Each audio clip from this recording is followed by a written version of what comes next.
When you live in the country, everybody is your neighbor. On this one thing you can rely. They'll all come to see you and never, never leave you saying, y'all come to see us by and by. Everybody! Y'all come, y'all come, y'all come, y'all come. Y'all come to see us now and then. Y'all come, y'all come, y'all come, y'all come. Y'all come to see us now and then. Sing one, Bobby Lord. Kin folks are coming, they're coming by the dozens, eating everything from soup to hay. Hide the rooster.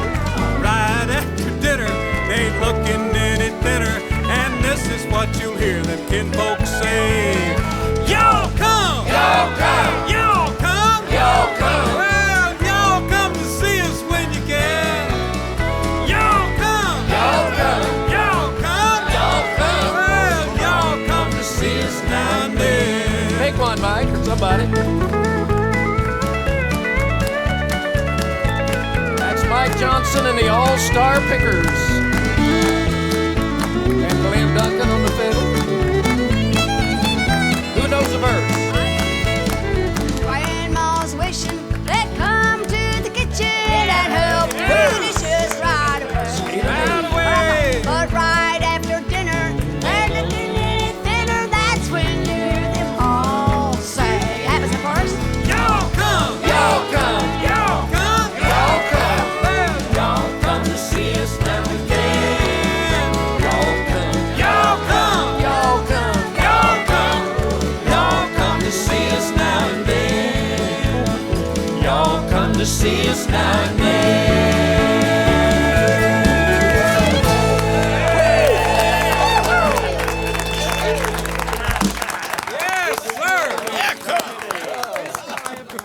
You know, I was thinking, all the people in this room have traveled, or most of us have, for most of our lives. If we were to add up all the miles that everybody in this room has traveled, I mean, it would, you did? Millions and millions and millions of miles. We got a lot of road stories. I thought today maybe what we ought to start off with is just, let's just all remember some funny things and crazy things that have happened to us out on the road that probably wouldn't happen to other folks. I remember Johnny Russell telling me one time he got to a show and said this man came up to him and said, "How'd you guys get here? Travel?" And Tommy Cash said the other day at a fair date down in Florida that a guy came up to him and said, are you boys from out of town or somewhere else? Bobby Lord is with us. I know you've traveled an awful lot. Your days on the Ozark Jubilee out in Springfield with Red Foley. Tell the great Bobby Lord story about how they put your name up on the marquee that time. Tell them, baby. You would, wouldn't you? We embarrass everybody equally here. Let me tell you the whole story. I went to Powellville, Iowa, to play a ballroom there with Bill Wimberly and the Country Rhythm Boys from the Ozark Jubilee. I bought a paper to see where we were playing, and there was a half-page ad in the paper that read, directly from Ozark Jubilee, Bill Wimberly, which is not an easy name, Bill Wimberly and the Country Rhythm Boys, spelled perfectly, and featuring B-A-B-Y-L-A-R-D. Baby Lard. But I have to tell you the most distressing part of this whole story. We had a packed house that night. I started to change my name. Grab the microphone, Bill. I got one better than that. I hope it's decent to tell. But one of the first trips I went on after I came to Grand Ole Opry is I was on the tour with Ira Lubin and Cowboy Copas and a bunch of them. We went down to Mobile, Alabama, and they had posters made up for the show. And they spelled everybody's name but mine right. Instead of Billy Walker, they hit it Tallywwaker. That's the absolute truth. Absolute truth. And I'm not going to pronounce that. That is the truth. Leroy Van Dyke has a wonderful story about getting your name wrong when they introduced you on stage. There have been lots of those. Backstage, Minneapolis, and it was a big convention. The guy that signed the contract thought that since he signed the contract, he had the pleasure and privilege of introducing the star. I heard the music start, knowing it was time for me to come on. I didn't know what he said. I came out, the drummer was falling through the drums. My wife was playing keyboards and singing backup. She was crying and laughing at the same time. Nobody could play. He came to the center microphone. He said, direct from Nashville, Tennessee, in the Grand Ole Opry, Lyle Van Dyck.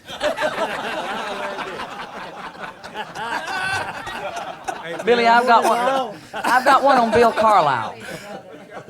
We was working up in New York or someplace, and Bill Carlisle was on the show, and this man was going to. He didn't have anybody to MC the show, but he had a lady friend.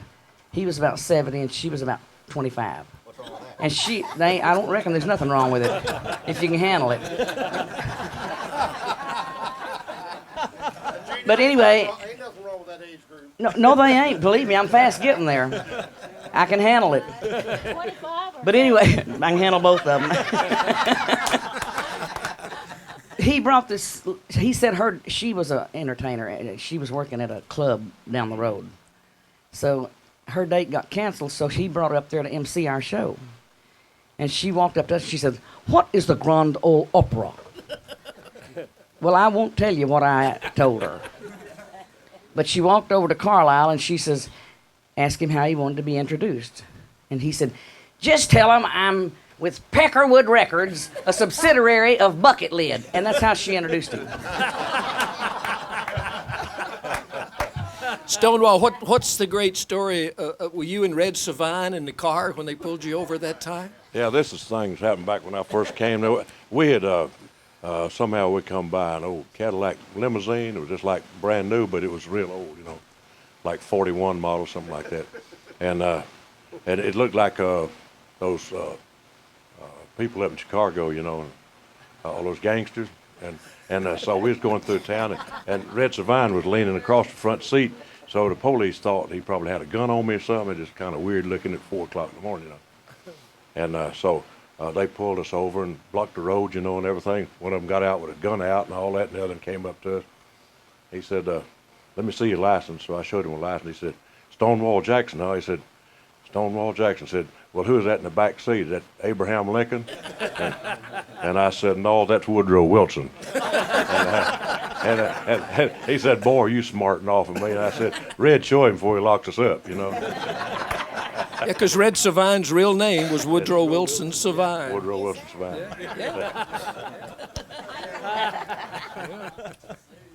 Bill, this me over here. I think everybody in this room at one time or another has got a grandpa story. He's always been just one of my favorite people in the whole world. But for a long time at the Grand Ole Opry, in the last few years, he had gotten to where he could confuse your names, when he'd start to introduce you. And as typical as it always was, he'd look at me and he'd know exactly who I was. He'd turn around and introduce my kids, says, Jill and Jack's out here, so make her welcome. Jeannie Seely. And I came out on stage and I said, Grandpa, over the last 3 weeks, you have introduced me as ever Gene in the business, except Gene Aldridge, so tonight I'll just be him. Who's that guy sitting next to you there with the overalls on? I want to especially welcome Boxcar Willie to this gathering. We are so glad to have you. So great to see you, man. I'd have made the last one, but I had to make a little detour. You've made a lot of detours lately, but we're glad you're back on the main road. This ain't real funny, but it actually happened. I'll tell you a story about my hat. And you can tell it's been a few miles. And it made 2 trips across the Atlantic Ocean without me. I was booked in England, and I checked this thing in. I had it in a hat box. And they put on there, DFW, Gatwick. So I was over there for 30 days. As a matter of fact, I think Skeeter might have been on that tour with me. And when I would come back, I checked it in at Gatwick to DFW. Well, we got the cleared customs and everything. We got our bags. And my hat box was missing. Couldn't find it nowhere. So I turned it in as lost baggage. Finally, I had to leave the airport without my hat. And it was gone for 30 days. And American Airlines said, we're going to make this was before the end of the 30 days was up, said, we'll have to make an adjustment on it, so we've lost your hat. How much is it worth? And I said, $10,000. I said, it's got a gold record on the front of it, and there's a little gold record right there. And it's real gold. But what happened was, the hat came back from Gatwick, London, and somebody had forgot to tear off the Gatwick, DFW Gatwick, and the guy looked at it and said, oh, that's going to London. So he threw it, and he went to London and stayed in London for 30 days. And American Airlines found it, shipped it back to me, and I was ready to collect the $10,000. But you had to show up and run that gig too, didn't you?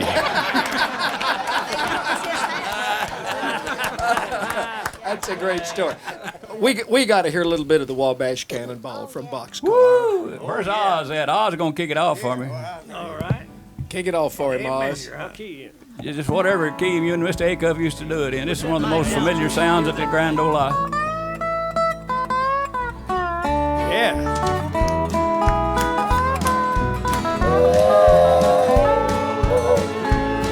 From the great Atlantic Ocean to the wide Pacific shore, to the queen of flowing mountain by the south field by the shore. She's mighty tall and handsome and known quite well by all. She's traveling through the jungle on the Wabash Cannonball. Brother Oswald and his dobro.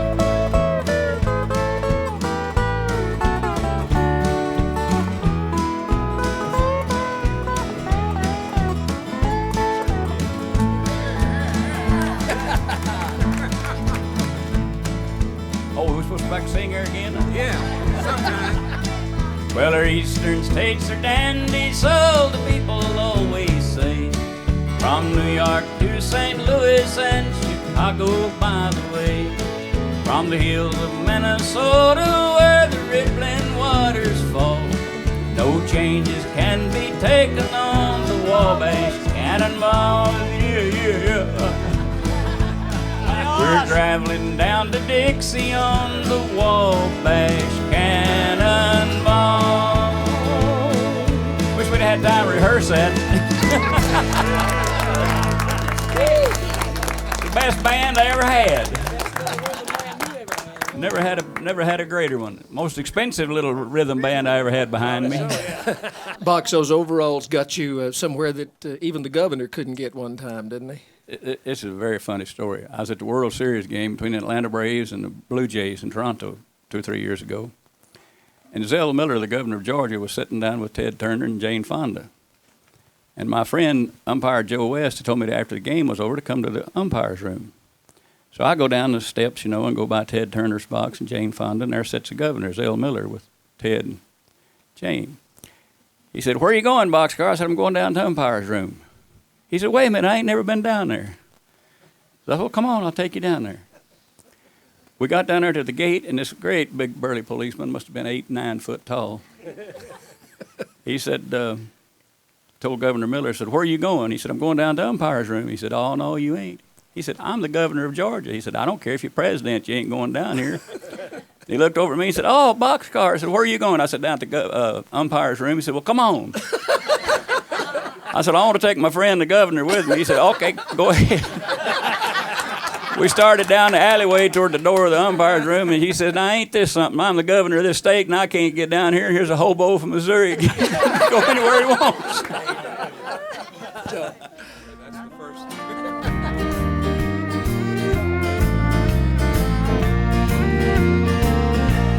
If I see you tomorrow on some street in town, pardon me if I don't say hello. I belong to another. It wouldn't look so good to know someone I'm not supposed to know. Just walk on by, wait on the corner. I love you, but we're strangers when we meet. Just walk on by, wait on the corner. I love you, but we're strangers when we meet. He'll turn around here. Down, down, down. It's Jimmy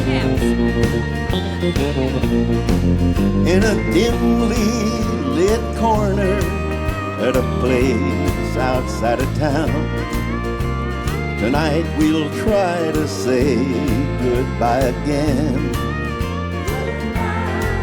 But I know it's not over. We didn't rehearse.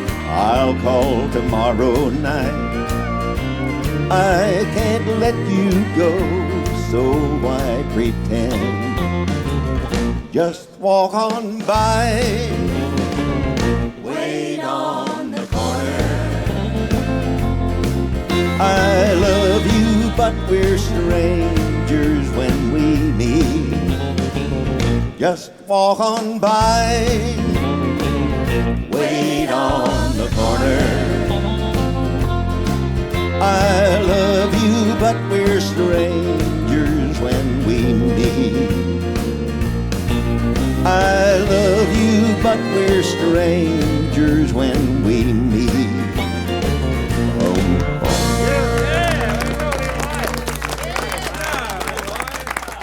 That's great, Leroy. I wonder if everybody in this room knows that that song and that record by Leroy was voted the #1 country record in Billboard for the last 35 years. Yeah. 100 years. Oh, that's terrific, man. That is really. Here, let me pay tribute. I have not been respectful enough. Talking about names, did people ever get you mixed up with Dick Van Dyke? All the time. I know Dick Van Dyke and I know Jerry Van Dyke. And I walked up to Jerry one time and said, Jerry, do they? He said, yes, they do all the time, and I'm sick of it. He knew what I was going to ask. I got him mixed up with Charlie Dick earlier. You never know what people are going to say. We were talking earlier here. Guy came up to me at a show one time and he said, he saw the look on my face that I didn't know who he was. He said, you know me. I said, no. He said, you don't remember me? I said, no. He said, you know me. I saw your picture in the paper.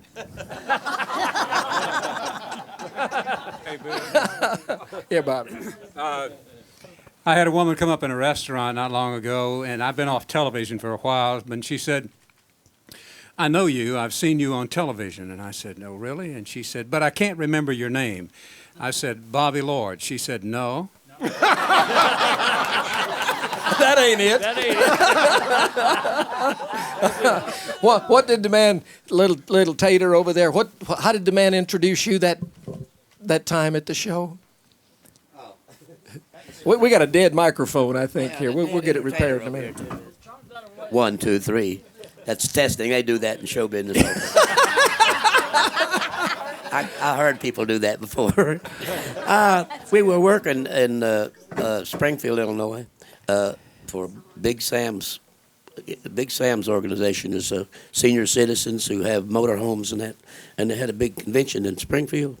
And this man came up. We were working under a tent, and this man came up about 5 minutes before showtime and said, I've been chosen to introduce you tonight. And I said, well, I tell you what. I said, well, the way we usually do it is you introduce the band, the Country Boys, and they'll do a couple of numbers, and then they'll bring me on. He said, not tonight.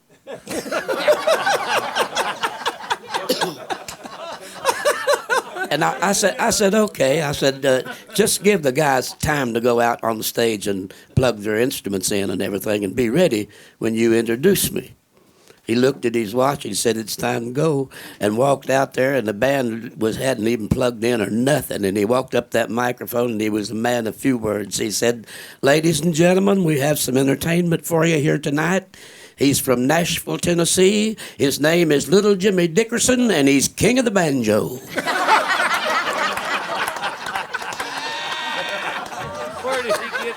You ever played a banjo in your life? They tell me, he said, that he's king of the banjo. Wasn't sure about that himself. The first I got one to tell on Tater. Is when the Gaylords bought Opryland and the Grand Ole Opry. And Miss Gaylord had a dinner for us that night down there. And Miss Gaylord looked over at Mr. Gaylord and said, oh, look, Daddy. He said, little Bobby Dickens. favorites. The first time I One ever of her saw all-time Jimmy favorites. Oh, well, okay. That Miss Gaylord said that. She can do that anytime.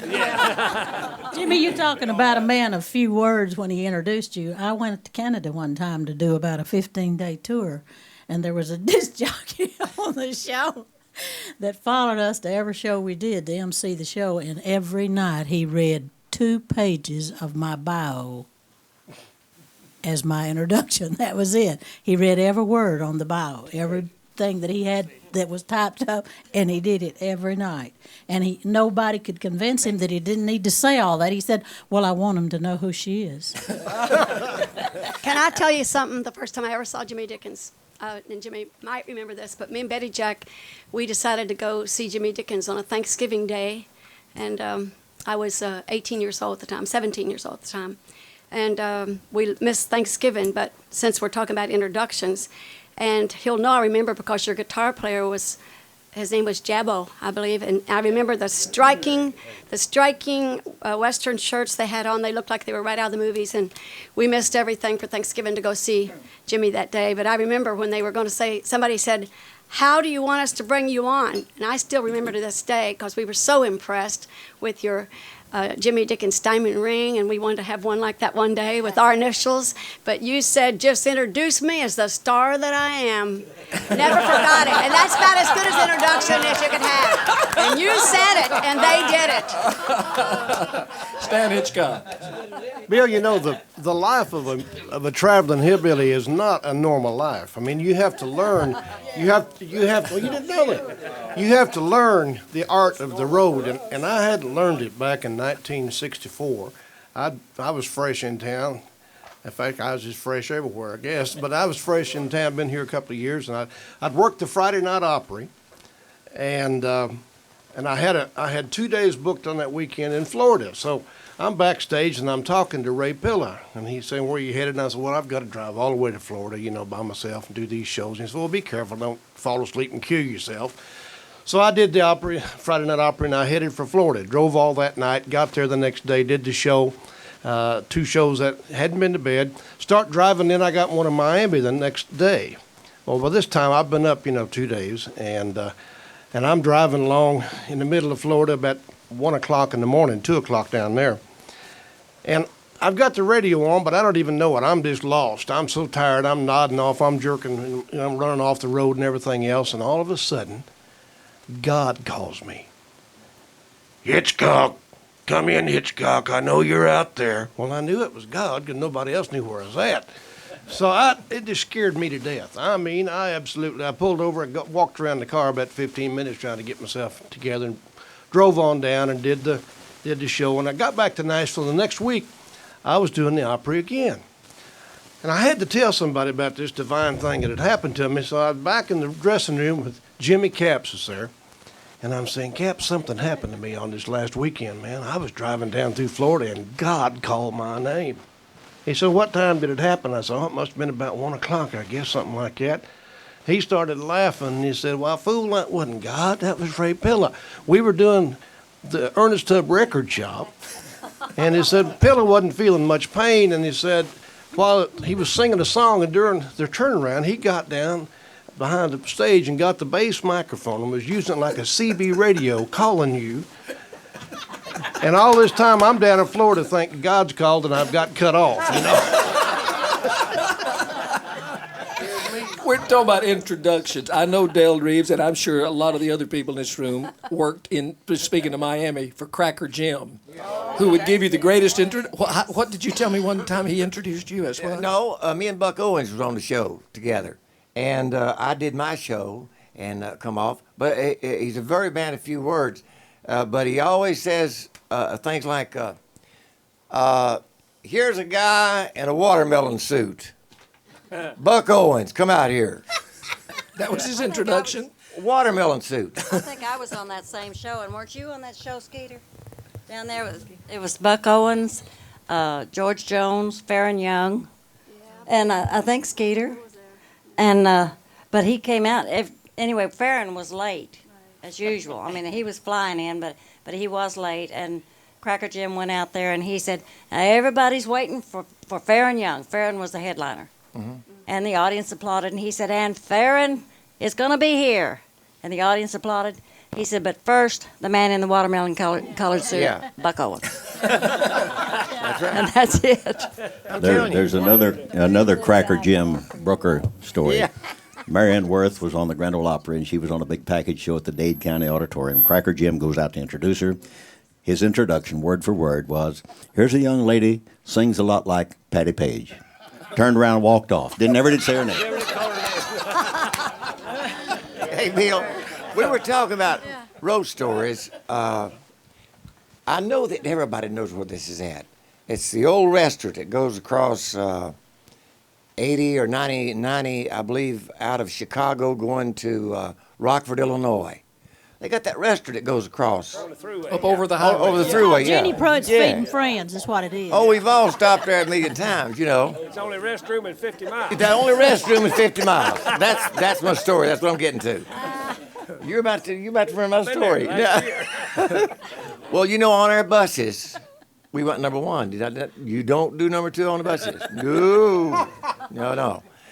So I was dying. I was getting, bad. And the bus driver said, well, we only got about 40 miles. I said, okay. So I held everything. And we got off that bus, and then the bus driver went to run to the bathroom, straight to the bathroom. And lo and behold, those bathrooms, it cost you a dime to get in. You had to put a dime in it to open it. Well, I'm running through change. And I ain't got no dime. And he ain't got no dime. And I just got down, and there's about that much space. I crawled right up there. As soon as I got up there, the man said, whoa, whoa, whoa, whoa,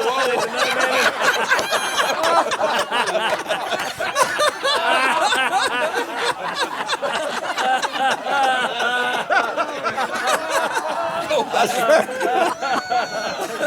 That's the embarrassing. I've never been so embarrassed in my whole life. Never before. Hey, Bill. We were working a tour back in the middle or late 60s, and there's about 4 or 5 of us on a tour up in Virginia.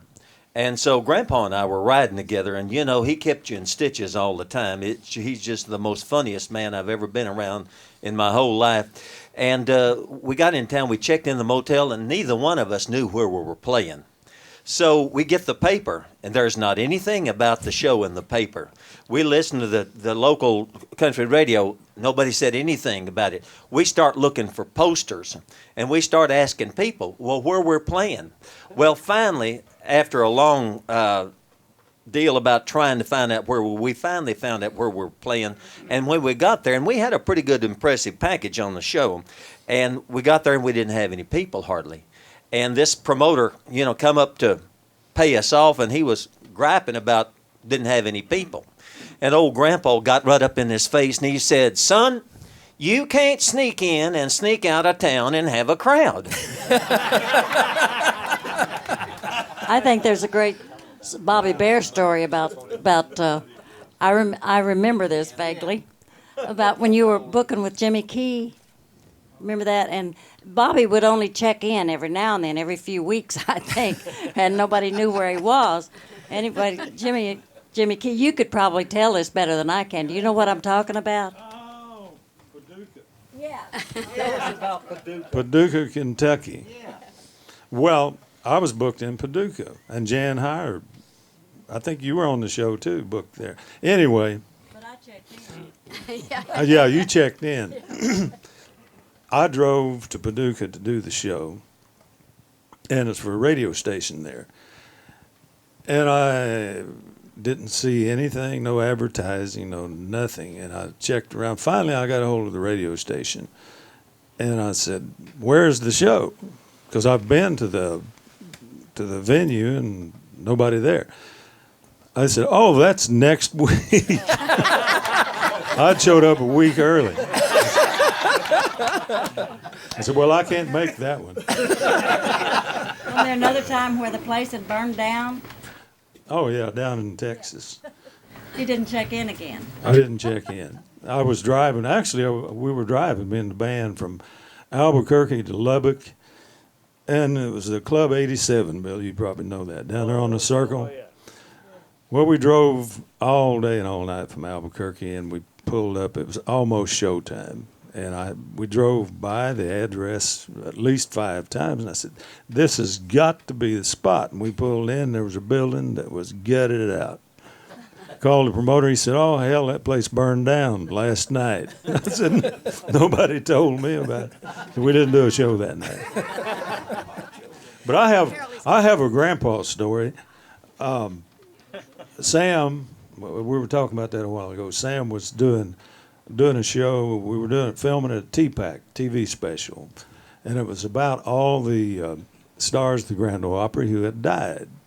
And some writer had cleverly written songs about Tex Ritter and Hawkshaw and Patsy, and Sam had everybody in the world on the show. It was me, Minnie, Grandpa, George Strait, Pat Boone, Dottie Will, everybody. Well, I was doing my TV show at the time, and I couldn't be there until about 7 o'clock at night. And I said, "Well, it's only going to take about an hour." Well, at 4 o'clock in the morning, we were still there trying to do a finale. Me, Grandpa, Minnie, everybody were standing on this little riser trying to sing this song about people in the Grand Ole Opry who had died.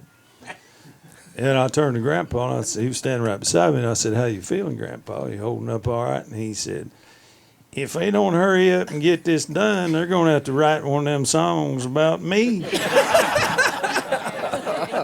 You had a story, Bob? I was just always amazed at how funny Grandpa thought all the time on the spur of the moment, you know. Jerry Bird took him to his cleaners, and the guy had just remodeled the cleaners, and he said, "Come on in, Grandpa." Grandpa said, "No, I don't want to go in." He said, come on and go in with me. The fellow's just done a real nice job of remodeling his cleaners here, and he'd like to show it to us." Grandpa said, "Well, there is one thing I'd like to see. I would like to see your button crusher."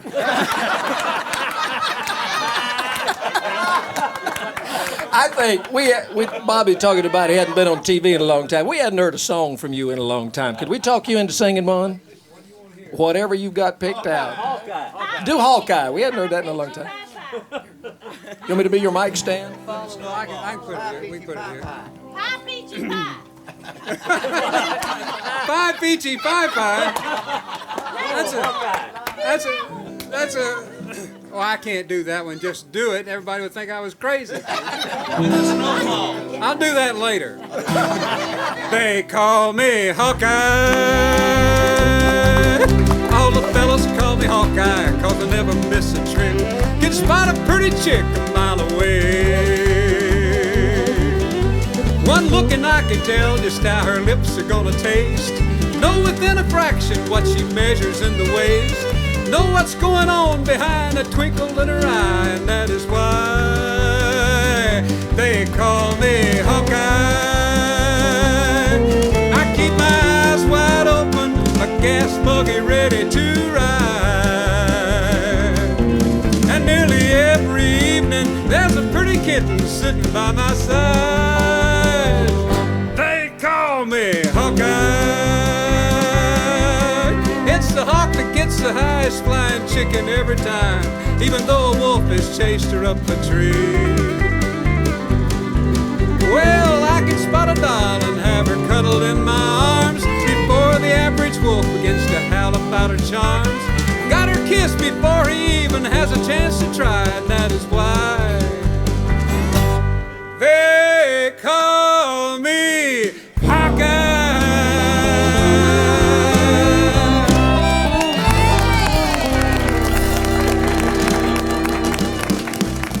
That's great. But y'all remember, most everybody here I know remembers when Bobby had a daily television show in Nashville. There was a time when Bobby Lord was the best known person probably in the city of Nashville. Tell the story about the lady in the parking lot that you backed into her car when you were on TV all the time. You remember that great old story, Bobby? No, I'll tell it the way I heard it, but it may be wrong because they get changed over the years. When you don't remember the way that I heard the story was. Oh, I remember what you're talking about now. The lady, I backed out of a parking place and just backed right straight into the side of this car. And this woman pulled in right in beside me, and I walked over and I said, "Gee, I'm really sorry." And she said, "You hit my car." And I said, "Yes, I know, ma'am, and I'm really sorry. I just wanted to tell you that that we can get it fixed. It's okay. I'm Bobby Lord." And she said, "Well, big deal."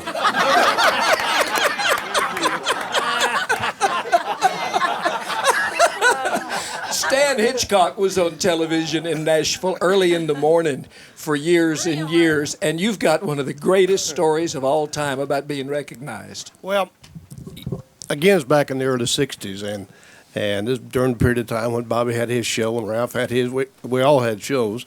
And I was on 5 days a week. And then on the weekend, I had a nationwide show that was on Saturday. So 6 days a week, I was on television. Well, my recognition factor had gone up considerable, but I didn't realize it. So during this same period of time, this is 1966, I had become real enamored with the police. I mean, I loved the police. I'd ride with them at night. I made friends with them, and I just thought it was the greatest thing in the world to hang around with the police. And one of my friends was a detective, and we'd gotten to be real close. And so one Sunday afternoon, he invited me out to his house for a cookout. And we were out there cooking out, and they run out of drinks. And he said, "Come on, Hitch, let's go up to the market and get something to drink." And so we're driving up Dickerson Road, and we stopped at a stoplight. And an old car pulled up next to us, and a bunch of rough-looking guys in it. And he glanced over, and he said, "My God, that's a murderer I've been looking for months." At the same time, the hood looks over at my friend, and he recognizes him. Well, he floorboards it, runs through the light, races up Dickerson Road, and the chase is on. Well, my heart is beating. I am living it, friends, I guarantee you. I am no longer a hillbilly singer. I am Dick Tracy. We're going up the road 100 miles an hour, and suddenly, about 2 miles up the road, they do a two-wheel turn up into a side street, trying to get away from us.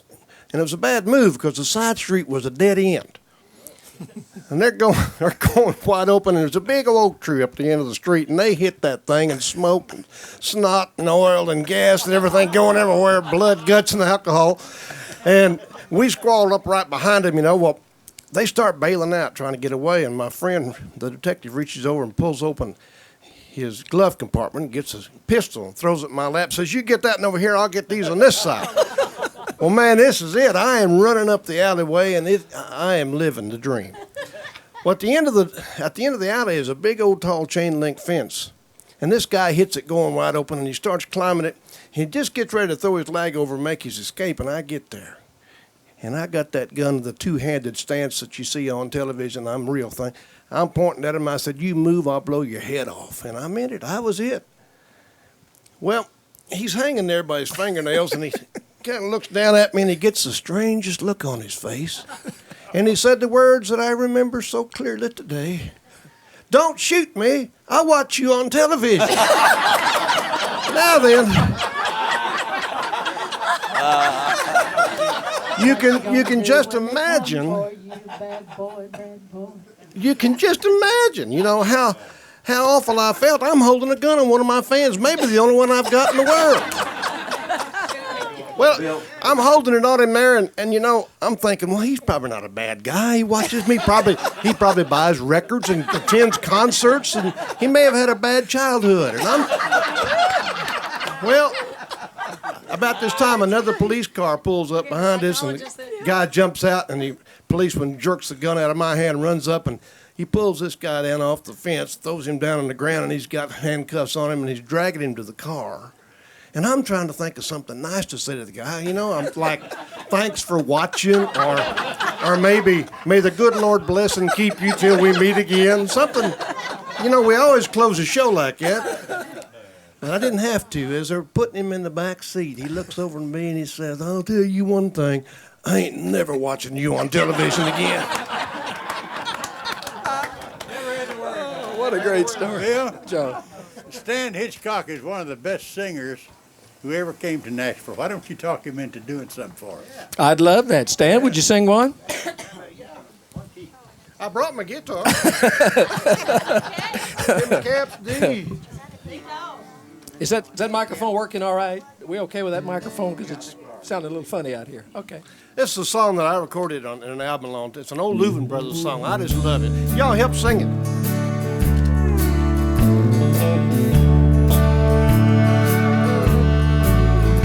Have I stayed away too long? Have I stayed away too long?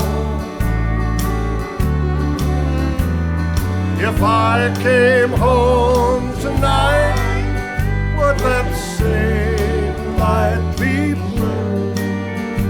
Or have I stayed away too long? Have all of my dreams gone wrong? My beautiful dreams gone wrong? If I came home today, would you still be my darling? Or have I stayed away too long? I'm just outside of town. I'll soon be at your door. Or maybe I shouldn't hurry there. I'd best stay out of sight, worry you no more, 'cause maybe someone else is by your side.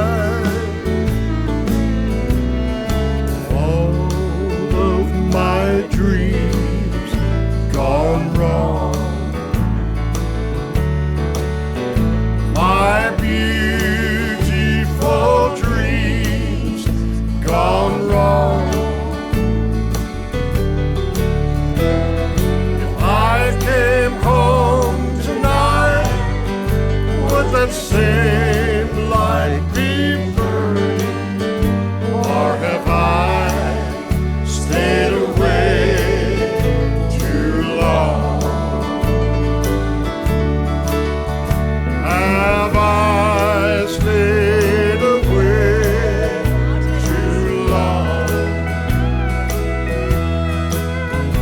Have I stayed away too long? If I came home tonight, would that same light be burning?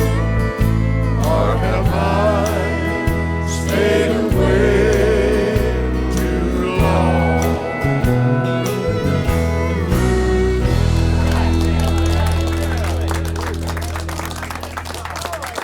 Oh, that's great.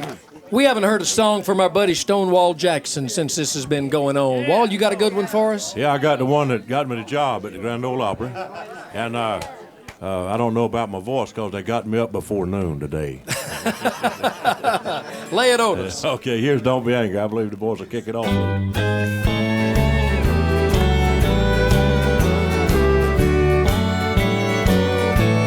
And don't be angry with me, darling, if I fail to understand all your little whims and wishes all the time. Just to remember that I love you and I'm just a foolish man, and my head stays sort of foggy 'cause you're mine.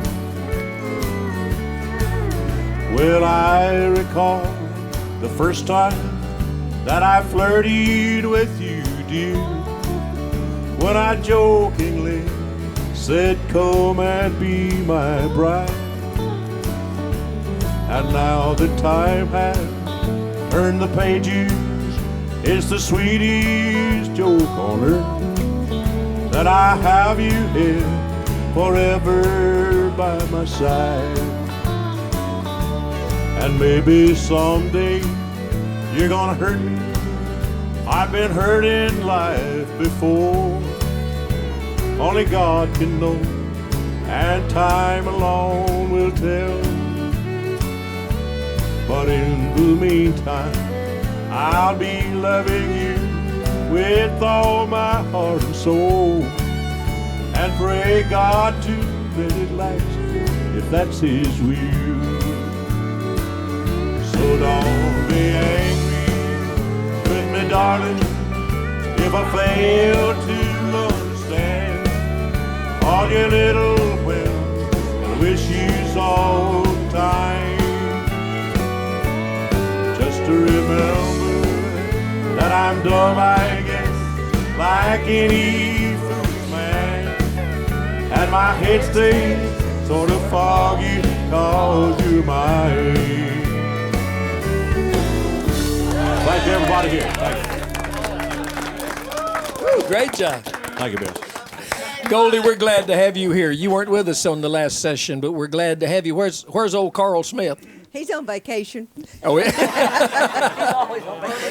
I bet he's not having as much fun as we are. I'm sure he's not. Talking about fans, they are wonderful people. And as you all know, Carl and I have been married for a long time. And this knock on the door, and I go answer the door, and the lady looks at me and said, "What are you doing here? You're supposed to be married to Justin Tubb." and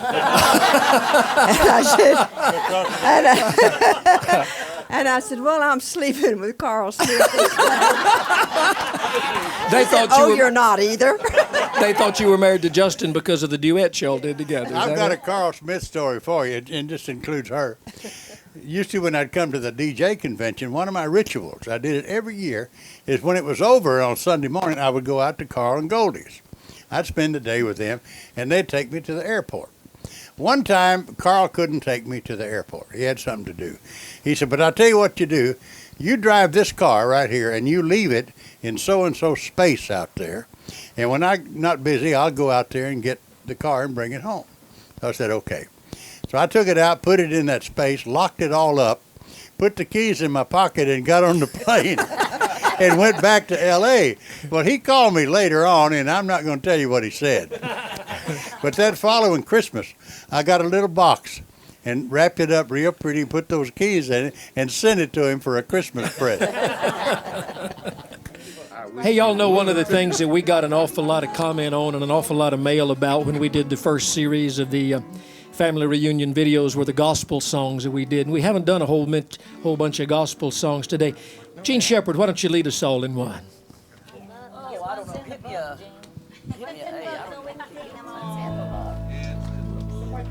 There's a place dear to me where I'm longing to be with my friends at the old country church.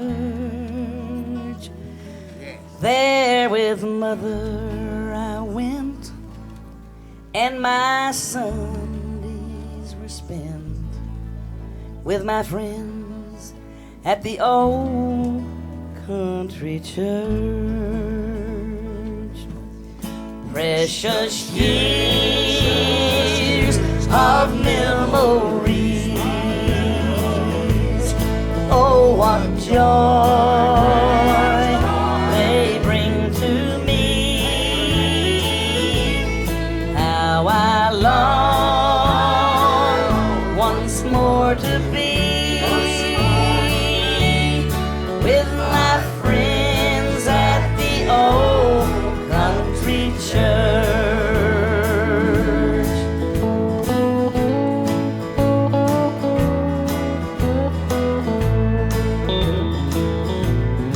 As a small country child, oh my heart would beat so wild when we met in the old country church, and our Savior above with his wonderful love, he saved my soul in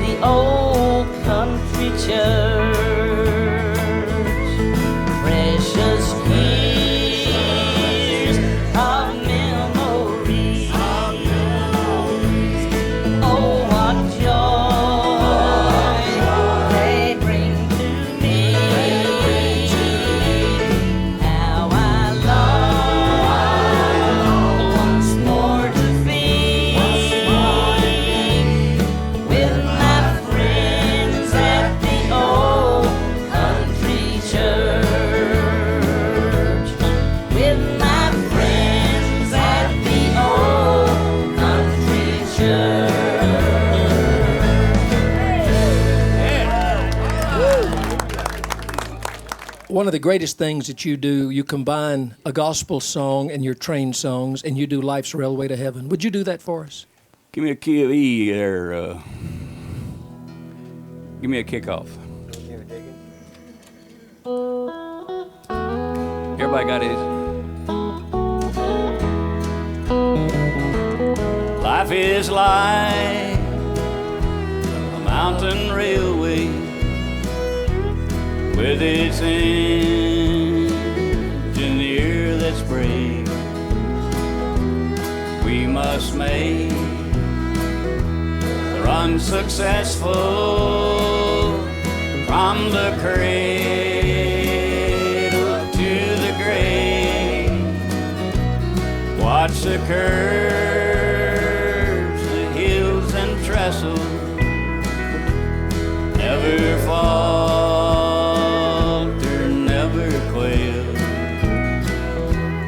Keep your hand upon the throttle and your eyes on the rail. Everybody, blessed Savior, that will guide us till we reach that blissful shore where the angels wait to join us in thy praise forevermore. Little band now. I'd like to hire all y'all every day. As you roll across the trestle, spanning Jordan's swelling tide, you'll behold the Union Depot into which your train will glide. There you'll meet the superintendent, God the Father and the Son, with a hearty welcome stranger, weary pilgrim, welcome home. Everybody. Blessed Savior, thou wilt guide us till we reach that blissful shore where the angels wait to join us in thy praise forevermore. God bless. That's beautiful. Hey, Thank you, man. I just want to tell everybody while I got you here and the people who watch this video, and there is a God, and my prayers were answered, and I don't know how much more time He got planned for me, but I'll treasure every second of it. And thanks to all you wonderful people who called and stood by Old Box when I needed you the most. God bless you.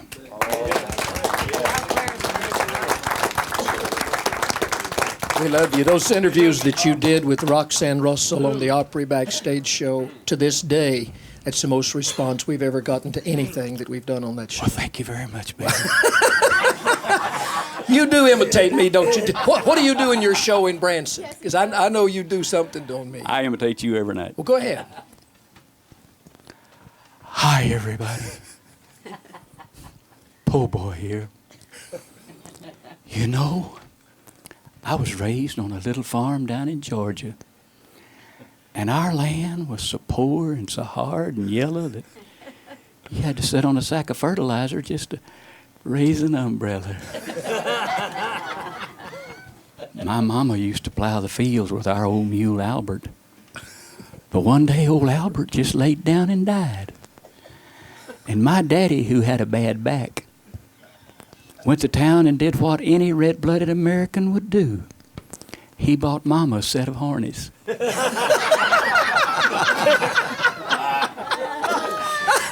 Mama would pull that old plow.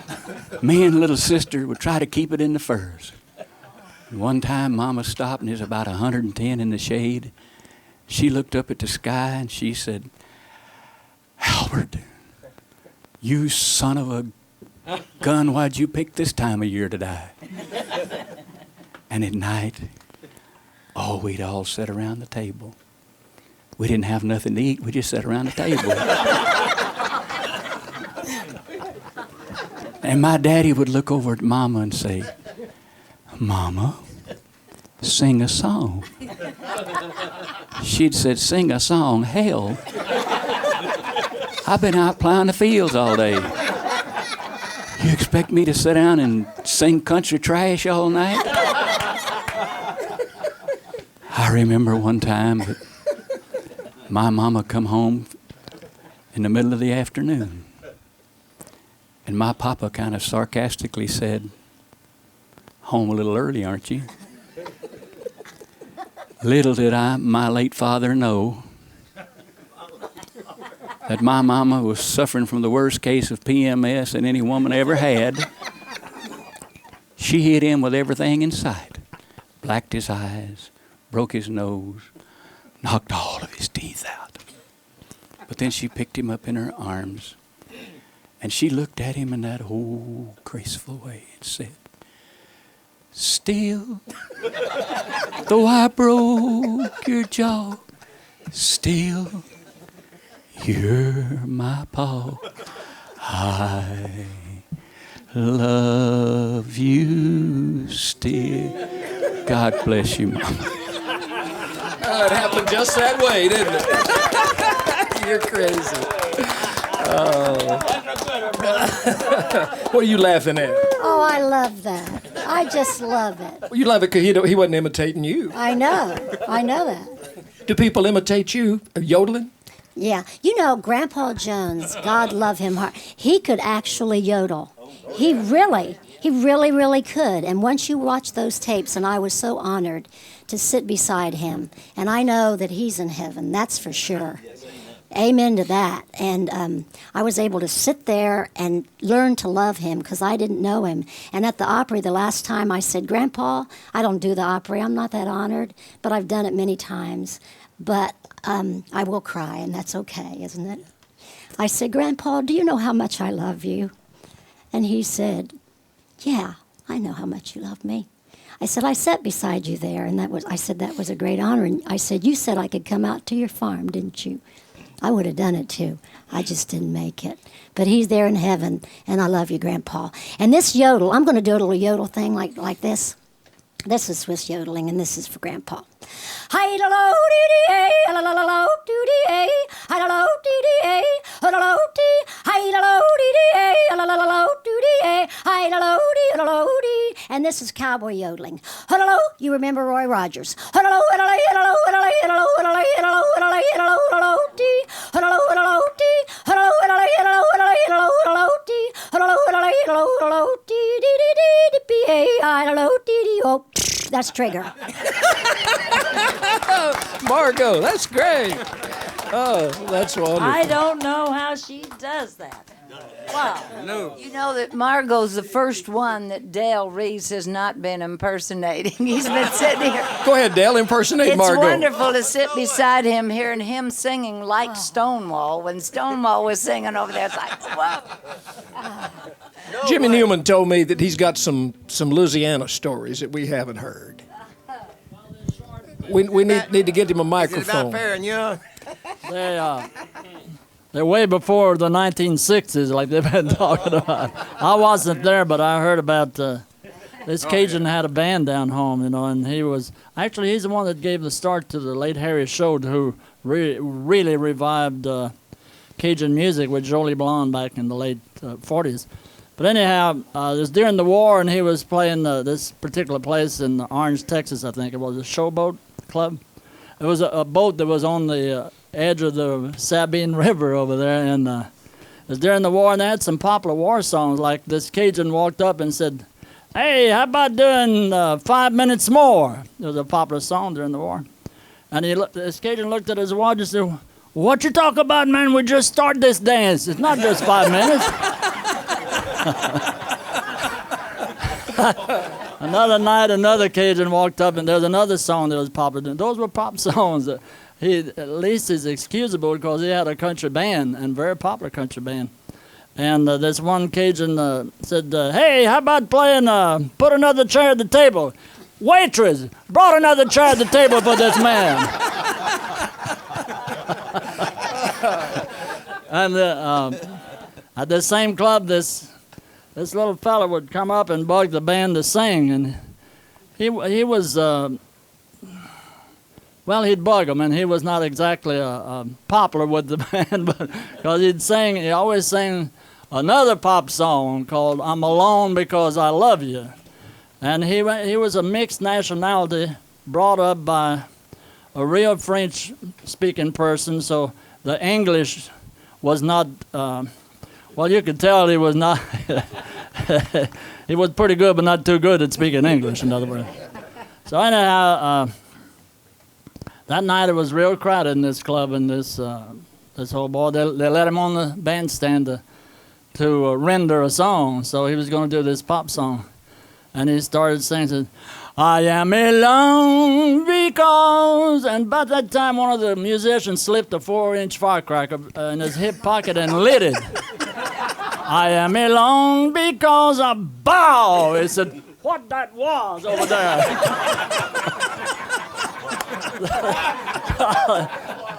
That's my recollections of my home country in Louisiana, and all of us musicians down there. We kicked those jokes around for a long time, but they really happened, you know. You got me wanting to hear some Cajun music. Does the band know any Cajun songs? They might do. They might know a swamp song. Well, okay. Well, that's awfully Cajun of y'all. Thank you very much. Let me move around while I don't knock a hole in this nice. That's a nice toenail. Let's see what we got. Hungawa. Hungawa. Everybody's in voice for this.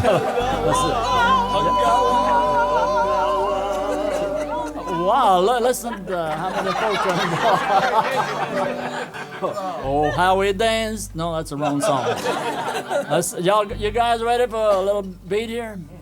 Mosquitoes are buzzing around my head, Spanish moths for my bed. Seldom see dry land, 'cause I'm an alligator man. Up the gator all night long, sell his hide and then I'm gone. See the bells from Bayou Shan, they love this alligator man. Fiddle!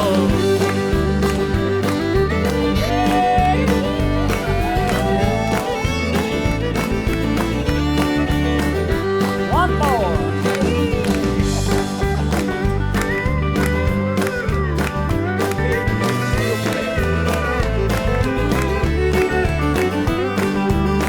Some people search the world for fame, but fighting gators is my game. See the scars on my hand, I'm an alligator man. Alligator man till I die, when I'm married by and by. Pretty belle from Bayou Shan will raise a little gator man. I say two, that's it, thank you. Where does the A come in? Well, I'm trying to hear the band, that's why. And now that I'm through with the song, there's supposed to be an A in there. Talking about us helping each other. I've got a prize photograph at home. We were coming out of Prince Edward Island up off the eastern, in the Maritimes of Canada. And the only way you could get on and off the island in those days was on a ferry boat. And my bus got right down to the edge of the water and would not go on the ferry boat. I have got a picture of my band and me and Mother Maybelle Carter pushing my bus onto a ferry boat. Mama Maybelle pushing that bus because we had to get where we're. Yeah, that really. You said you had an airplane story. I was coming out of Dallas, and I flew down to Houston, and then on over to Miami, and then up to West Palm Beach. And when I got on the plane, there was a young lady sitting by the window who was asleep. And so I sat down in the seat and I promptly went to sleep. And every time I woke up, she was asleep. And I guess every time she woke up, I was asleep. And as she got off of the plane in Miami, she leaned over and said, "I've really enjoyed sleeping with you." Bill, we had a bus that constantly was breaking down from time to time, one of the older buses. And We all had this went on for about 2 years, though. Every time we would break down, about an hour later, here would come Merle Travis. I don't know where he come from. Yeah, he fixed buses on the side. Every time we broke down, about 5 or 6 different times. And finally, we broke down one day, and we just sat there looking down the road waiting for Travis to come along. He never showed up. Hey, Bill. Charlie Walker has not. Charlie, you haven't said a word today, and I know you've got as many road stories and music business stories as anybody in the world. Share something. I've been enjoying it so much hearing all these other guys' stories that I just been sitting back listening. No, I know a few stories, and I know several stories on my friend Roy Acuff. Roy and I travel together on a lot of things, and on some of our overseas trips, and we kind of joined up together. And he told me one of the funniest stories that I can ever remember. Of course, he told stories about them driving along in a car, and Oswald can tell you about that. Maybe they said in those days there was no motels. We just take it for granted, you know. There was no motels until the early 50s. And the only place you could stay if you checked into in a town was at the Waldorf Astoria in New York or the Adolphus Hotel in Dallas. And if you hadn't had a bath in 3 or 4 days and you didn't feel like checking in at a fancy hotel. And so he said they would be going down the road, and Oswald's grinning, and they'd see a creek out there someplace. They'd all get out and wash their underwear and take a little sponge off, and then get back in the car. And he said they'd hang their shorts and stuff out the windows on the car, so it'd be dry time when they got to the next place. But one of the funny stories he told me was Roy. He'd get like. You know how your throat will clog up if you're a professional singer. And so what he would do, he would say, "Come out! Come out!" He'd come out, you know, and he'd get his throat cleared. He said they'd been flying all night from someplace, and they got into the airport, and he had to go to the men's room. And he got in there, and of course it was 7 o'clock in the morning. There was saw nobody in there. He was clearing his throat. He said, "Come out! There was a fella in the stall, and he didn't see him in there. And the guy said, "I'm hurrying just as fast as I can." Roy said it embarrassed me so bad I just broke and ran out of the place.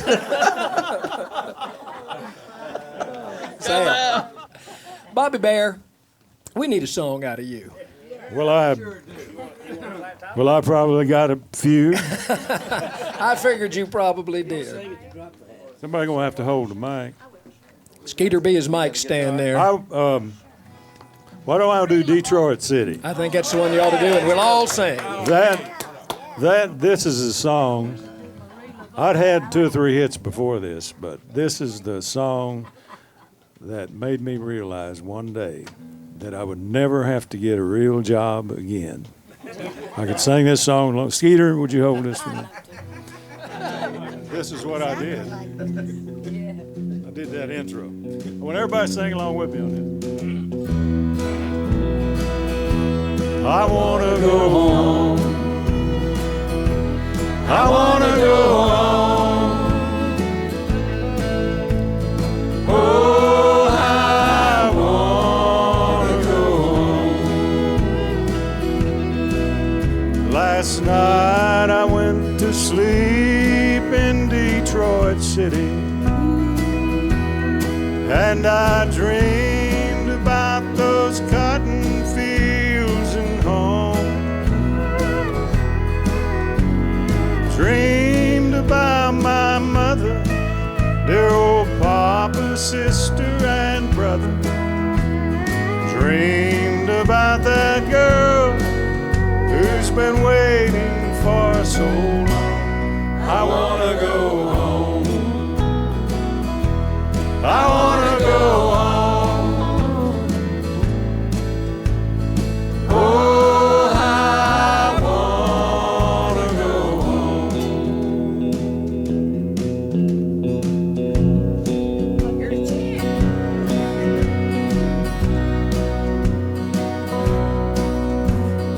Home folks think I'm big in Detroit City. From the letters that I write, they think I'm fine. But by day I make the cars, by night I make the bars.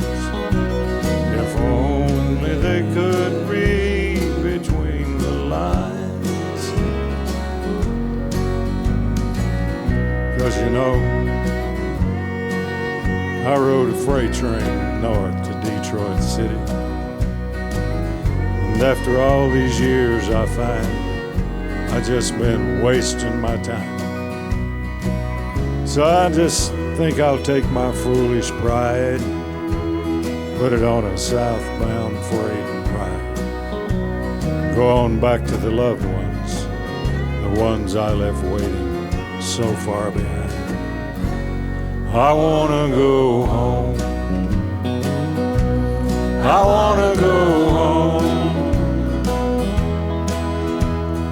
Oh, I wanna go home.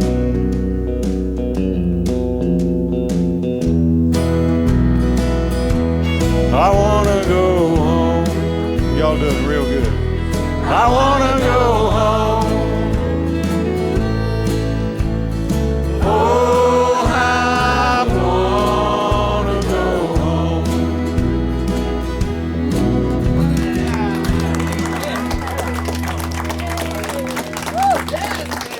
Thank you. Boy, you want to get a big hand on that song. Sing it overseas for a group of servicemen. Oh, I've done it. Boy, they will sing it with you in a minute. I've done it. You know, that was written by Mel Tillis and Danny Dill, two of my all-time favorite people. And Mel, everybody here really is, I love everybody here. I'm serious. I looked around this place a while ago and I saw everybody in the world that I love sitting here looking right at me. And people who I've been a fan of everybody here since I was a kid. Since I was this high. I wanted to mention one thing, too, that maybe not everybody realizes. Bobby Bare won the first Grammy Award that was ever presented in country music. Really? Hey. That year, they gave, just for one country record, either, gender didn't matter, 1963. 1963. The Grammys came into existence for country people. You say come out. Excuse me. Come out. Come out. Thank you. I get so choked up with emotion when I tell this story. But I was on the board of the Grammys in California. Bobby was one of my writers out there at the time. He and Charlie Williams and Buddy Mize and Ned Miller, we had quite a good bunch of guys. But I had a song that I had written that was tied for the top song of the year. Not country, not anything else, but it was for the top 5 songs finalists in the pop music business. And that year, Theme from a Summer Place won. And I told them, I said, I may never have another chance to win a country Grammy. And if we had had a country category this year, he'll have to go might have won one. I said, why in the heck don't we put the country category in? Well, we're talking about it. I said, no, you didn't hear me. I said, let's put it in. Let's do it now. And next year, let's have a country thing. So we sat at big tables, and they stacked them up with records like this. Steve Sholes would be over here. I'd have a table. A jazz guy would be here. A classical guy there. And they'd say, what is this? Oh, that's folk. Well, give it to me then. So we would put the records on the right table so they could be nominated. And the one that won the first country Grammy, and I'm glad I was responsible for it, someone held up a Burl Ives record. And they said, oh, that's folk, give it to me. And I said, what's the name of it? He said, Funny Way of Laughing. I said, no, that's mine. That's a country thing. Bring it over here. So it got on my table and ended up winning the first country Grammy that year. But they weren't going to put it in. I just insisted. And, of course, all my country buddies helped, too. But that was the first one. Bobby won in all categories, not country, not anything. It was the top song of the year when he won. Hey guys, you know something I found out that I didn't realize? You know, the group called the Springfields had the big hit record on Silver Threads and Golden Needles in the United States. Mosquito Davis over here. Your record was the big record in England? Yeah. And in a lot of the countries over there. And so when they came to town here, they wanted to meet me. And, of course, when I went over there, I wanted to meet them. And we did get to meet each other and had a good, nice time together and everything. Dusty Springfield is still one of my favorites, and she's still doing well, too. Oh, what about this group you got sitting in front of you well, here? They're all right, too. We toured England and went to England and Scotland and everything, too. So, and we That's loved right, as this the Grand song every Ladies, night. right? And they loved us. Oh, yeah. Well, of they course, loved what's us. not to love? Well, at that time, there was a lot of me to love. Can we get the band cranked up and do a little Silver Threads and Golden Needles, everybody? Yeah.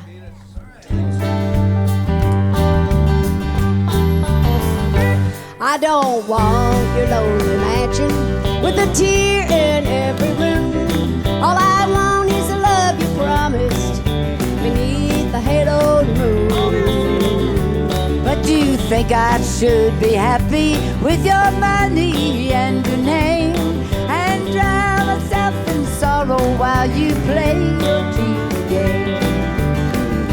Silver threads and golden needles cannot mend this heart of mine, and I dare not drown my sorrow in the warm glow of your wine. You can't buy my love with money, for I never was that kind. Silver threads and golden needles cannot mend this heart of mine.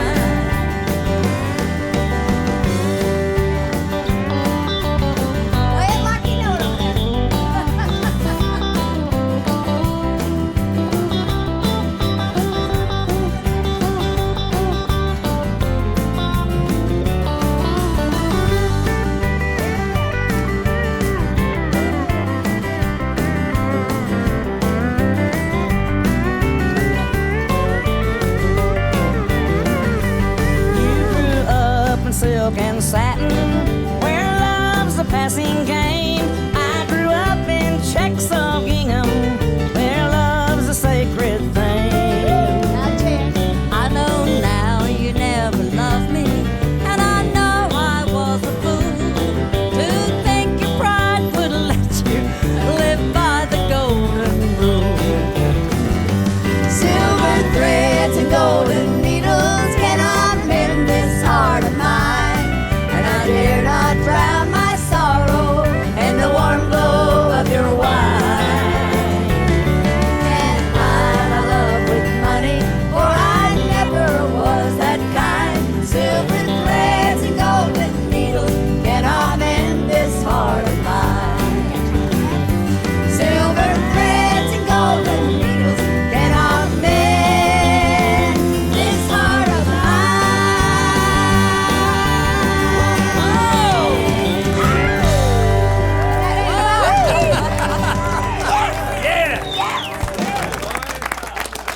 Jim Ed Brown has sung a lot with the ladies over the years, Maxine and Bonnie, and then with Helen Cornelius. Yeah. I think we got a lady over here in the corner that you need to sing with today. But can I walk over that way? Go right ahead. All right, y'all just let me go over here because Maxine and I wrote a song way back yonder in whenever we first started out in this business. 19 what?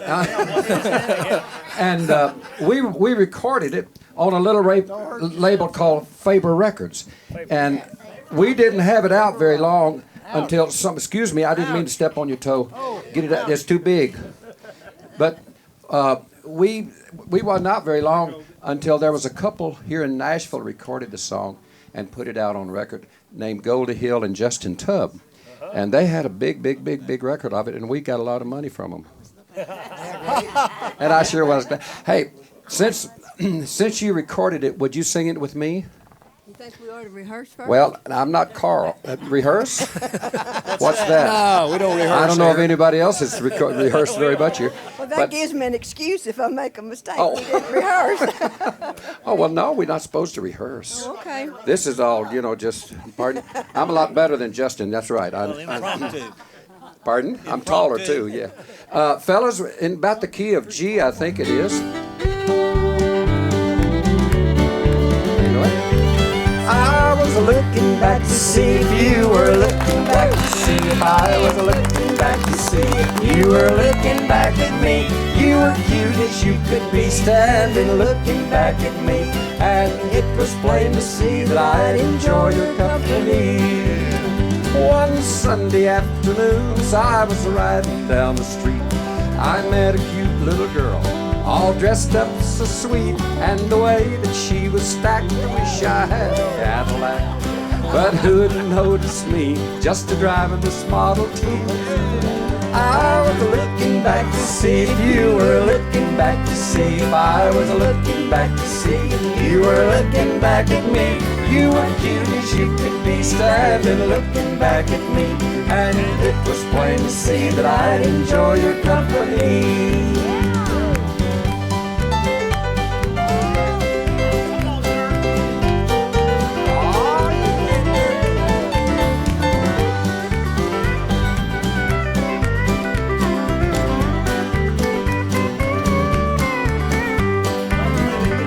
Now listen, baby, it don't matter to me. Even in your Model T, you're as cute as you can be.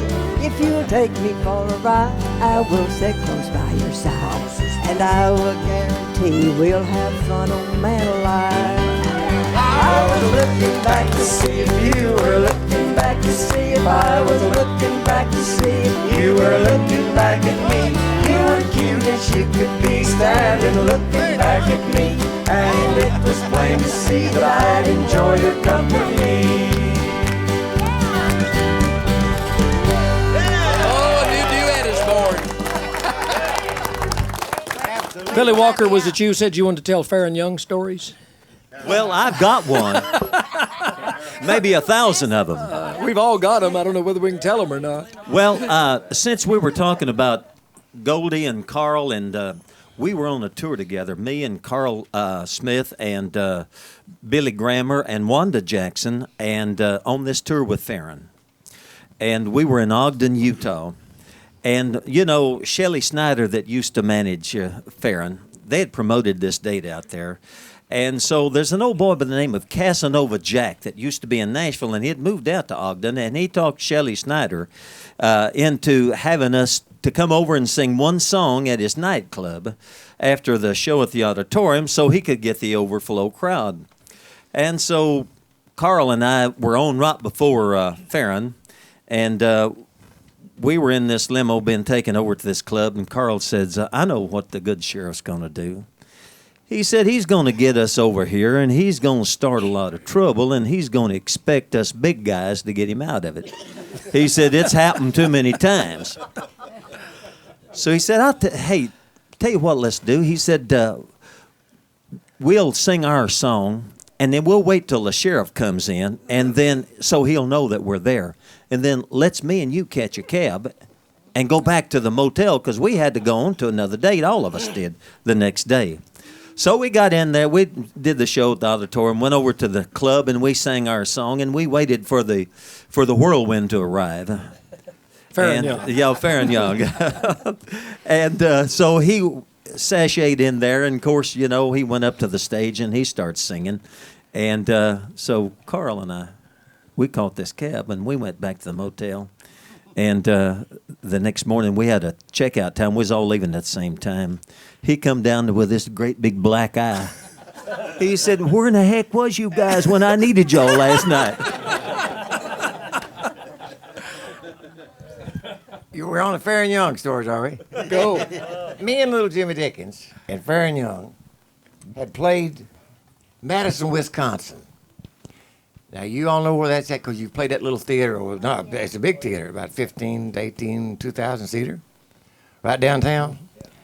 So the promoter, I think Dickens had done his show as well. And we had somebody else on the show. I can't remember who it was. Maybe you'll still remember.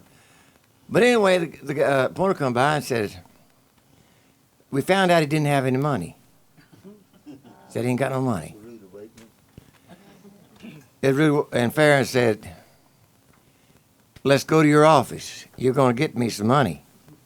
You're going to get it. You're going to call the sheriff. You're going to do something because you're going to get our money. So we was walking down the hallway. the promoters first.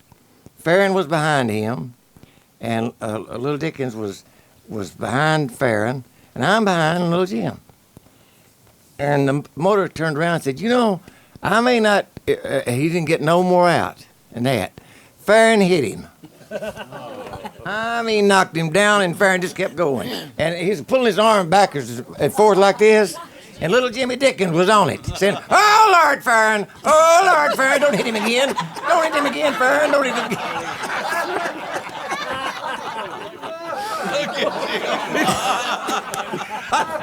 Tatum, you want to tell your side of that? That's the truth. Boy, you can make them up. You know it's the truth.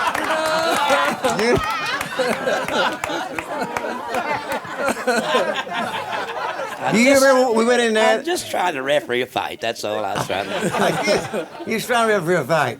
But we went in there and he got that money. Remember that? Yeah, praise the Lord. He got the money. When I wrote my book, I gave Faron a copy because there's a few stories in there about Faron and fun things that happened and everything, and he was there, and he read them, and he laughed about them. Well, the only negative letter I received about that book was a fan of Faron's in Soddy Daisy, Tennessee. And I told Faron about it, and I said, she was really upset about this particular story. And he said, if she had any sense at all, she'd know you had to clean it up to even put it in print. But you know, Faron loved to play golf. And we had a mutual friend who's a minister. His name is Bob Kurtz. And Bob was a great golfer. And Faron and Bob and I would go play golf. And Bob loved Faron.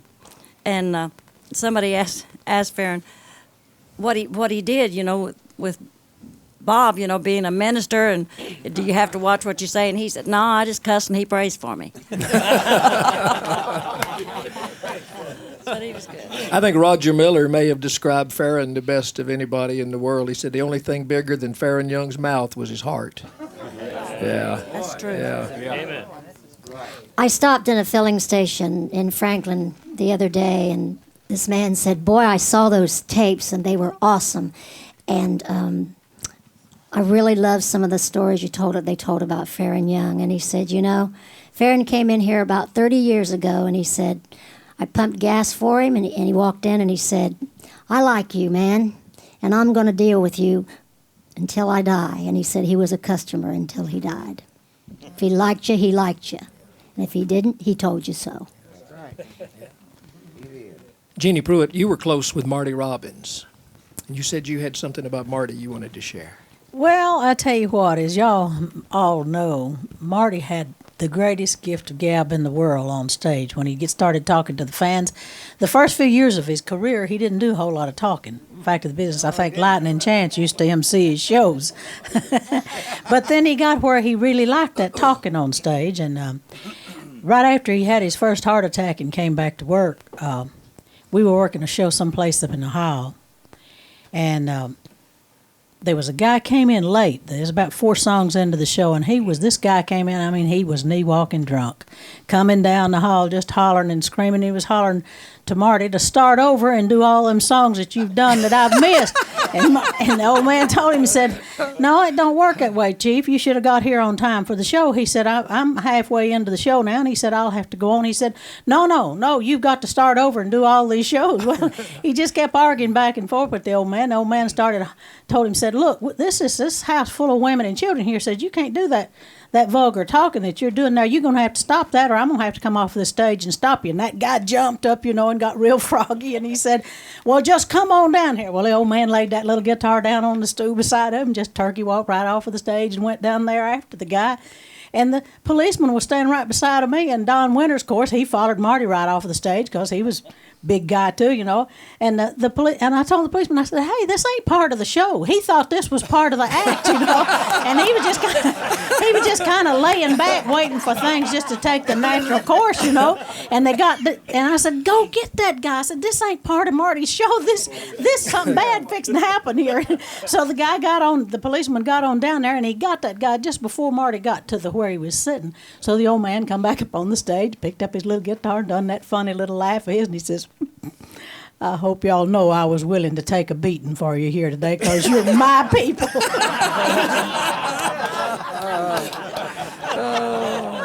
Any of y'all ever had anything like that happen where somebody thought he was part of the show? Part of the show. You were doing something that was part of the show and it really wasn't?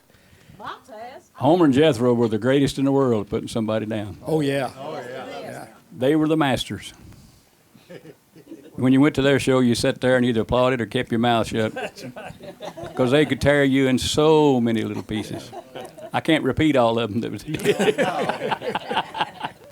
Hey, we got a guy here that's traveled twice as far as any of us and back several times, holding that dobro on his lap over there. Bashful brother Oswald. He's got some of the greatest stories in the world. Can you tell any of them, Oz? Let me tell one on Oswald. Oz, can I tell a story on you? Very little. Well, the first time I was ever on the Grand Ole Opry in 1962, I was living in Springfield, Missouri, and I made my first trip to Nashville as a guest on the Grand Ole Opry. And this happened. I'd never even been to the Ryman Auditorium and seen it, and I was there that night, and I was just thinking a while ago, just about like this. I was surrounded by my heroes and heroines and brushing shoulders with people that I idolized, and it was just a tremendous experience. And I'm standing there at the edge of the stage, and I'm on Roy Acuff's show. And I did he called me out, and I did my first song, and just a spattering of mild applause, and I went off, because I was scared to death. And by the second show, the 10 o'clock show, he called me out, and I was a little bit better shape, I guess, and I got an encore. When I got through, they was clapping real strong, and I turned to start to go away, and Roy put his arm around me and said, son, it looked like they want to hear a little more, and pulled me back up to the microphone. Well, now, Oz is backstage, and this is the place where he usually runs out and stomps his big old feet on the stage, and sounds like a watermelon being thrown off a 10-story building when it hits the concrete. Well, that's kind of what it was. But I didn't know that. So he says he wanted to hear a little more. So I'm just fixing to start in, and my heart is just bursting with pride, and I'm fixing to do my encore on the Grand Ole Opry. When I hear the darndest sound I have ever heard in my life. Wow! Just a honk, and I see a figure running out of the corner of my eye for the edge of the stage. I have no idea what is going on. It scared me to death. And, of course, it's Oswald, not knowing I've got an encore, and he's fixing to do his comedy routine. Well, he come running out there, and he come right to the edge of the stage, and if you've ever seen that television part, newsreel thing where they show an airplane trying to take off of a carrier, and it don't quite make it, and it falls into the ocean.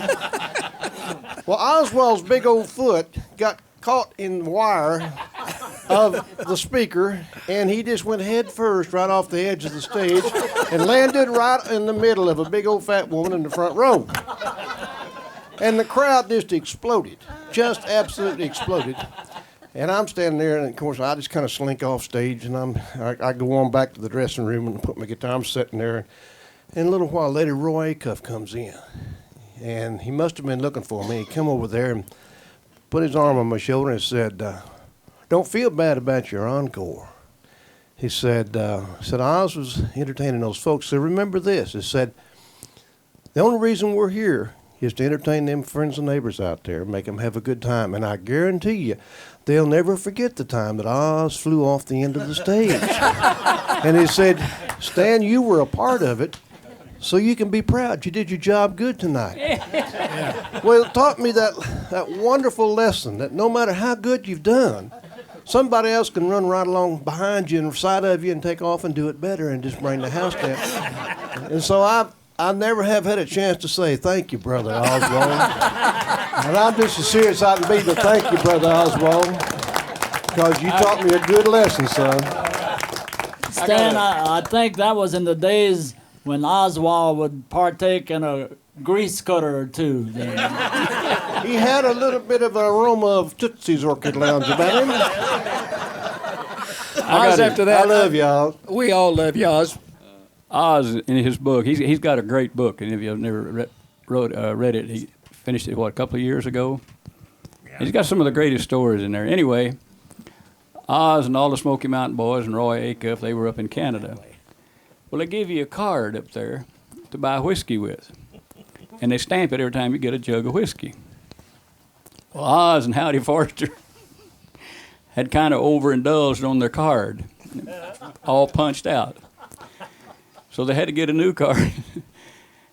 And he didn't want to use his real name because they had it on the list there, you know, Oswald. And he says, Howdy, what am I going to do? Howdy says, tell him your name is Clarence. Oz picked up his pencil. How do you spell Clarence?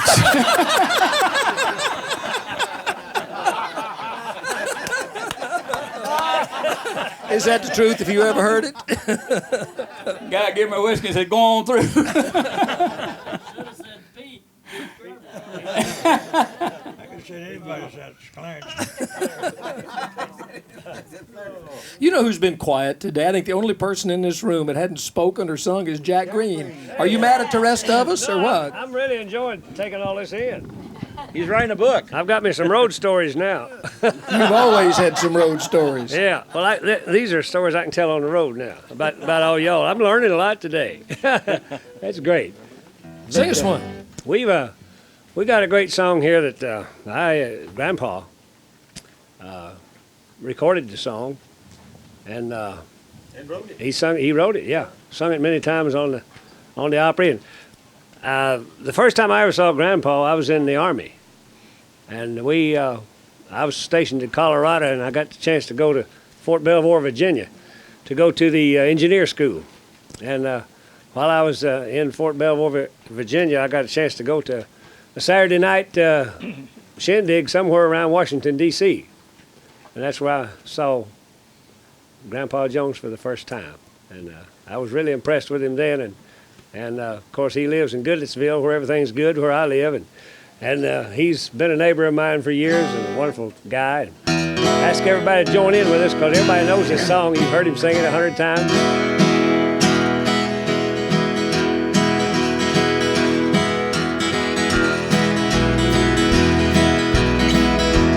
By the graveside of this soon forgotten man, on this cold November morning, here I stand, thinking of the friend we loved long ago.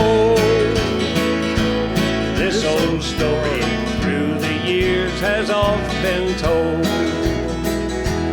Fallen leaves that lie scattered on the ground, the birds and flowers that we hear now can't be found. All his friends that he once knew are not around. They are scattered like the leaves upon the ground.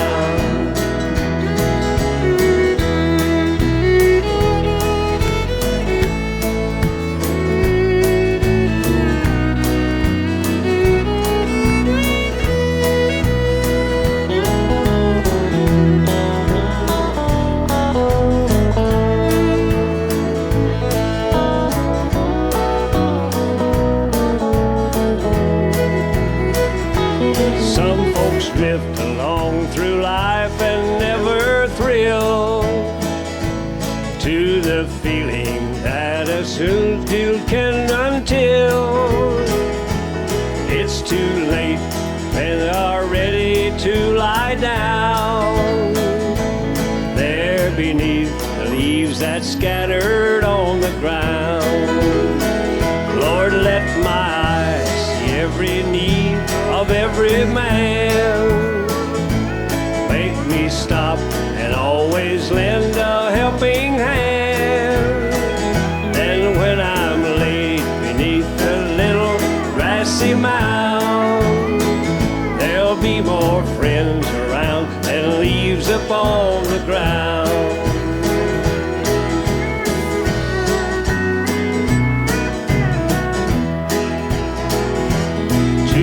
Grave, there's no taking any gold. You cannot use it when it's time for hands to fold. When you leave this earth for a better home someday, the only thing you'll take is what you gave away.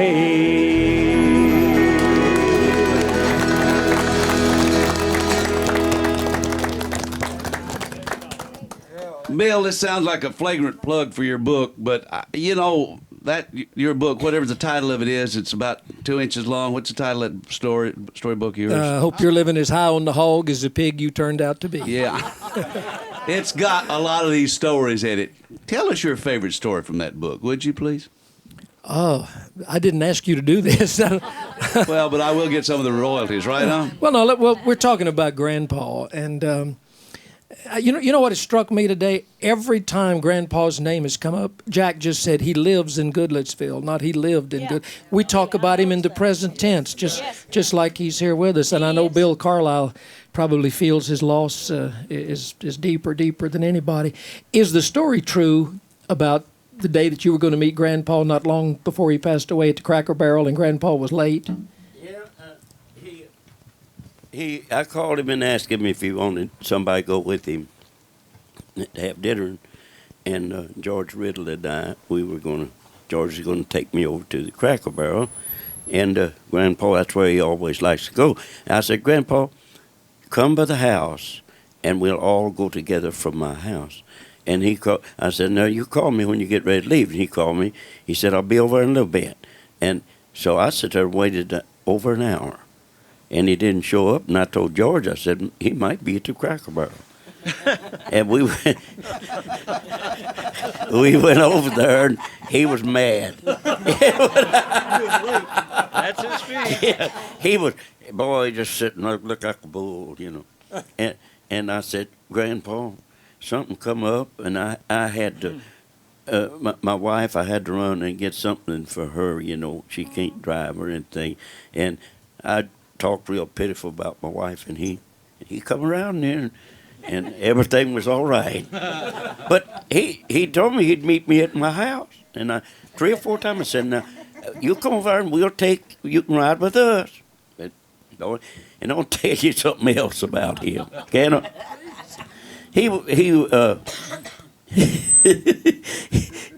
Grandpa, he was, I told you about the yeah, but did I tell the other time about him going to go to Sunday school with me? No. Huh? Yeah, did I? I believe I did. Ain't no need in chewing your backer twice.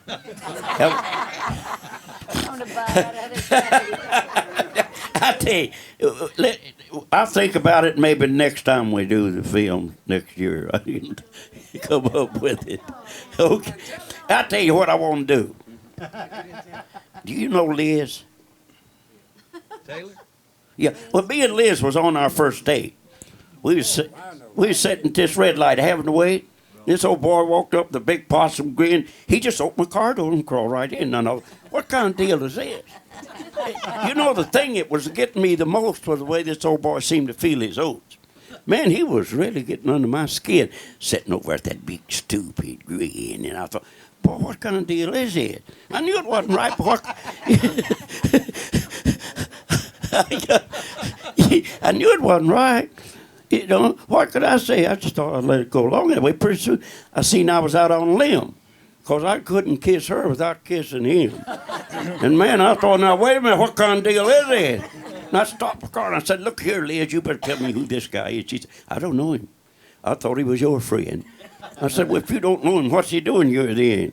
I stopped the car, and I grabbed him by the collar and jerked him out of the car. I said, man, I ain't never seen nobody like you are. How come you pull these kind of jokes? He said, well, sometime it works and sometime it don't. Hey, Bill. Hey. Bill? I've got to tell a Bill Carlisle story.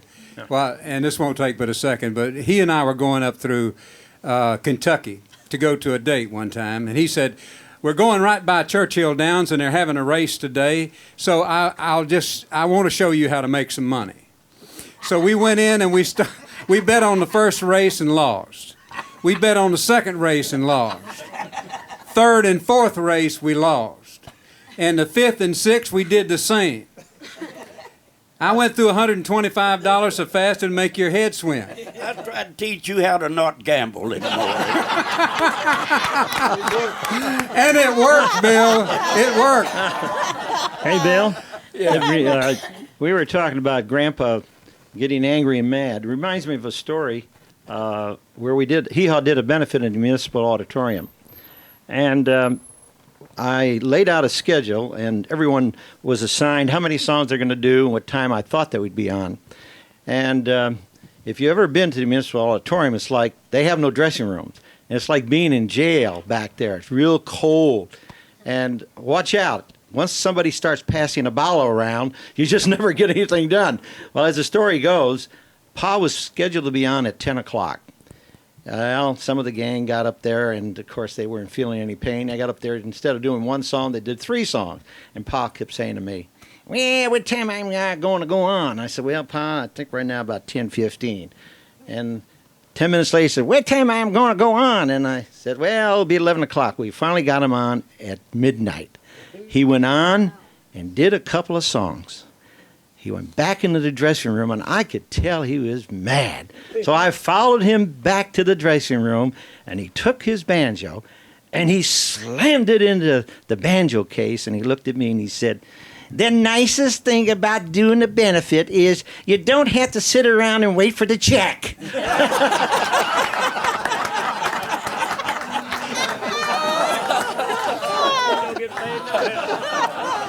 I heard a different punchline, Carlisle, on the story about you being late to the restaurant. Yeah. Somebody told me that you walked in there and said, you know, have you been waiting long? And Grandpa said, no, I just read the Encyclopedia Britannica. The whole thing while he was waiting for you. Bill, I got to tell this about Grandpa. We was up in Canada, and I had flew up there, and Grandpa had his car up there, and I said, Grandpa, can I ride back to the hotel with you? Yeah. So we got in there, and we could not find that hotel. We could see the top of the light, you know, of the hotel, but we couldn't get there. And he said, well, I'll stop up here and ask this guy. Said, just watch. He won't know. Well, sure enough, the guy said, I'm a stranger here. You know?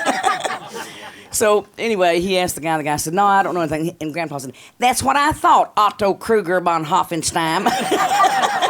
And I bought me a dog, a Schnauzer dog, about a year later, and I named that dog Otto Kruger von Hoffenstein. Were you with Grandpa at the time he was asking directions to the auditorium? And everybody would give him different directions. And finally, about the 4th person, he asked guy to get to the auditorium. And the guy said, well, just go right down here. You can't miss it. Grandpa reached out and grabbed him and said, don't tell me I can't miss it.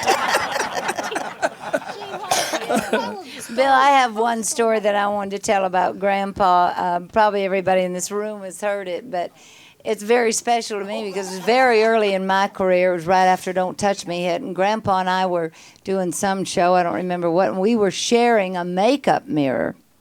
And it was so hot in there. And back then, Grandpa was still drawing the lines around his eyes and putting the powder, the gray in his hair.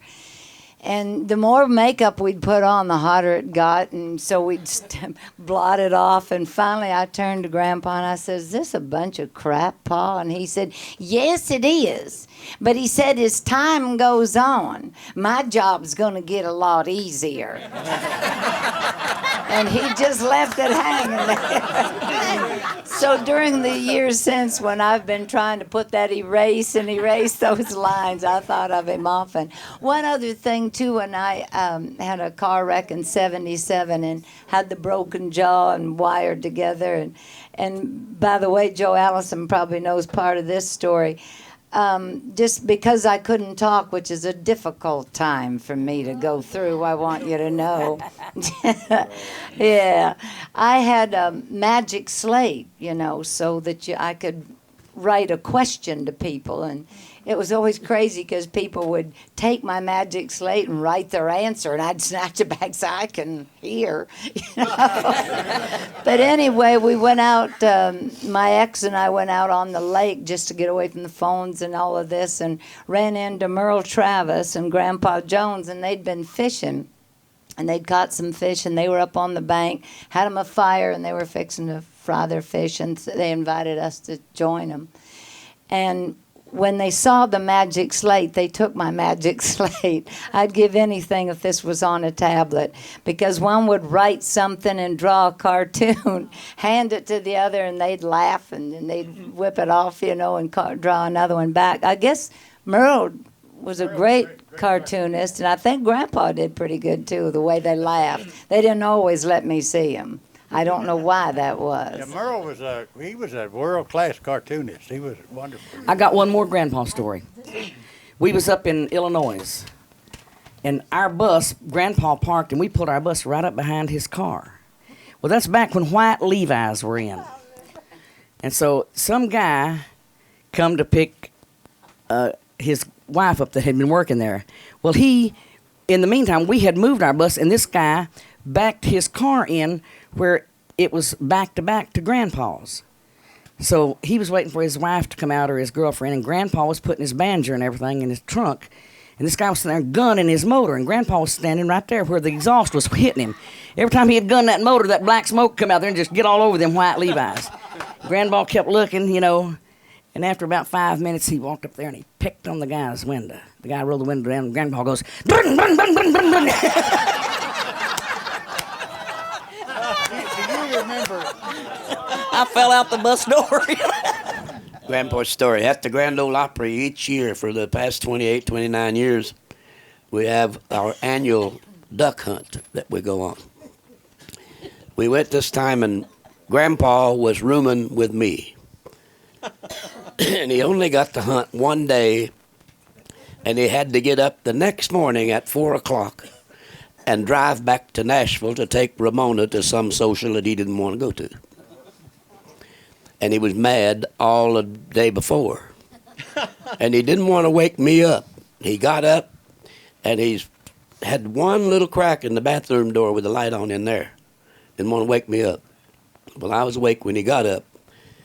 And he's getting around there trying to find these things and put them in his bag and trying to find these clothes. We had hunting jackets that looked just alike. Only mine was reversible. And he got over there in the dark and he found my little jacket.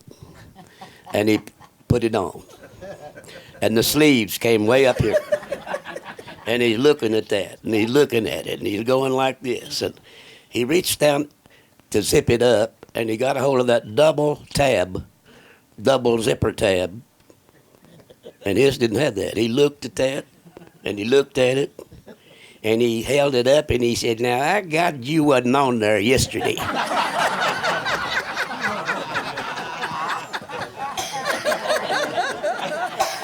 And I said, "Paul, what's going on?" "I'm trying to get your little stinking jacket on." And he took it off and wadded it up and threw it behind the bed, I was telling you, and just stomped out of there, man, madder than a hornet. He didn't know I was awake, but you wasn't on there yesterday. Hey, Jimmy, don't you do Good Old Mountain Dew? One of Grandpa's signature songs. Don't you do that sometimes at the Opry? I think we ought to sing a chorus or two of Good Old Mountain Dew. Oh, yeah. And as we remember our friend Grandpa Jones. Hey, will that work? Yeah, that'll work. Just jump in there. Yeah, just jump in there. Down the road here at the root, there's an old holler tree where you lay down $1 or $2. Yeah, you go round the bend and you come back again with a jug full of good old Mountain Dew. Yeah, they call it that good old Mountain Dew. And no matter if you sit or few, I'll shut my mouth if you feel alright, jug with that good old Mountain Dew. Come here, man.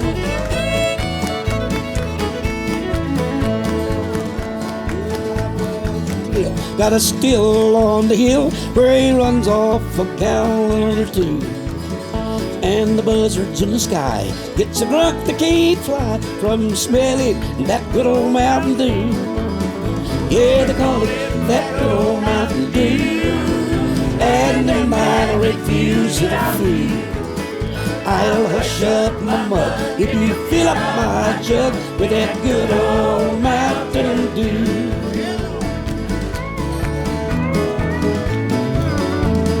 My Uncle Nort, Lord, he's sawed off and short, and he measures about 4 feet 2. But he thinks he's a giant when you give him a pint of that good old Mountain Dew. Yeah, they call it that old Mountain Dew.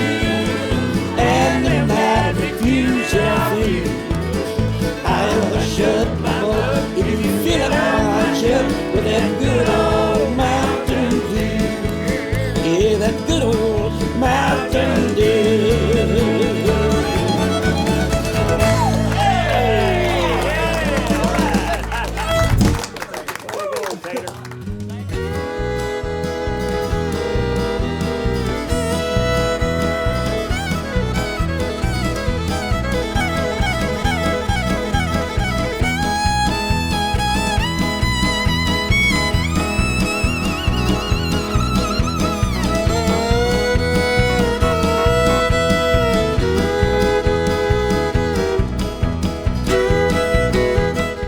I've got a request, Mr. Anderson. Yes, sir.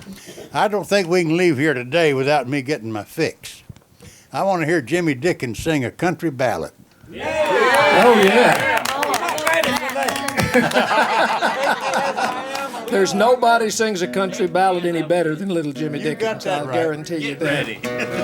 I'm not ready for it. You're not ready for it? Sure, you're always ready for it. Absolutely. Somebody hand him a mic, or Box, you gonna? Let's go. Let me get myself together. Y'all popped one on me there. I'll go. All right, Miss Seely. Can Thank you, ma'am. If you get bad, I can be your road. You're precious. Thank you, ma'am. If she seems cold and bitter, I beg of you, just stop and consider all she's gone through. Don't be quick to condemn her for things she might say. Just remember, life turned her that way. She's been walked on and stepped on so many times.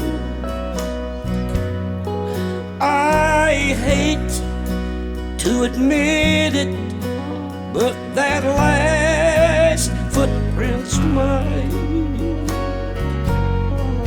She was crying when I met her. She cries harder today.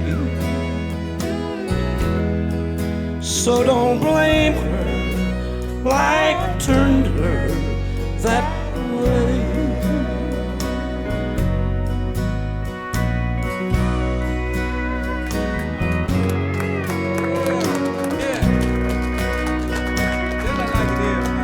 She's been walked on and stepped on so many times.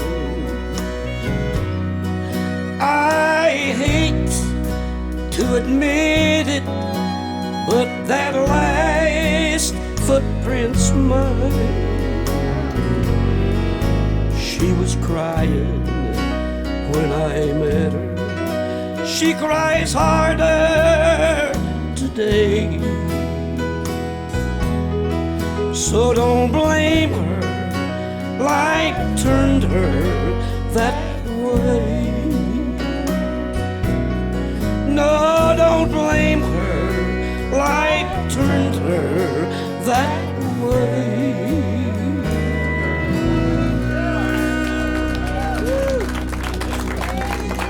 Oh, it don't get no better. That is terrific. Yeah. I want Jeannie Seely. You played microphone stand. It's your turn to sing. Talk about soulful singing. Yeah. I want Bill Anderson. I want to hear you sing too. You're kind. Thank you. She's first.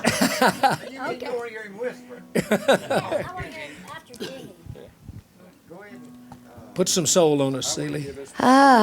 You would make me follow Jimmy Dickens. What an unkind thing to do. I don't know, hit me a key there. What'd we do? Can I sleep in? Can I sleep in your arms tonight, mister? It's so cold lying here all alone, and I have no home to hold on you, and I assure you I'll do you no wrong. Don't know why, but the one I love left me lonely and cold and so weak.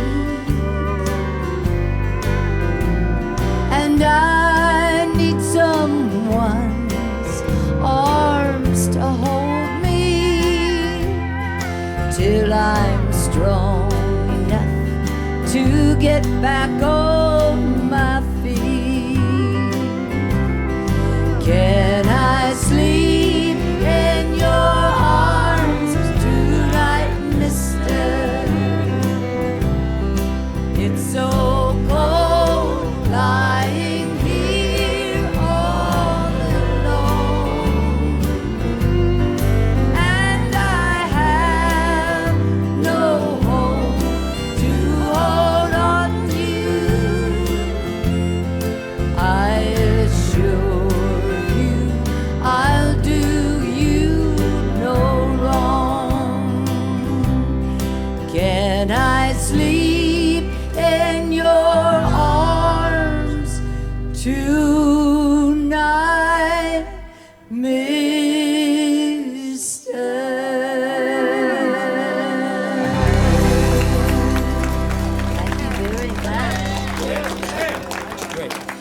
The original title of that was the old song about "Can I Sleep in Your Barn"? Wasn't that the original title? Can I sleep in your barn tonight? Well, you can sleep in my barn or my arms. You're saying you can sleep in their barn, their arms, or whatever. That was one of the first songs that I learned to sing when I was a little girl, the Prisoner song and Can I Sleep in Your Barn? I was about 5 or whatever. And I always loved that melody. And Tex Ritter told me some stories about that melody. A couple of them I can tell you. One of them, he said, then it was brought from England, and then as people moved west, settling the west, they carried the melody out there as, from this valley they say you are going. Yeah. It's one of those melodies like Thinking Tonight of My Blue Eyes, Wild Side of Life thing. I was going to call you the other day and see if you wanted to get together and we'd write it again. Sure. Let's write a new song. New words to an old melody. Pass the microphone over there. Jan, you haven't sung one today. We're getting a singing mood here with everybody. All right. But after those two great ballads, I love ballads. I love ballads. We're going to boogie now. But I guess I won't. Though. Okay. All right. All right, kick off Rock Me Back to Widow Walk. Key of E flat, I think. I usually do it in E, but today I'd flatten it if it was in E. You want to kick it off, Mr. Caps? I may have to stand up. Well, I was young when I left you and Daddy. Well, there was a world outside I had to see. Mama, I sure been a lot of places, but a Little Rock still looks the best to me. Rock me back to Little Rock, Mama, rock me. Let me be there in my dreams a while, where the men don't try to take advantage of every woman who smiles. Sing me a little rockabye, baby, just the way you used to do. Mama, this old world outside has hurt me, so rock me back to Little Rock with you. Turn around. Oh, top of that pie. Well, I couldn't wait to get away from Little Rock, for I thought Little Rock was a little square. But if I ever save enough money, I'll swing it right on back and settle there. Rock me back to Little Rock, Mama, rock me. Let me be there in my dreams a while, where the men don't try to take advantage of every woman who smiles. Sing me a little rockabye, baby, just the way you used to do. Mama, this old world outside has hurt me, so rock me back to Little Rock with you. Da-da-da-da-da-da. You know, it's funny, but I was just thinking about it while I was singing there. I don't know why, but 3 songs I've recorded has Little Rock in it. Bad Seed, and this one, and another one. I can't remember which one it was. But have Little Rock in it. I Well, lived there there's one been time. 3 or 4 hit songs about Little Rock. Colin Ray had a Little Rock. Reba McEntire had a totally different Little Rock song. Yeah. Ferlin had one called Little Rock. They got a lot of publicity. I don't know if they did. Yeah, right. Well, Jim Ed Brown's from Arkansas. You can tell us why. That's right. Somebody's going to have to write one about Big Rock one of these days. Leroy, did I see where you put down you were going to do a recitation? I might do that. Get out of here. That's my act. I have been known to whisper in my life. You know this, dun, dun, dun.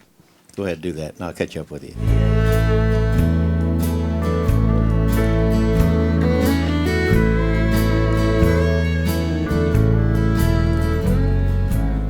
It was battered and scarred. The auctioneer thought it was scarcely worth his while to waste much time on the old violin, but he held it up with a smile. "Want 'em a bid, good folks," he cried. "Who'll start the bidding for me? $1, who'll make it $2, $2 who'll make it $3, $3 once, $3 twice, $3 going for 3. But no. From far back in the room, a gray-haired man came forward and picked up the bow. Then wiping the dust from the old violin and tightening up all the loose strings, he played a melody pure and sweet as an angel sings.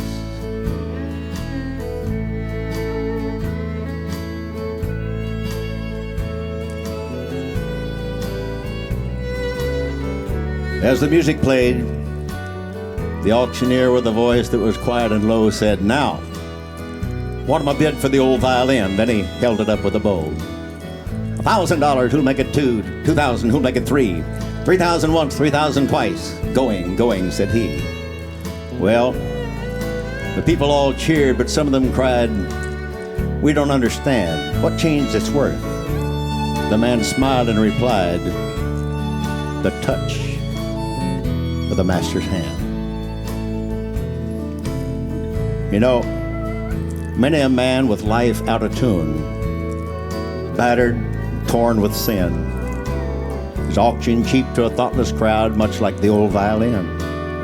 A bowl of porridge, a glass of wine, a game, and it travels on. He's going once, going twice, going and almost gone. And then the master comes, and the foolish crowd can never quite understand the worth of a soul and the change that's wrought by the touch of the master's hand.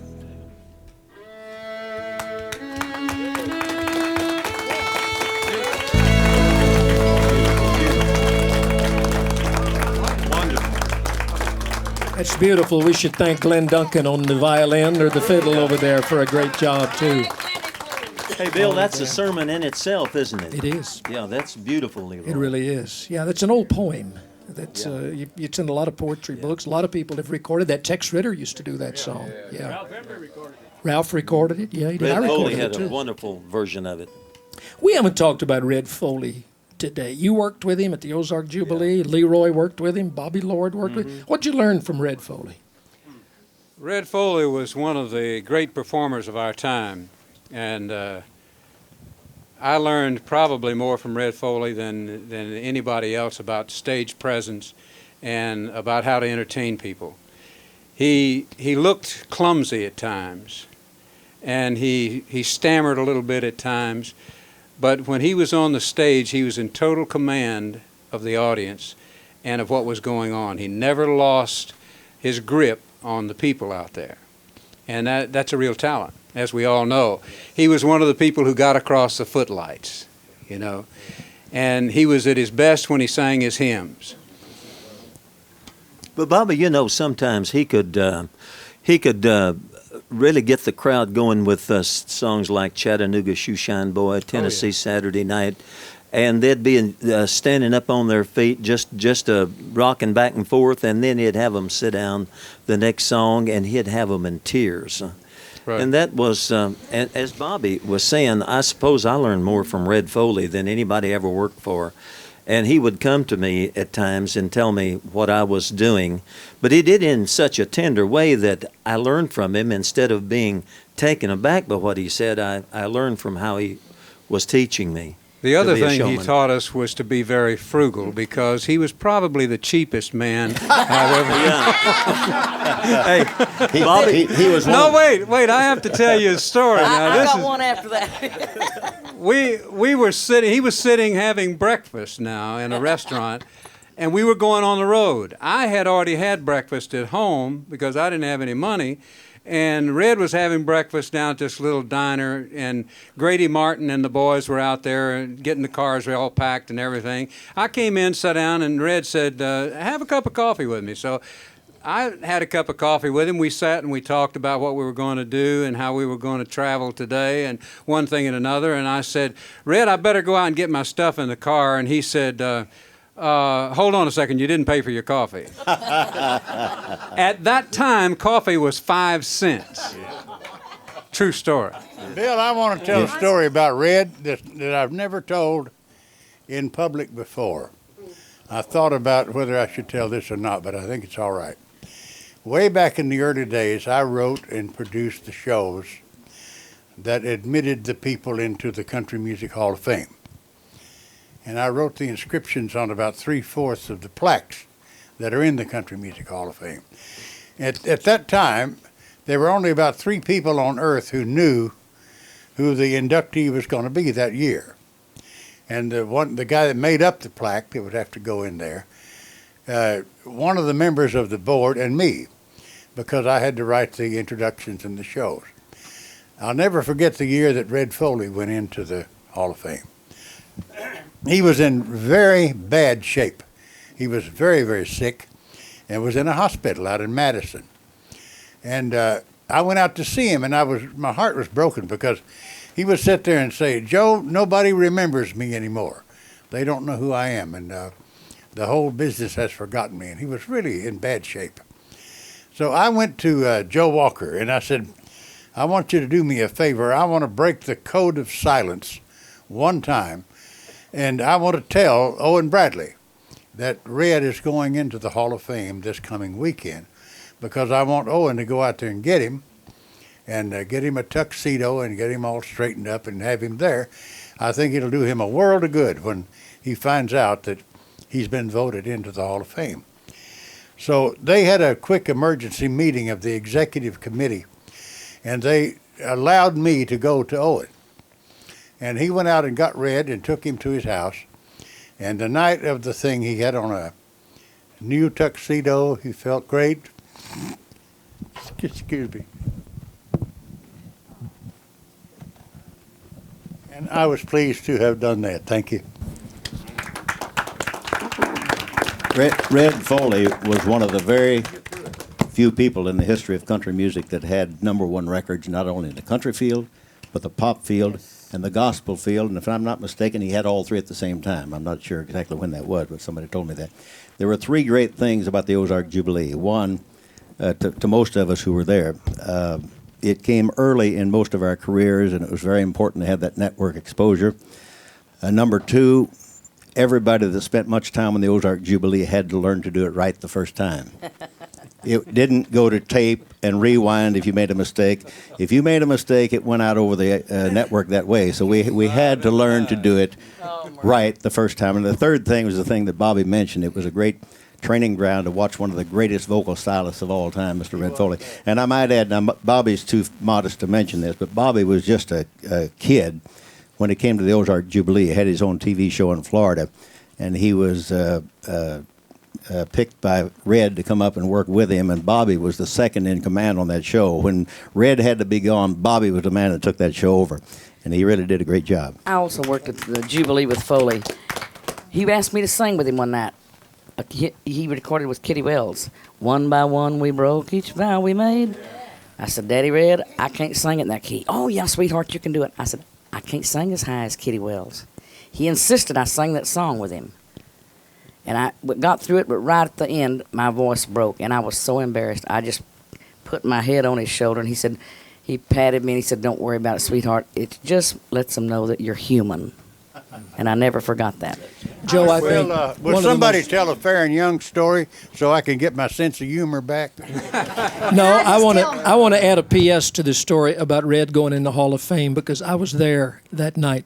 Y'all remember when Ernest Tubb and Red Foley kind of had like a little rivalry going, kind of like, who was it, Bing Crosby and Bob Hope and some of the, different, and they recorded some songs together. I remember they did the one called "Don't Be Ashamed of Your Age," where they put each other down, and they were friends, but to the public in some ways they were kind of rivals and everything.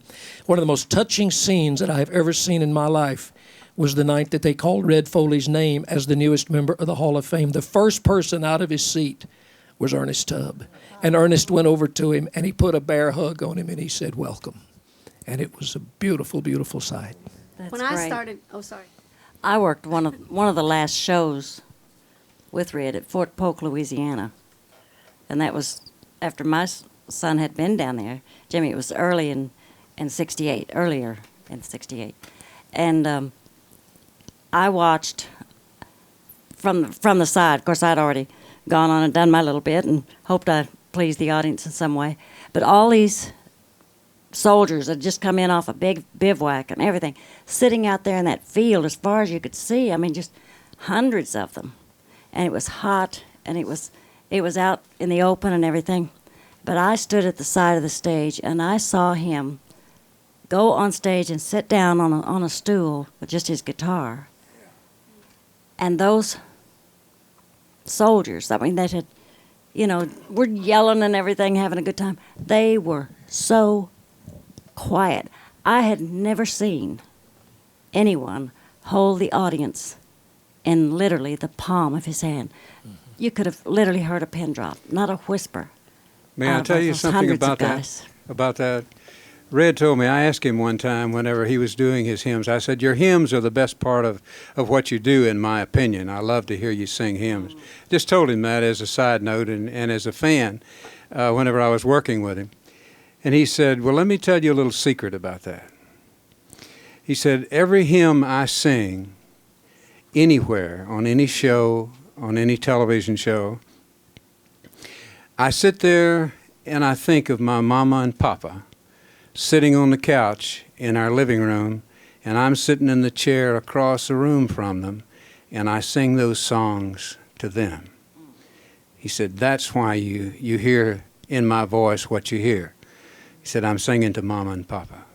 And there was nobody in the world that could look in that TV camera and say, "Good night, Mama, good night, Papa," like Red Foley could. He was great. We need to get you a microphone, Charlie. The big star that Bing Crosby was back then, Bing made a remark one time that Red Foley, he thought, had the greatest voice that he'd ever heard. And from Crosby, that's pretty big. Yeah. Hit me an E chord over there, Lester. Get a little vamp going, just a little bit. No, I ain't gonna talk. No, just go right ahead. You can pick it up a little bit.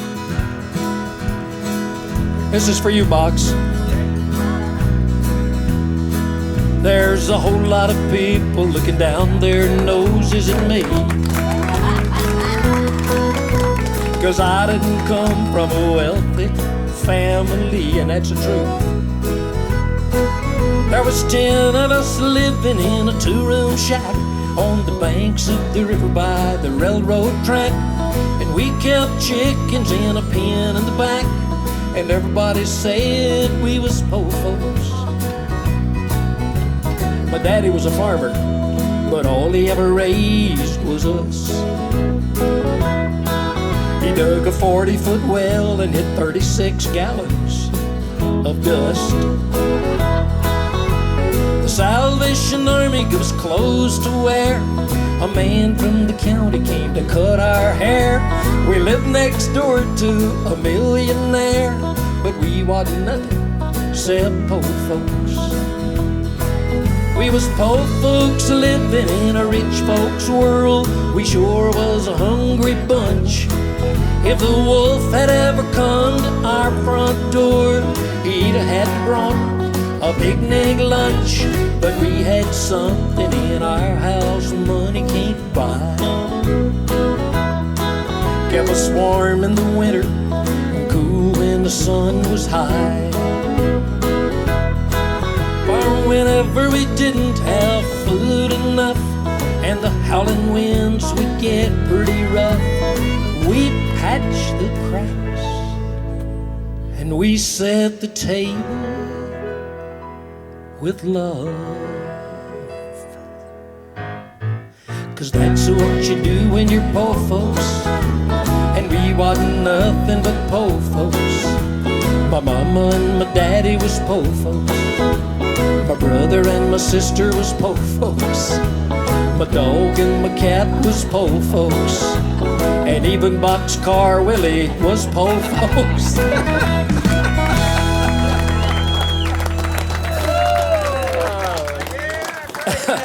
Box, I used to sing out on the Opry, and whoever the announcer was on the show that night, on that particular segment, I would say, and even Grant Turner was po folks, or even Ralph Emery was whoever. And the announcers used to fight to see who was going to be on, so I'd put their name in the end of the song.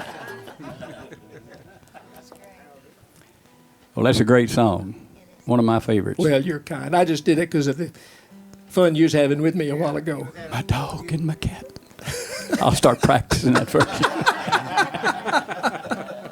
Bobby Lord, it's great having you up here from Florida. We don't see near enough of you. I am so glad you came to share your stories and your songs and your memories. It's been my pleasure. Been my pleasure. You have got more funny stories probably than anybody in this business. Is there any you can tell that you haven't told?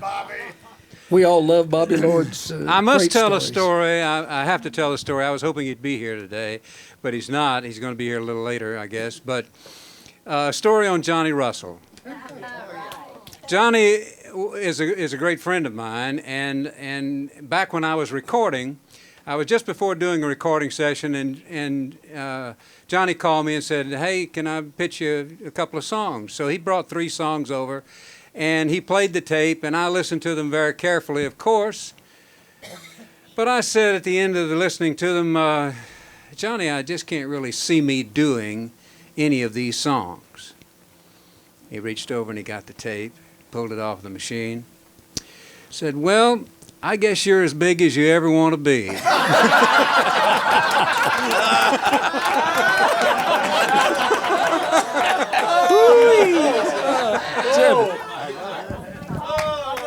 I'd like for Bobby to tell about his story to Louisiana, on his trip to Louisiana. It's a classic. I don't know whether we got time. We'll take time.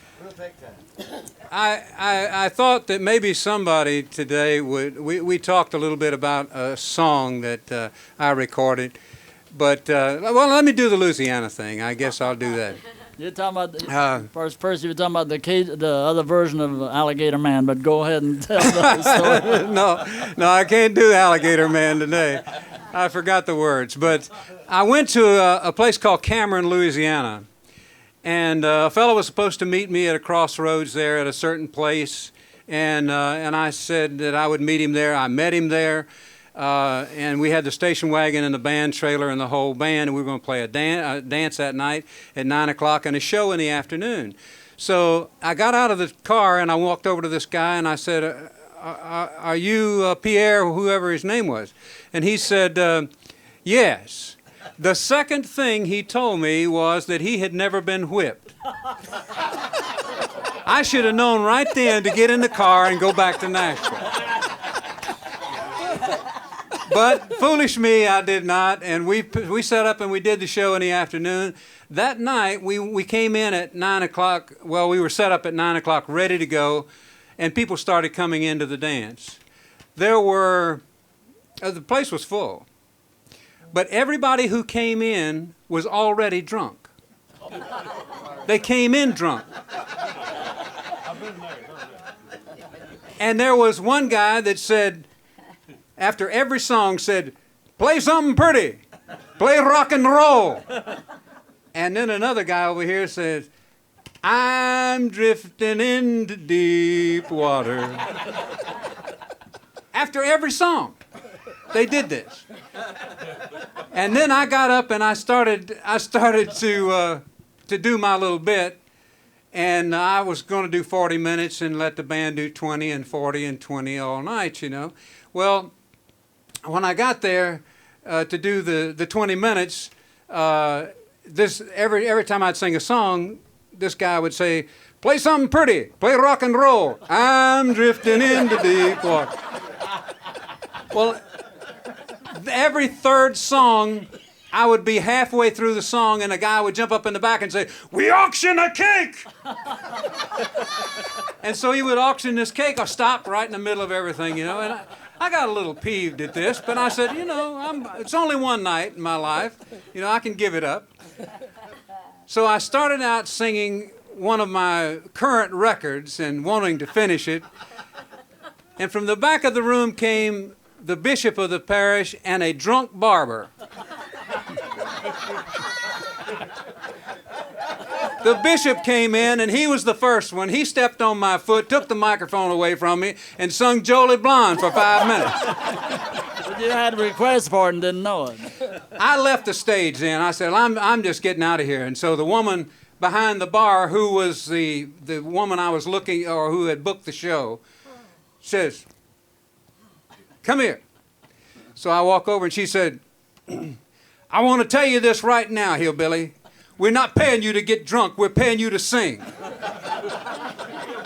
I said, "I haven't had a drop. I don't drink." She said, "I'm just telling you."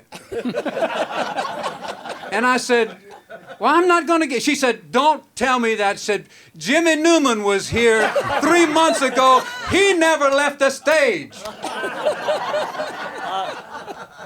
I knew better not to. The end of this story was we finally got through the night after a guy walks in with a chainsaw sprayer. I don't know whether you've ever known one of these or not, but they put kerosene in a sprayer device, and he cranks this baby up and walks around the room with it. For mosquitoes. Just fogging for mosquitoes. I couldn't see the audience. It was like we were on radio. You know? And somebody took a chair and knocked this guy through the screen door and out onto the grass. We finished the night, and I went out to the band trailer and I said, "Guys, did anybody lock this band trailer?" And they said, "No, we didn't lock it." I said, "Where's the key?" And one of the guys gave me the key, and so I unlocked the door. I popped the door on this thing, and a 350-pound Poland China hog run all over me. He hit me like a linebacker.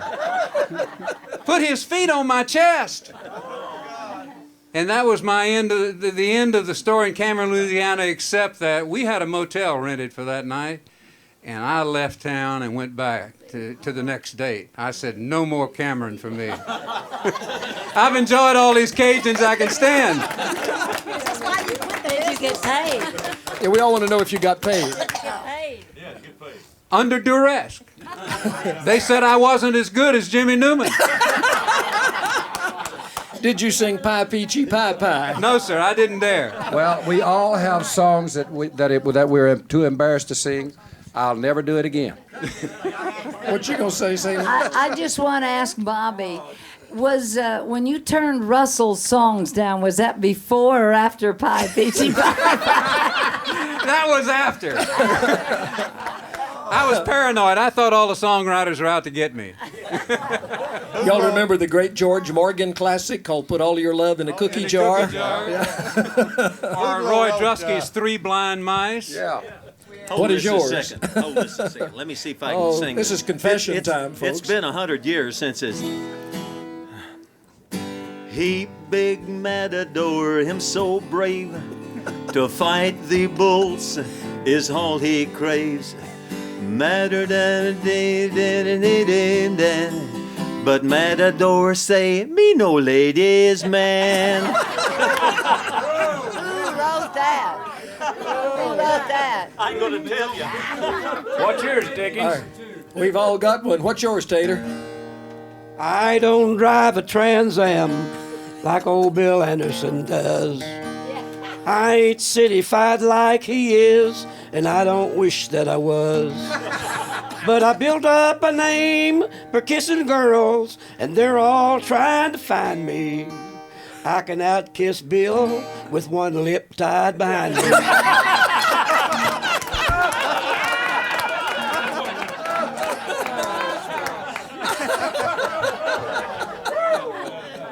Is that a real song? It is now, yeah. What, Bill? Beans for dinner. Beans for breakfast time.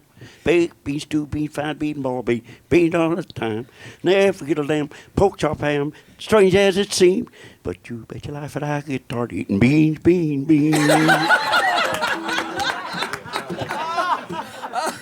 All right, who else is going to confess? Yeah, we got the top 10. What have you got, Skeeter? Since I don't play, I've never ever sang this song, and I'm never ever even told anybody I recorded it. And the only thing I don't think anybody ever heard it, but it's if I had wheels, I'd be a motorboat and run all over you. Brun, brun, brun. I recorded that song, and I was so glad. I don't think anybody ever played it, but some of the fans that know me and love me the longest and the best, and Pete Drake is when Pete had first came to town, started a publishing company, and the other side of the record was a hit. But I actually did that to help Pete Drake. And always hoped that nobody would hear it, and nobody did. And I've never confessed it till now. Brun, brun. Who else? Confession time. What you, Stonewall? I guess I was more careful than that.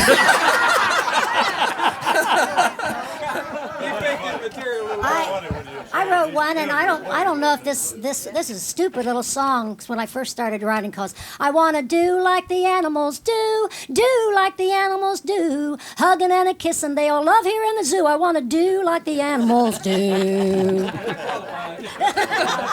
That's bubbling under the top 10, ain't it? Jimmy. Jimmy needs a microphone, folks. Oh, yeah, forget about the microscope. I never recorded any of those shows that I can remember. Of course, I did some French ones that may be in that category. But I know about this one old boy that recorded. He was doing a record session, and he said, "Look, boys," he said, "this song is going to be," I said, "I already timed it as 2 minutes and 72 seconds long." Then when we get to the bridge, he said, "We're going to all migrate. Thank you too much." I think Taylor topped them all with May the Bird of Paradise, didn't he, huh? Well, that's a pretty good one. That's right. Yeah, that was one that worked. What did you think? Let me just ask, because I've never asked you this. What did you think the first time you heard that song? Give him a microphone there, somebody. About Yeah. there's a dead skunk in the middle of the road. Yeah, I did that too. I don't know what I thought. Really, I didn't have time to think. Hap Wilson, you know Hap Wilson? Mm-hmm. He brought me sleeping at the foot of the bed. So when he walked in the middle of the session, he said, "I got a song I think you'd like under my arm here." And we took a break, and I listened to it, Grady Martin and the guys, and said, "Yeah, we'll do that." He set the lyric up there, and I sang it down one time, and first take, we got "May the Bird of Paradise Fly Up Your Nose." Wow. Yeah. I was running Central. That's Johnny Carson's favorite song, wasn't it? Well, he'd been kicking that phrase around for a long time, This and guy here did the demo on it. Stan did. And I was in charge of Central Song when Neil Merritt wrote that song. I came into town, and Happy Wilson, who worked for us, I said, "What do you got new?" And he played me that one. I said, "Well, you got to be kidding with that. What else you got?" You know. He said, "It's going to be a hit." And he said Jimmy Dickens is going to record it. And the night it was a hit and got a BMI award. Happy bullied his way. I said, "I'm not going up there with you." He said, "I don't want you to go up there with me." And he grabbed it and held it up in the air and said, "I told you so." And he showed it to everybody. We've all been brought some interesting songs in our lifetimes. I remember a guy came to me one time and said he wanted to sing me a song, and he sang me. It was a beautiful melody, but I recognized it was exactly the tune to "You Win Again," the old Hank Williams song. He had written new words to it, and he got through. He said, "Well, what do you think?" And I said, "Well, that's pretty good, but that's the tune to "You Win Again." And he said, "I know it." Yeah. And I said, "You can't use that." He said, "If it's good enough for old Hank, it's good enough for me."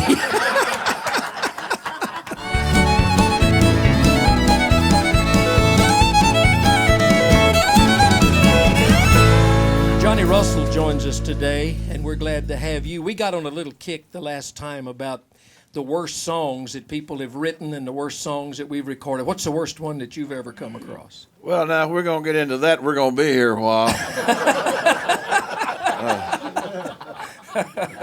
I got publishers that'll tell you all mine have been pretty bad. Well, I don't know, man. Actually, I thought all mine were pretty good. Well, they don't have to be yours. But I did have some people play me some things that were but the funniest thing that ever happened like that was one time over at Jack Clement's house. He showed us a song that a guy had sent him. It was a tape wrapped around a twig, and I don't know how we were supposed to play it. Gee, that wasn't all that funny, was it? But it was. It just wrapped around a twig. And then one time I was somewhere and a guy came in and said, I got a song I want you to record. And I said, well, I'll hear it.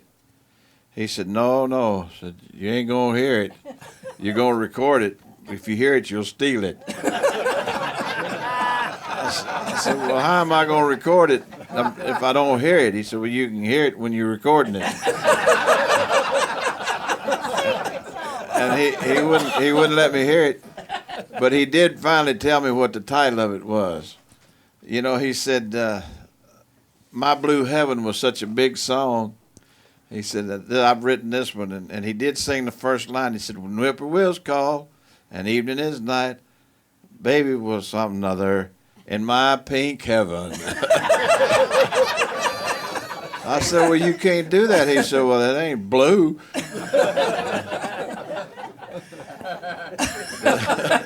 Give us a little bit of the baptism of Jesse Taylor. I'll give you all of it if you don't. Well, somebody hit me a chord over there.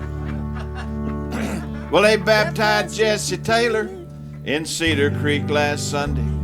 Jesus gained a soul and Satan lost a good right arm. They all cried hallelujah when Jesse's head went under, 'cause this time he went under for the Lord. From now on, Nancy Taylor proudly speak to neighbors and tell them how much Jesse took up with little Jim. Well, Jimmy's got him a daddy now, and Jesse's got a family, and Franklin County done got him a lot more, man. Well, they baptized Jesse Taylor in Cedar Creek last Sunday. Jesus gained a soul and Satan lost a good right arm. They all cried hallelujah when Jesse's head went under, 'cause this time he went under for the Lord. This time he went under for the Lord.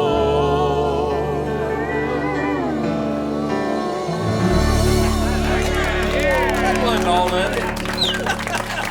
Well, for this kind of money, that's all of it. One of my favorite people in the world is with us for the first time, Melba Montgomery. I just love to hear you talk. Oh, it's a pleasure being here, Bill. I've seen so many great friends of mine I haven't seen for so long, and it's so great to be here and see everyone. What's the worst song you ever came across? Now, you're a great writer. You've written a lot of good songs. You made a lot of good records. You ever come across a real bad one? Yeah, but those we try to forget. What was the one you were telling about you and George Jones did? Oh, we did a little song called Party Picking one time, and we never did understand after we cut it why we did. But it was, I don't remember much of it. It's something like, don't you start that party picking, what'd I do to be ashamed? You're the one that needs a licking, I'm the one that takes the blame. Don't call us, we'll call you. Righty. Anybody here confess to writing that? Oh, Carlisle raised his hand. You didn't write that, did you? No, I didn't write that. I had one that I wanted to tell you about, but we'll get to it after. No, go on. But, you know, you remember String Bean, he was doing a show in Asheville, North Carolina. There was a bunch of us down there. And we got there, and there was a table on the stage, and this old boy had brought songs, and he just had them laying all over that table. And he had me looking, and I couldn't find anything really that suit me. So I went on in the room, and String was sitting over there, you know, and had that pipe in his hand, you know. And this old boy knocked on the door, and he come in and he said, String, I got a song here, and I wrote especially for you. And String didn't say anything. He says, he just sat there and looked like, had that pipe in his hand. And That old boy looked, and he turned around and walked. He take about 3-4 steps and turn around and look again and didn't believe what he seen. And he went out and straight and looked at me and said, Chief, it'll work every time.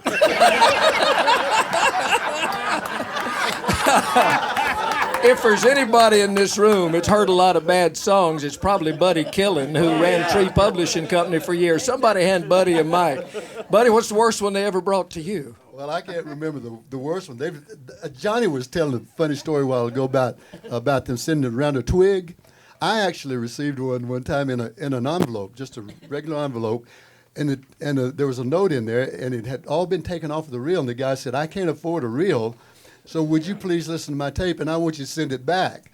And you know what? We actually put the tape on a reel and listened to it. It started off slow, but it tapered off. I don't think everybody thinks they can write a song. I mean, everybody's gonna, at one time in their life, they're gonna write a song or try to write a song. They've brought them all to me. I've heard them all. Not all of them. You got some, Billy? No, but you know, most people think that when they write a song, it's like having a baby. Their baby is the prettiest thing that was ever born, and their song is the most beautiful song that's ever been born. And you can't hardly tell them that this is a bad song in front of their face. They'll get extremely mad and say, "Well, what do you know?" Yeah. Like saying your kid is ugly. Yeah. Your kid is ugly. No, I never had a baby. Melba sure recorded some great songs. Could you do a little bit of that great Harlan Howard song called No Charge? We'll try. I hope so. All right. Just give me a long Geo there, fellas. My little boy came into the kitchen this evening while I was fixing supper, and he handed me a piece of paper he'd been writing on. And after wiping my hands on my apron, I read it, and this is what it said. For mowing the yard, $5. Making my own bed this week, $1. Going to the store, 50 cents.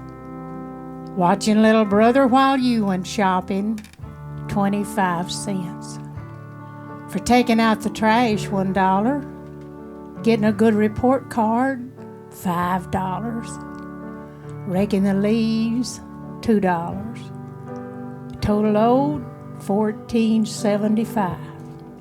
Well, I stood there looking at him, expecting, and 1,000 memories flashed through my mind. So I picked up the pen and, turning the paper over, this is what I wrote.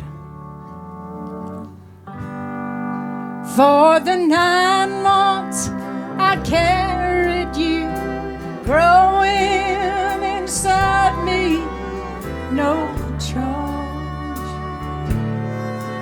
For the nights I sat up with you, doctored you, prayed for you, no charge.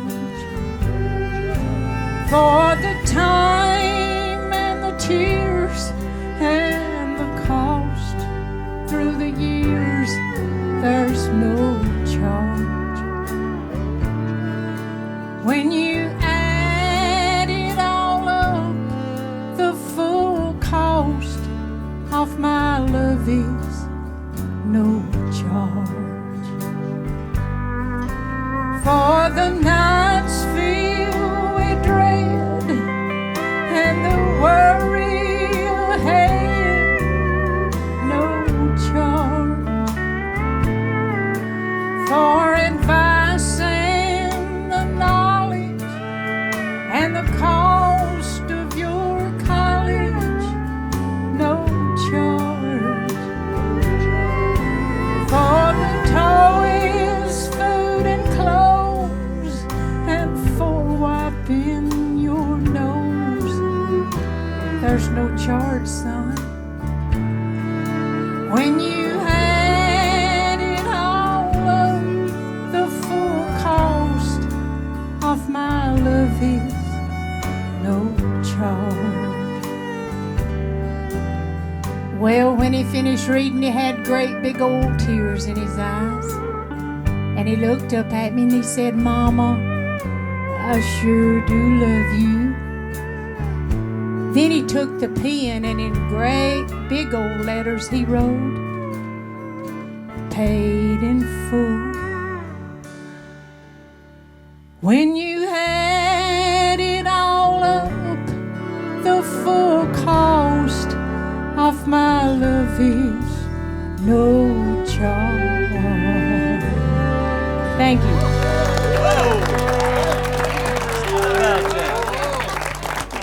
Thank y'all. Oh, my goosebumps have goosebumps. I gotta go call my mama. Hey, Bill, I want to tell this because I think this is very fascinating. I want y'all to know that Jan Howard said that to her son. That's where that song came from. Is that right? Yeah. You inspired a lot of songs, didn't you? I think so. Some were not as good as that one, though. That'll make a glass eye cry. I tell you what, that's my a son, beautiful song. Jimmy came in the kitchen one day, and he said, I'll mow the yard for $1. I said, no, you'll mow the yard for nothing. Because I do this for you, I do that for you, and I don't charge for any of those. And that's where Harlan got the idea to write that song? Yep. Wow. So how much of a well. percentage did you get of the song? None whatsoever. No charge, huh, Jan? Hey, Jan, no charge. I think I'll send him a bill. Talk about bad songs. That bill is not paid in full. Wait a minute. What did you say about your pink suit today? What about my pink suit? Well, what'd you just tell me out in the hallway? I said I would hit you with my purse if you talk about it. That's not what you said. You said you look like a walking... I'm a walking bottle of Pepto-Bismol. Short shot. Tommy Collins told me that when he was writing for Mel Tillis in the company, that they gave him the back room where they sent all the squirrels. And he said one day this old boy come in there with a shopping bag full of songs. And he said, Tommy, he said, are you taking anything in the key of E today?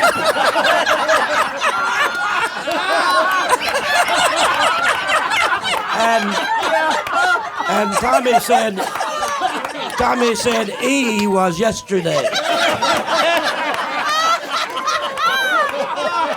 And the old boy said, well, I'll be darned. That's my luck, a day late.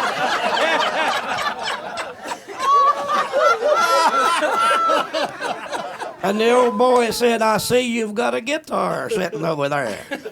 Tom said, he said, you care if I pick it up? Tom said, well, no. Said, go ahead and pick it up. And he picked it up and sat down, and he said, I started one last night, but I can't get it finished. Tom said, old Tom said, how does it go? He said, well, it starts right there in G and goes to C, and I can't get any farther with it.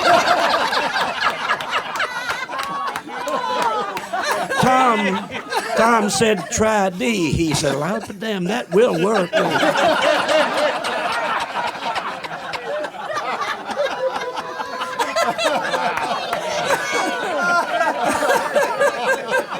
Said, what key do you sing in mostly?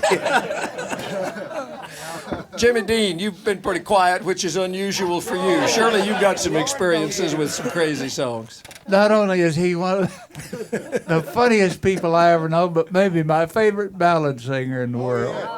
Brother Jimmy. Everybody's. You know, I was thinking, when I worked Vegas regularly, I came up with an idea, and I did a medley of songs that I had turned down.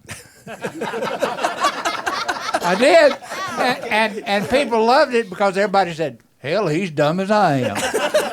You mean these were songs you had a chance to record? Yeah, and one of them I'll never forget.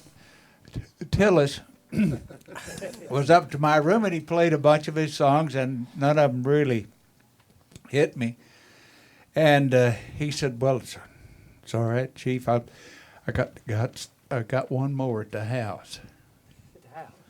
And I'm going to go home, and when I called you, I'm going to play it for you over the phone. So if your phone rings and nobody answers, don't hang up. It's me.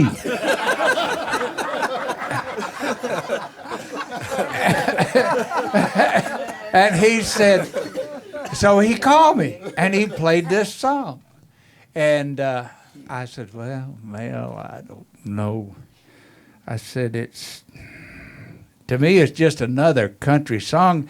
And to tell you the truth, it's a little morbid. And I don't think, he said, okay, Mel. And the song I turned down was, I want to go home. I want to go home. Bobby Bear would like to thank you for that. Yeah, I know. But I did a lot of them like that. I turned a bunch of them down, stupid. Ones that became hits for other people? Oh, yeah. One time I was at Hank Williams' house, and he had, he had quite a few. And he was on the couch and had a pair of green boxer shorts on. Can you imagine them legs in green boxer shorts? He could have sued them legs for non-support, But he said, I just wrote another hit. And I said, Hank, I don't doubt it, because that time he could have burped and sold 10 million records. He was so hot. But he sang me this song.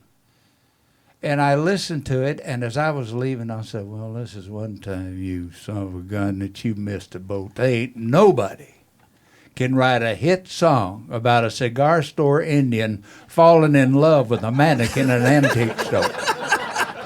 You can't do that. And Kalijah's only hit about 17 times. Well, one you didn't turn down was Big Bad John. Give us a little bit of John here. Well, that one I wrote. They say hard to turn down one you wrote. Well, they say that necessity is the mother of invention, and when I first started coming to Nashville, you recorded 4 songs in a 3-hour session. Can you feature that, friend? That don't happen anymore, does it? But I had 3 sides, and I wrote Big Bad John in about an hour and a half on a plane coming to Nashville. Can you? I know you can't, Jimmy. It's all right. Just he sits over there and tries to figure out whether to scratch his watch or wind his butt. He don't know. I pick on him because I invited him to my house to a picking one time, and he got busy and couldn't show up. Y'all, we had a big vocal group when we recorded this, and we don't have them here. Oh, yes, you do. I don't know if I want this group. Don't you play guitar. Now, Jimmy, I'm telling you, don't play guitar until they get holes on both sides of that. Don't play it. I'll tell you what, we'll start with the chorus. Ready? Big John, Big John, Big Bad John. Donna, I can take this bunch on the road with me. Dang. That was really good. Every morning at the mine, you could see him arrive. He stood 6'6" and weighed 245, kind of broad at the shoulder and narrow at the hip. And everybody knew you didn't give no lip to Big John. Here we go. Big John, Big John, Big Bad John. Whew, I'm telling you, that. We'll do the last one, you see. And this is where you break and give me this dramatic ending. You got it? Now, they never reopened that worthless pit. They just placed a marble stand in front of it. These few words are written on that stand. You break it kind of quicker. And I say here, I'm going to end this bill like I wrote it. And then they released it, and they said, you can't say that on a record. Now you can say anything. But I wrote it, at the bottom of this mine lies one hell of a man, Big John. Big John, Big John, Big Bad John, Big John, Big John. Boy, you were good. Thank you.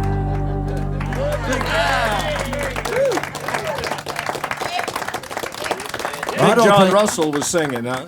I just figured out something, Dean. What? I thought you named that boat after me. You know, one of the biggest thrills I ever had, Coach Darrell Royals, a great friend of mine, and he said, you've got to go down to, what's the name of it? Abilene, I think. Not Abilene. Well, it was John Tyler High School, and he said they use your song as a fight song there. And I went down there, and I'm telling you, to hear 16-year-old kids doing a thing that I had written in 1961, Big Bad it just thrilled the daylights out of me. One of the nicest thing that ever happened. That's all. I won't bore you anymore, Bill, because you've got Sam Boring right there to talk to. One day I was down on Jimmy's boat, and a friend of mine was down there, and he came over for dinner, and we were having dinner, but Donald was down in the galley. The crew was gone because Jimmy had sent them out. One of them was having a birthday, so he'd sent them out, and the crew was gone. And so Donald was down the galley fixing dinner, and Jimmy and Chris, his friend of mine, and I were sitting up on the top deck up there. We got on them big tall stools. We got our feet propped up on the thing there, and they're having some Dom Perignon. I'm drinking a Diet Pepsi. And the Trump Tower is back over here. The sun is just going down. It's just beautiful. There's a nice breeze. It's just the greatest thing I'd ever had in my life. And I said, I wonder what the poor folks are doing. And Jimmy said, there's two of y'all sitting on my boat.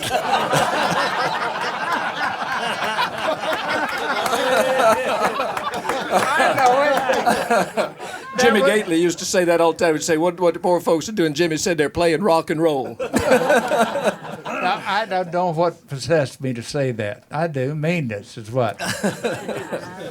Mac Wiseman, at one time, you were out in California running the country division of Dot Records.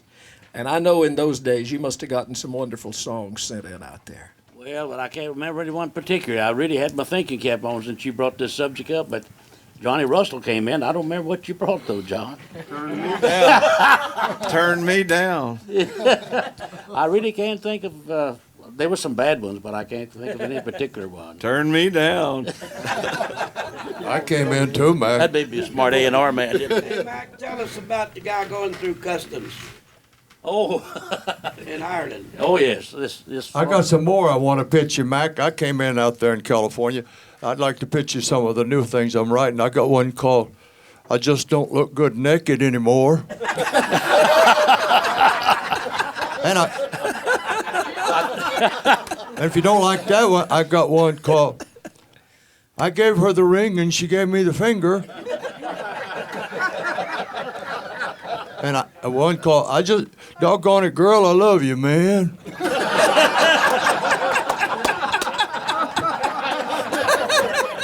Sounds like a concept album to me. If any of those hit your fancy, I think I could do those today, don't you? Tater said he wanted you to tell a story about Ireland. Request that again, Jim. We got to get out of this. The guy going through customs in Ireland. Tell us about that. Oh, yeah, the fellow with the banjo case was going through customs in Ireland, and the immigration officer said, I'm going to have to ask you to open that, if you will. He opened it. There was 2 machine guns in it.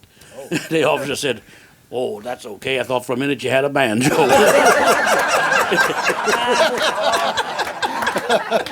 Well, now, see, you can tell that because you're from the bluegrass Bill, I got to world. tell one about Jeannie Seely when the Grand Ladies was over and talking about going through customs. We wasn't in customs. Oh, yeah.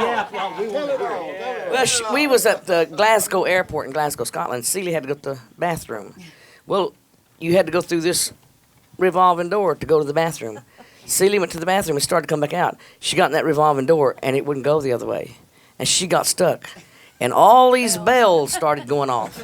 This guy walked over, you can't go back through there. And Seely said, well, we could in the United States. He said, you aren't in the United States. She said, I wish to heck I was. But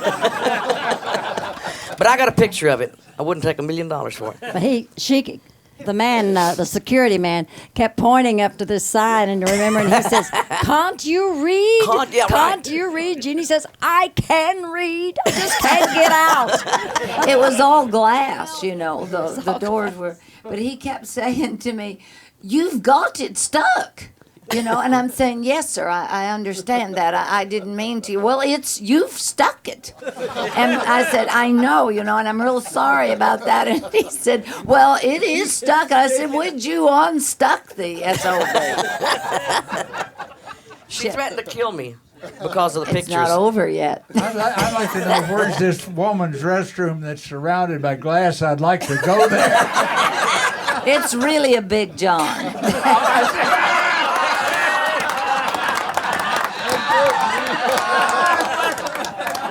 Mac, give us a song. Yeah, we need a song from Mac. You're the only one who can follow that. I feel one coming on here, Bill. Buddy, you gonna play mic stand for him there? I'll play mic for him. Yeah. But it's a very expensive That's microphone right. stand. I'm going to do a little song here I used for a theme song for a long time. One of my favorites, because it says in the song the way I feel about the nice folks I hope are going to buy this video. Video? How you like it so far?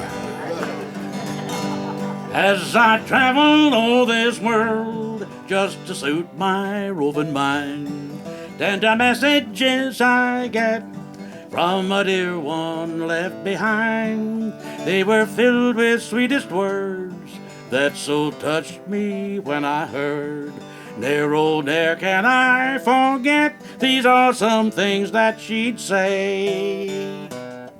Everybody, Jimmy. 'Tis sweet to be remembered on a bright or gloomy day. 'Tis sweet to be remembered by a dear one far away. 'Tis sweet to be remembered,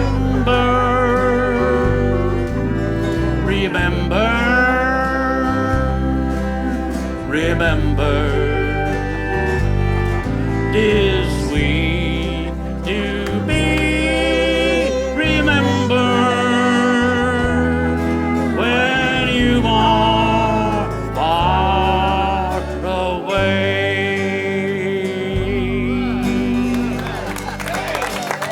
All right, thank you. Bill, who's that sitting back there by Carol Lee? I was gonna go that way, Joe. I'm glad you mentioned that because there's a lady behind Mac over there sitting back with Skeeter Davis and with her daughter Carol Lee, Wilma Lee Cooper. She's a lady whose work is preserved in the Smithsonian Institute in Washington. That's got to make you pretty proud to have your work up there. Yes, it does. I'm very honored that fans think that much of my work. That they put it in the Smithsonian Institution, put it in the Library of Congress, got an album in the Kennedy Center. I got one in the White House, and they told me that they just had a limited number of country records in there. Wow. So I'm really honored with my work in all those different places. That's terrific. It really is. Oh, thank you. Carol Lee, your mom doesn't look natural without a guitar in her hand. Is there one back there somewhere? Take that. Well, We'll find one. There's mine. One coming take up. That. So I said, take Jimmy Dickens, please. What are you going to take mine for? Jimmy needs a microphone. Somebody. I had one and Shep Willie took it. Here it is, Jimmy.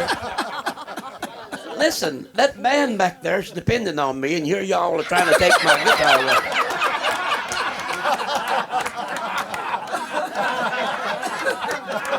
What's wrong with y'all? Look, I don't even use a capo, man.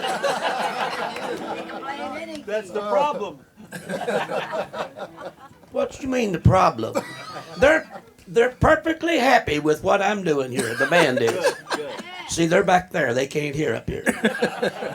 Now y'all leave me alone. They call him One Key Jimmy, you know. Yeah. I'm writing a song. Y'all behave. What's the name of it? I'm gonna kill you again. I'm gonna kill you again. I'm gonna kill you again. When I'm released, you'll be deceased, and I'm gonna kill you again. I'm gonna do it.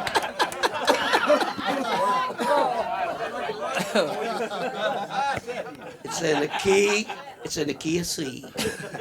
That was yesterday.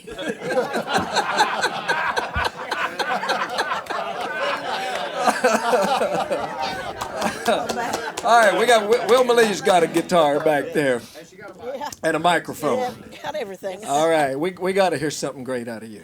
Well, I thought I might do a little bit of the Big Midnight Special. Oh, good. Yeah, that's a fast one.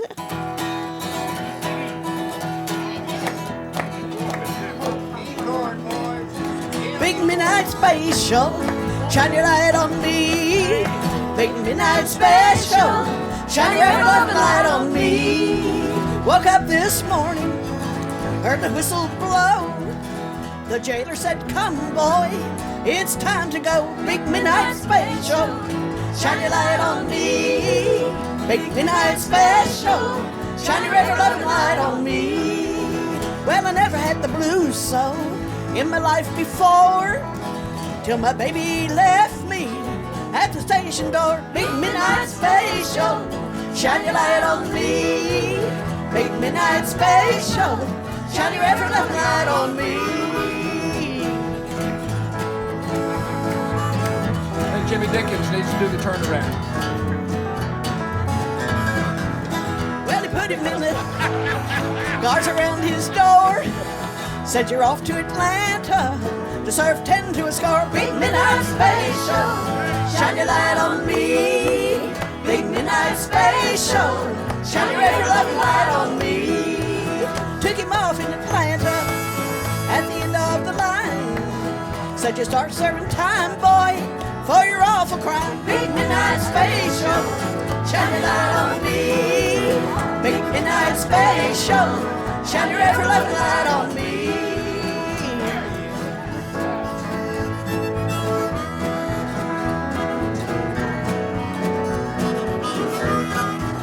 Well, the whistle makes me lonesome on the midnight train, but he knows I'm a-waiting till the brings him home again. Big Midnight Special, shine your light on me.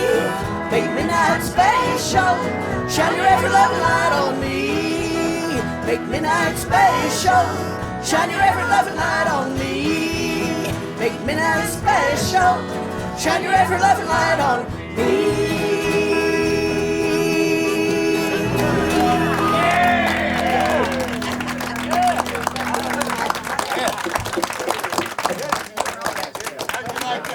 By Django Dickens. I like the arm movement that you're doing there. That's a bluegrass lick. Max says that's a bluegrass lick. It just comes natural. Our great guitar player, Jimmy Dickens, who has become the orchestra leader here, you had a word for Mr. Dean. I heard you call Jimmy Dean a gentleman? Yes, he is a gentleman, Mr. He is a gentleman. What's a gentleman? And you know what a gentleman is. What's that? That's a man that can play in an accordion but won't. Where's your accordion, Dean? I knew. I knew that where it ought to be, in the middle of the ocean. I knew that Dickens was going to smart mouth me, so I've got it coming in a minute. And I've got 3 accordion solos coming up. Lady of Spain, but it's going to be here. I'll get you. Keep your mouth shut, Dickens. Okay, but I won't be here. I'll take you.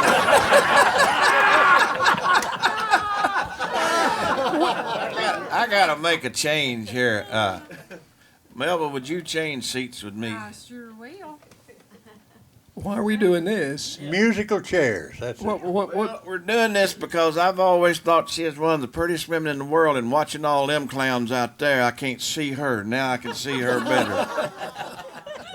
Jeannie Pruitt's also a lovely lady over here. We haven't heard a song out of you. I think we need to get a little Satin Sheets with everybody.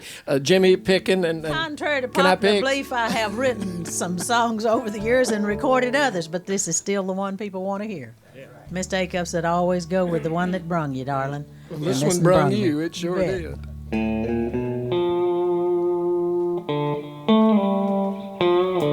Looking for lots of help, girls. Satin sheets to lie on, satin pillows to cry on.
to do a single right there.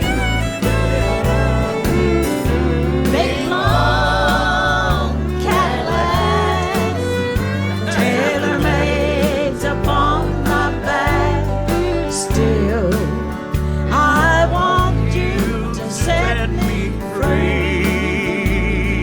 It's harmony. And still, I want you to set me free.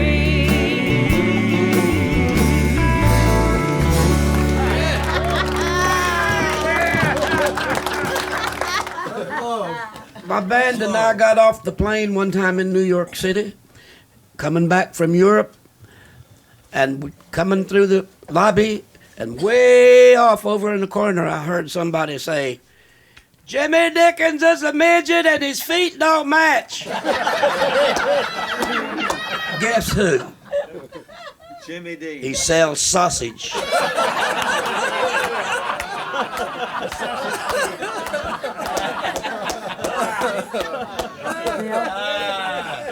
I told him a while ago, I said, if you'll just tell me what's wrong with my playing, I'll try to fix it. He said, I don't like anything about your playing. Fix that. And I thought he was my friend all these years. I love you to death, and you know that. And You never did use me on none of your sessions. But you, listen. What'd you say? You never did use me on none of your sessions. Well, if I was still cutting, I wouldn't now either. I ain't never been on your boat either. You've been invited. You've been invited. We've Yeah, got but you know something about that? I got that invitation. I don't know how I ever got it because it didn't have any postage on it. I had to pay 39 cents to get That's it. That's it. I just want you to work a few more gigs so you can get your acts fixed. Don't you worry about it. When you play as much guitar as I do, they come undone.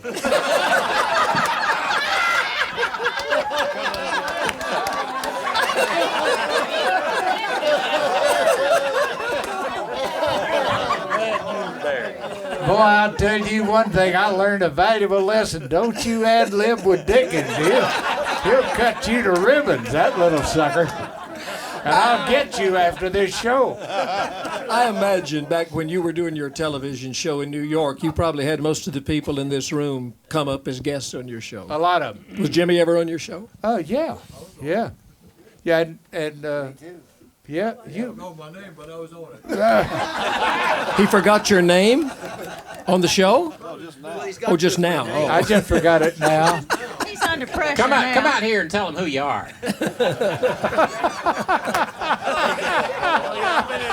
You're bound to have some great stories from your TV shows. Oh, I think one of the cutest things was when Mel, I was co-hosting the Mike Douglas show, and they would, when you co-hosted, you could have anybody up there that you wanted, and I said, get Mel Tillis. Fine. Now, they didn't know who Mel Tillis was from Adam, but they booked Mel Tillis. And somewhere around the middle of the week, somebody had told them that Mel stuttered, and everybody went right through the ceiling. Oh, no. Oh, no, no, no, no, no, no. We cannot have anybody on here with any kind of speech impediment. I said, if you'll leave it to me, I'll take the curse off of it. And it's like therapy, and it's wonderful, and so on. And Mel had bought a brand new Martin guitar, not that cheap-looking thing. And he brought it up to do the Douglas show, tickled to death, and I was tickled to see him. And he opened up that guitar case with that brand new Martin, didn't have a sign of a string on it. Not one string on it. They had to send some guy, and guitar strings ain't easy to find in Philadelphia. But they found some guitar strings on it. Of course, we had so many of the wonderful people on the old ABC show. That's back when I was employed.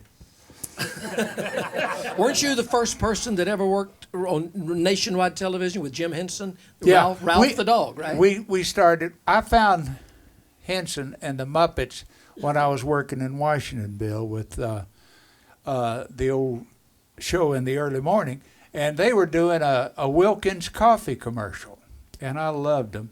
Thought they were great. And when we went to New York, we started booking Rolf, and people loved him. And you know, the guy came in and said, after we put him on there, he said, you know, I can get you 40% of the Muppets if you want them. I said, I didn't do anything to earn 40% of the Muppets. I don't want 40% of the Muppets. I'm just delighted they're here. And a lot of people say to me, I'll bet you're sick you didn't take 40% of the money. No, I'm not, because I still didn't do anything to earn it. They're great, they're talented, and they're gifted, and they're where they should be because they earned the right to be there, not because of me. You know, a name came up a minute ago.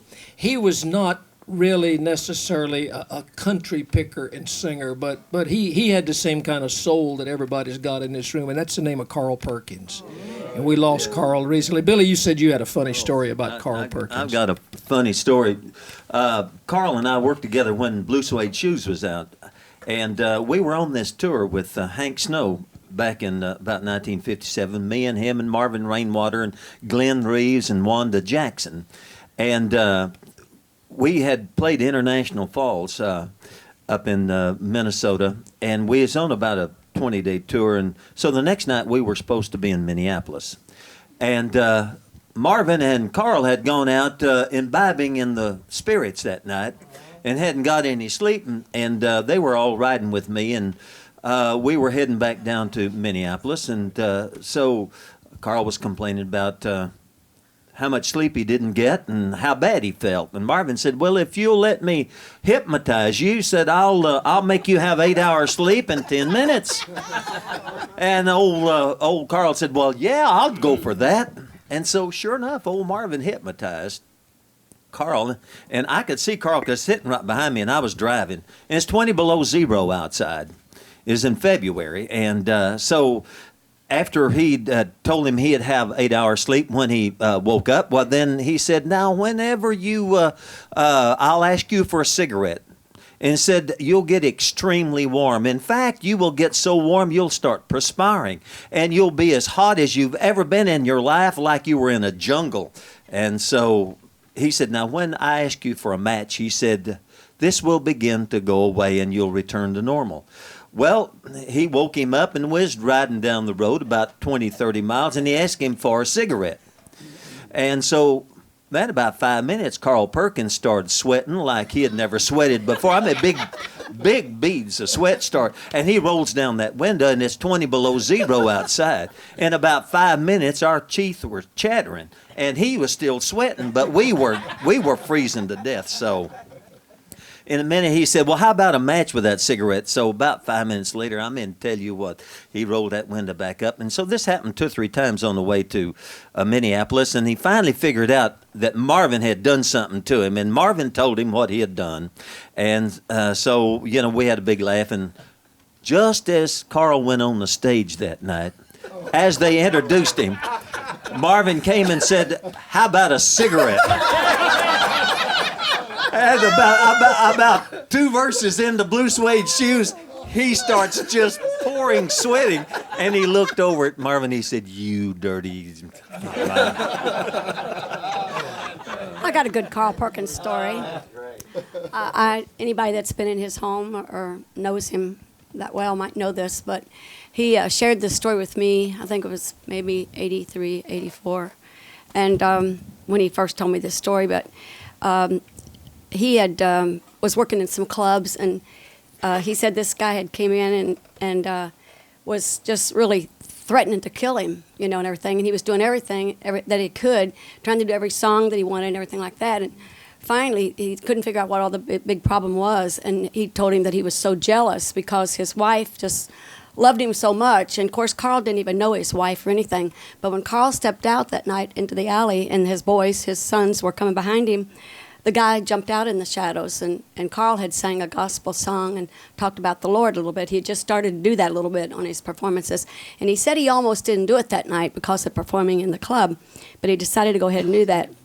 So the man jumped out of the shadows, and he put his arm down like that, and as he did, this kind of a machete came down, and he took it, and Carl said he just jumped back, and the guitar dropped, and he said, I was going to take your life tonight.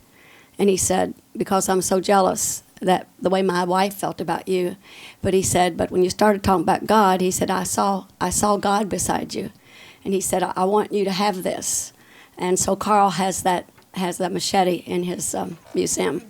And that would have been years back that we would have lost him in such a terrible way, and it also shows how God works too. And and I didn't know if any of y'all know that story or not, but that came right from him to me, and he has that. Carl was a wonderful man. Wonderful. His roots were really in country. Some of the first songs he wrote and recorded were very, very country songs. A wonderful man. Oz, play us something on the double. You had a gospel song you were going to play, I think. Yeah, what a friend we have in Jesus. Yeah, play that. That'd be beautiful. And G, is what? Key G, everybody. In G. G. I ain't got my G.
Jimmy Dean.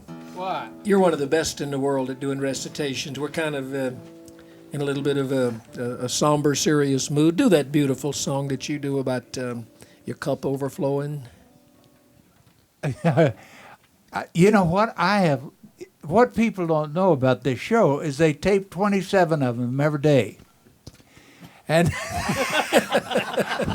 well, not quite that many, but it seems like. But I have laughed so much that I'm hoarse, but I will give it a try. It's a thing that I ran into. I was playing Rest His Soul in Phil Harris's golf tournament in Linton, Indiana, and we had lunch at a little old diner, and I looked on the back of the menu, and there was a piece of material, and I loved it. And I asked the gal if I could have the menu, and she said yes. And so I brought it back and wrote another verse to it, and it's got the dumbest title in the world, but I think it has an awful lot to say, and there's some of it that's, I imagine, applicable to most of the people in this room. I said, I've never made a fortune, and it's probably too late now. But I don't worry about that much. I'm happy anyhow, and as I go along life's journey, I'm reaping better than I sowed, and I'm drinking from my saucer because my cup is overflowed.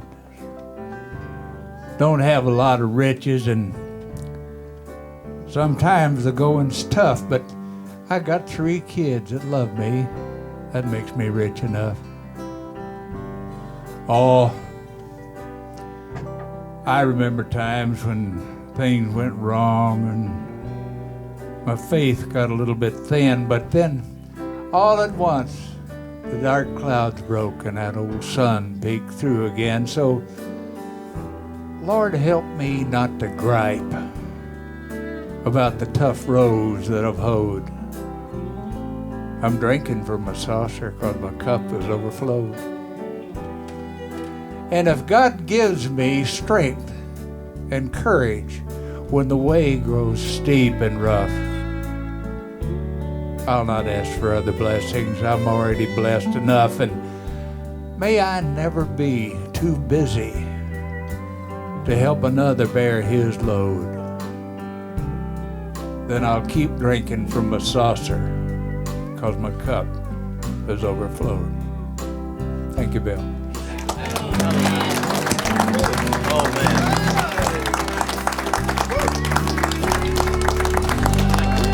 You know, Bill, we all in this room have so much to be thankful for, simply because God has blessed us with so much talent. And the world has proven that you people, I'm not talking about me, Jimmy Dean, how wonderful that is. And he not only blessed us with talent, but he blessed us with the opportunity to be together today. And so I'm thankful for this. It's wonderful just to be here, and we're all friends, and we've been friends for a lot of years. But God has blessed us to be here, and so it's great. Billy, I was just struck by the fact that when we were doing Will the Circle Be Unbroken, that the circle has been broken from last year when we were here. We've lost Grandpa. Justin. Justin. And one other, haven't we? Floyd Kramer. Floyd. Well, yeah, well, they were not on our circle, but they were in our circle of friends, certainly. You can't ever tell, can you, folks? No. Let's have a good time while we're at it. Yes. Bill, I ain't been feeling real good. You're looking great. I mean, sick. I was gonna tell everybody. I don't know if you know it, but Jimmy's got the most wonderful new album out that has that in it. He's recording for Curb Records now. He's got an album of inspirational songs like this, and I've never heard him do anything better than this collection of songs he's got out. So I want to tell you about it. Well, I'll tell you, you know why I did that. The reason I did that album is because of Dum Dum here. Because I hate studios. I just despise studios. Well, one reason, if you're not good at anything, you don't want to do it. You know what I'm saying?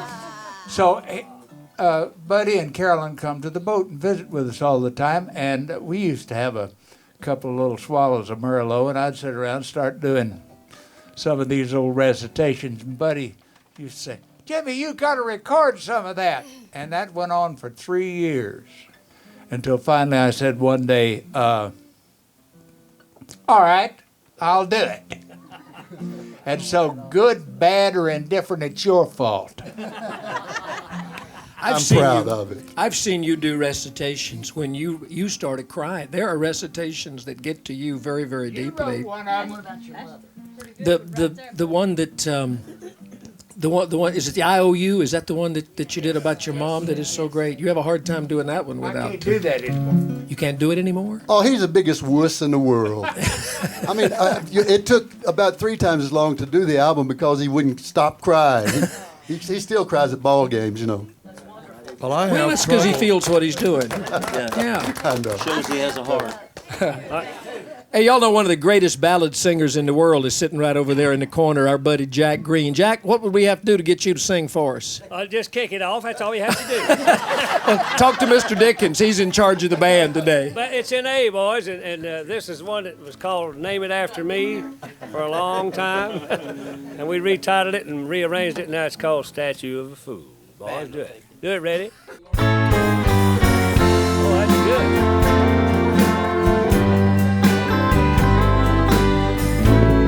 I can't sing this sitting down. Somewhere there should be for all the world to see a statue of a fool made of stone.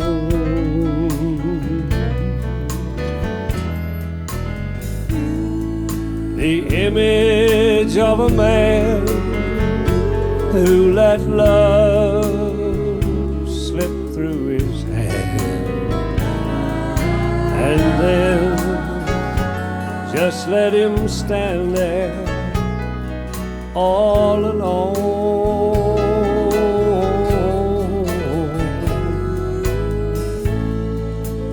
There on his face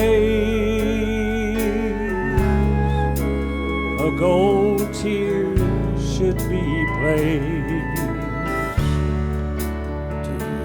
to honor the million tears he's cried, and the hurt in his eyes would show, so everyone would know. Concealed is a broken heart inside.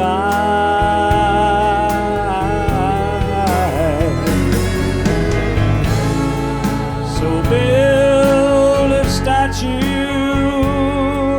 and oh, build it high,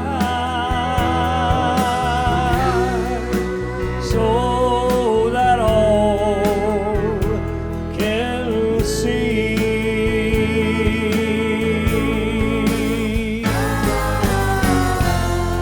And then inscribe the world's greatest fool and name it after me.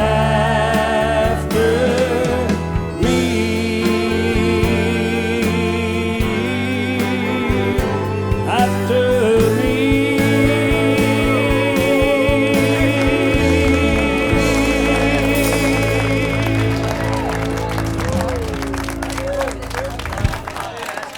A lot of people have sung that song, but nobody sings it quite like Jack Green does. Was the original name of that Name It After Me? Name it after me, and it was in a up tempo.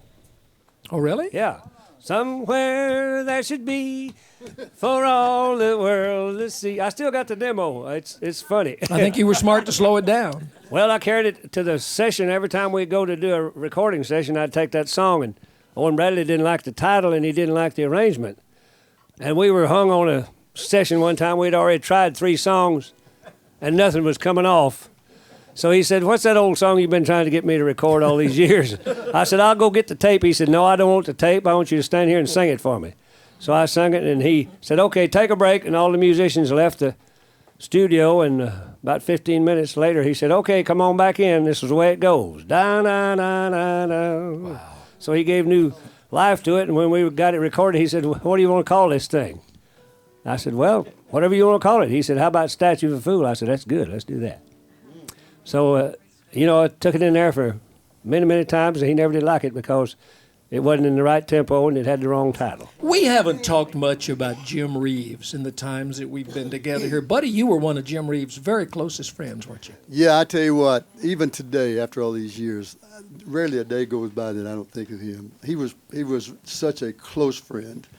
I traveled with him as a musician, and I was at his home every week, a couple of times, and we really spent a lot of time together, wrote songs together. He never recorded it. He didn't call me and come up to the office and look for songs. So we really had a great, great relationship. When he died, RCA tried to groom Jim Ed Brown kind of to be the next Jim Reeves, didn't they? Jim Ed. Yes, Jim. Just a wake-up Jim.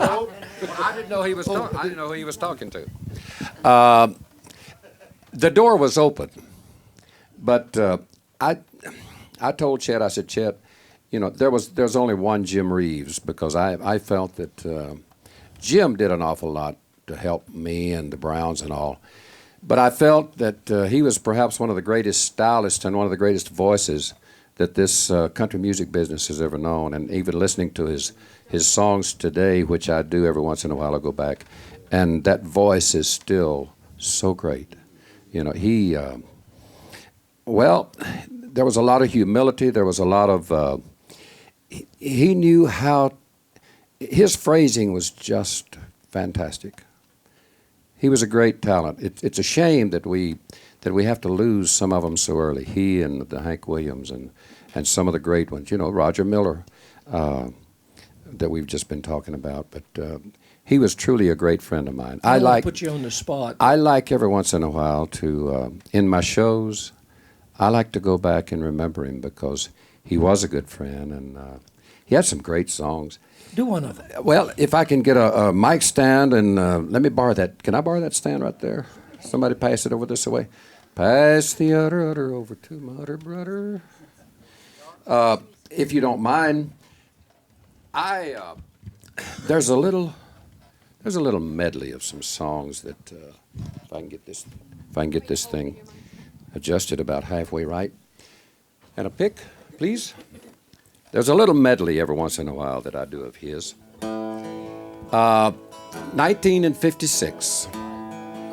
He recorded.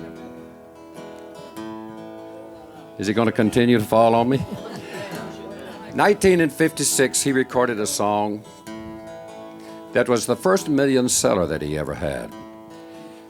And I'm going to sing a little bit of it, and then I'll ask everybody to sing along with me because they all know it. Put your sweet lips a little closer to the phone.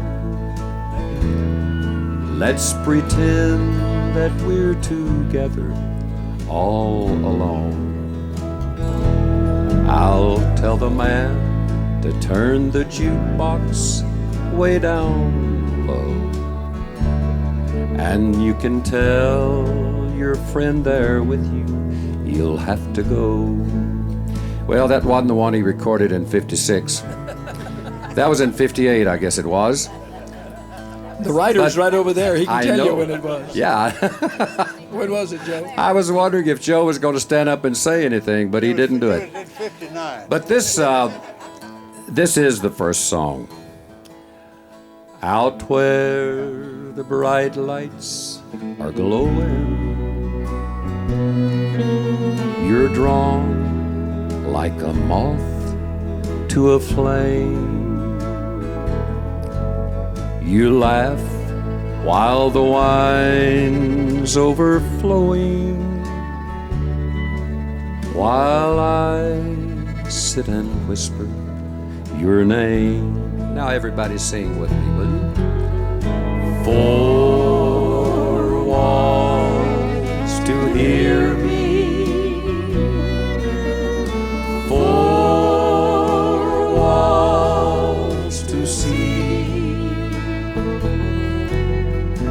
4 walls to hear me, closing in on me.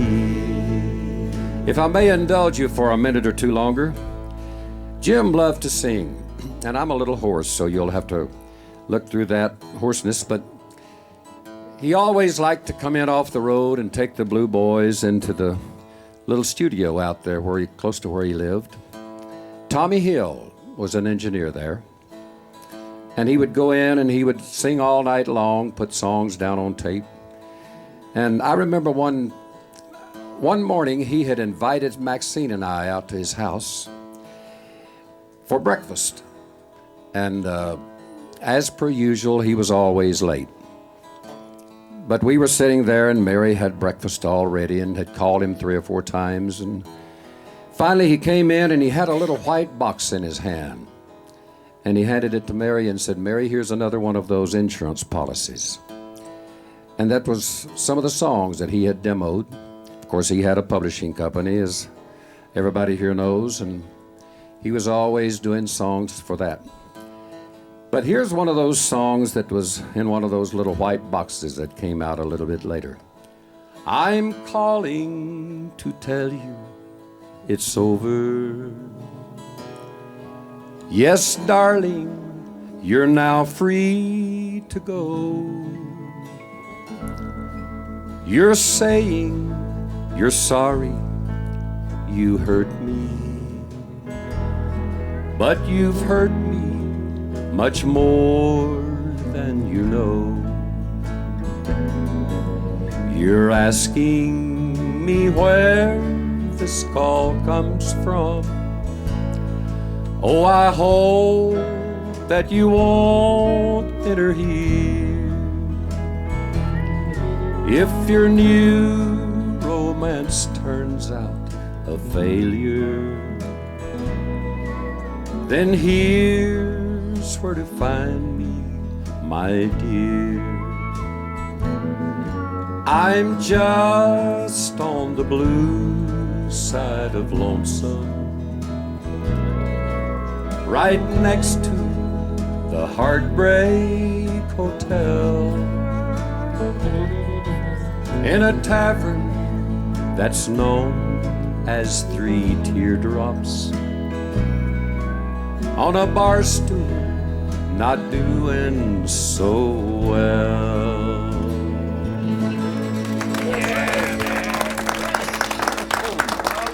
Bill Carlisle, we hadn't heard near enough from you since we've been around here. I think you need to lay something on us here. I don't know. I tried.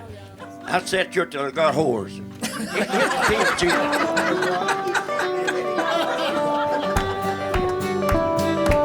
I was young, I had lots of pep. I could get around, I didn't need no help. Since I'm old and I'm getting gray, people all look at me and say he's too old. Too old. He's too old to cut the mustard anymore. He's getting too old. Done got too old. He's too old to cut the mustard anymore. I used to jump like a deer. Now I need a new landing gear. Used to good jump, picket fence. Now I'm lucky if I jump and it's up too old.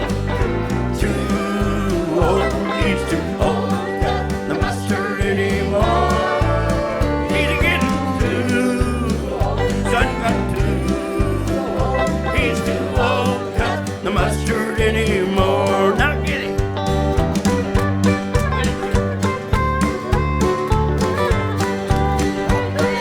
Big it, little Jim. When I was young, I had an automobile. Scoop myself under that wheel. Had to fight the gals off with a stick. Now they say, oh, he makes me sick. It's me too old. Too old. He's too old to cut the mustard anymore. He's getting too old. He's getting too old. He's too old to cut the mustard anymore.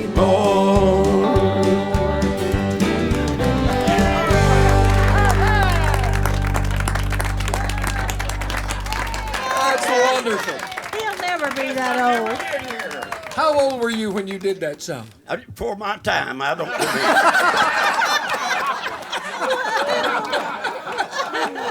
Subtract 35 from what? Huh? Subtract 35 years from what? From everything. How old are you, Bill? Tell him I'll be 91 year after next. Hey, Bill. Take it 2 years at a time.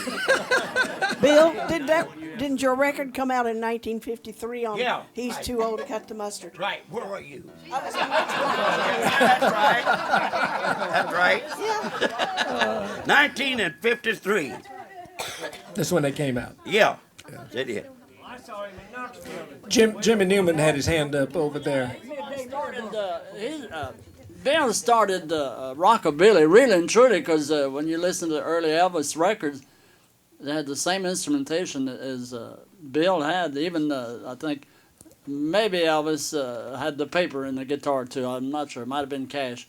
But he really is the beginning of rockabilly music. We worked some shows together, and us Cajuns on the same stand. We'd watch him jump, and we'd never seen nobody jump that high.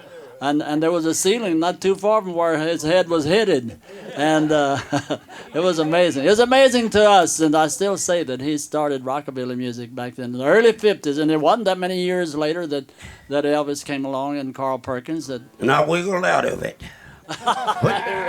He wiggled me out of it. Elvis did. I never could get that wiggle like he did. You're the world's youngest teenager. Huh? You're the world's youngest teenager. Yeah, I'm a sex symbol, too.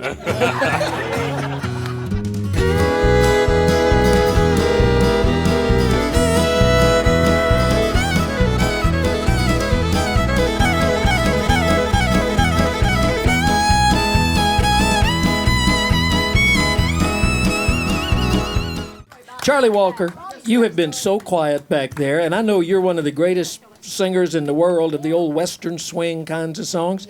I think we need something like that out of you about now. Yeah. Well, absolutely. Get a microphone down there. We want all the stories we can get. This has turned into a Grandpa Jones show, and that's the way it should be, because he was dear to all of us. I hunted with him for over 30 years, and in fact, Grandpa and Bud Wendell and Tex Ritter and I started the Grand Ole Opry duck hunt in 1968.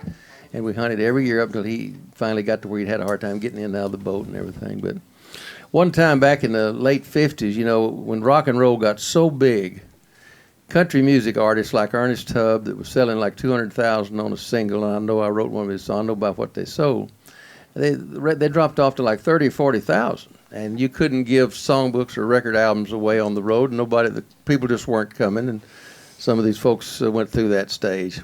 Well, they had a show in the Midwest someplace, and I don't remember the town, but Grandpa was on the show, and people were coming from every direction, just one of those things that clicked.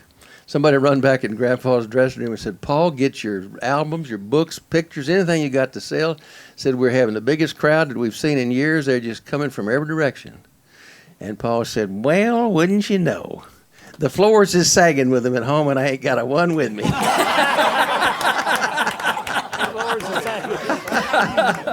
Oh, well. People had quit taking them. I mean, you know, it just got to where you could. Charlie, you was talking about during that time period when rock and roll was big.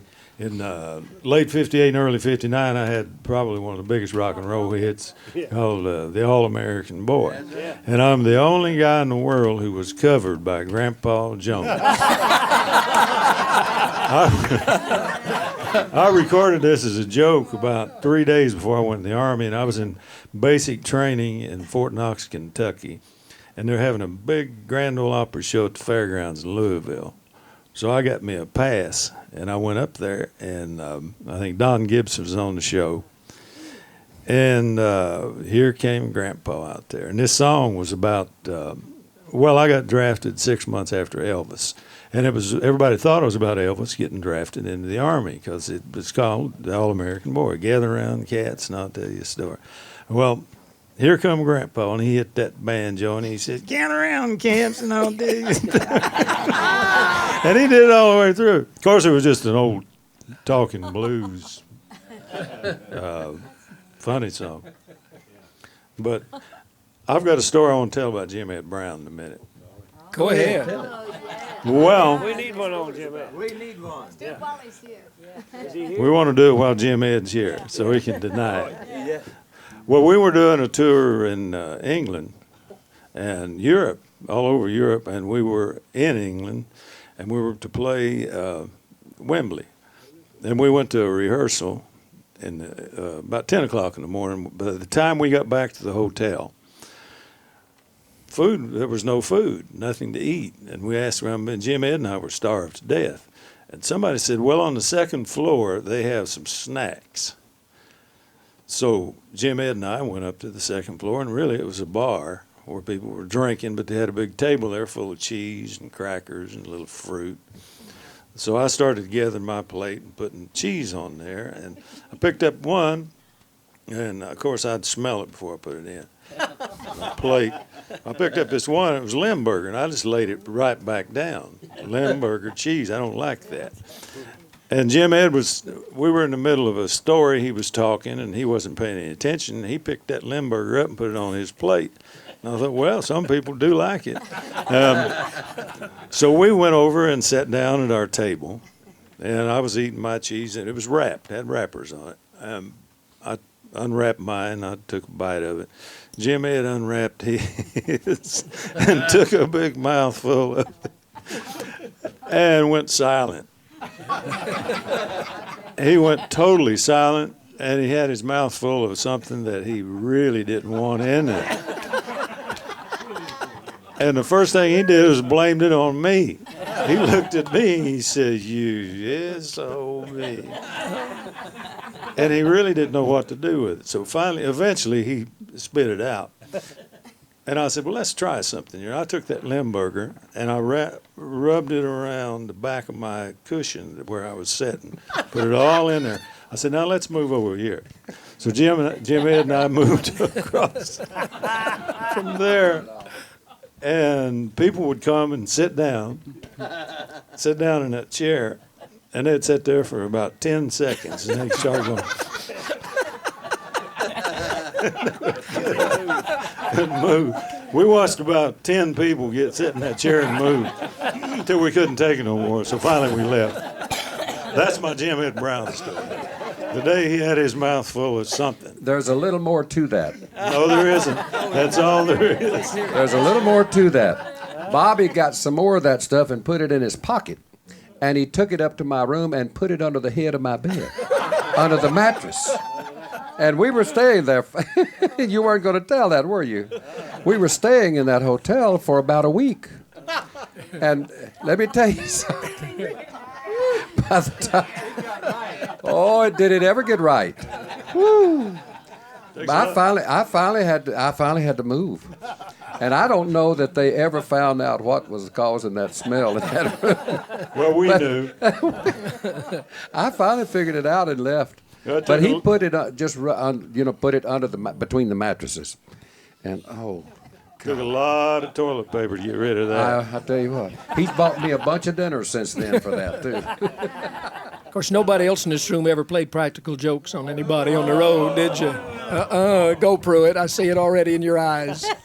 What'd you do? Not real practical jokes, but when I first started in the business and forgot my bus and got going on the interstates and running up and down the road, every time I'd get into a town where it was going to be, we thought a really big crowd, and the records were doing good in that area. And if the bus was dirty, I had this roll made that had Tammy Wynette's name on it, and had Brenda Lee's name on it, and it had Dottie West's name on it.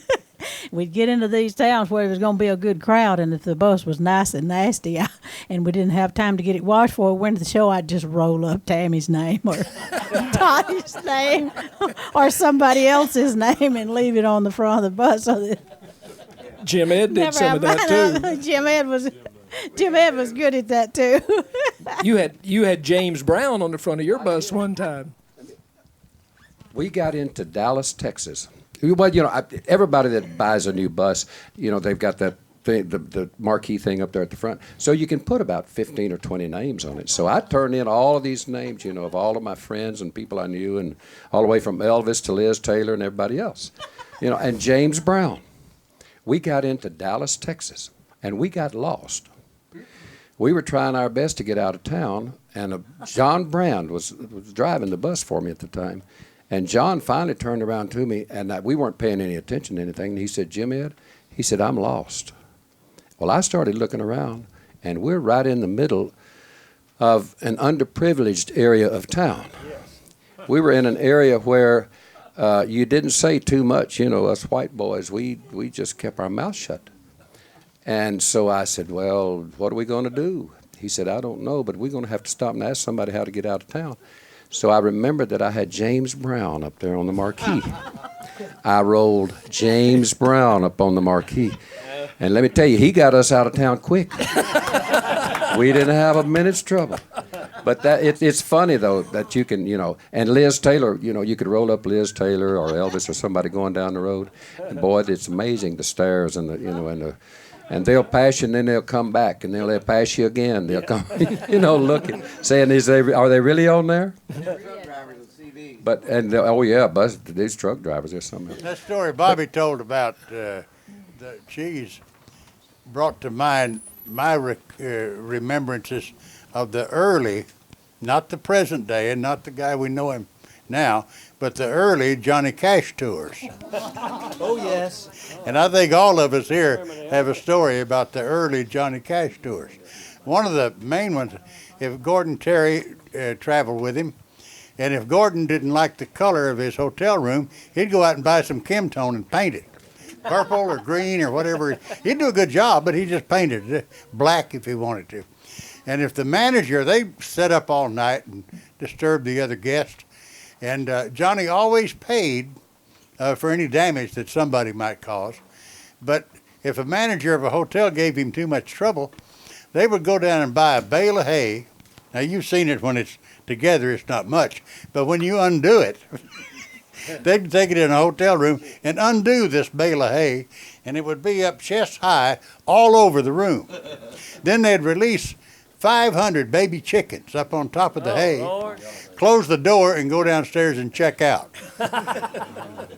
One time, he went to an alligator farm and bought 500 baby alligators and put them in the swimming pool, and then went and checked out. But the early Johnny Cash days were something to behold. It was hard for us to get a room in different places.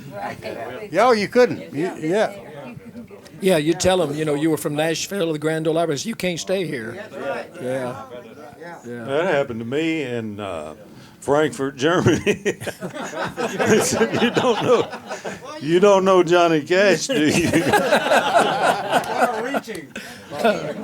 Hey, Bill, I was on this tour in 1957 with the Baby Chickens. Yep. I was on that tour. Yeah, he bought 500, and it was about a 4 or 5 story hotel. I was there. Yeah, I was there too. Yeah, and he released them all over the place. I mean, he released them in the hall, on each floor, and I'm telling you what, that there was pandemonium. Luther Perkins was the instigator of most of that. Gordon Terry wasn't bad. Gordon Terry and Johnny Western and a few of the others were in there. He had help. Yeah. Stu Carnell. Yeah. Hey, can I tell you a Glenn Sutton and Stan Hitchcock story? No, they're too wild. We don't allow those. Do we have time? Where'd that Western swing song go that old Charlie was going to do over there? Let me tell this one story, and then we'll do it.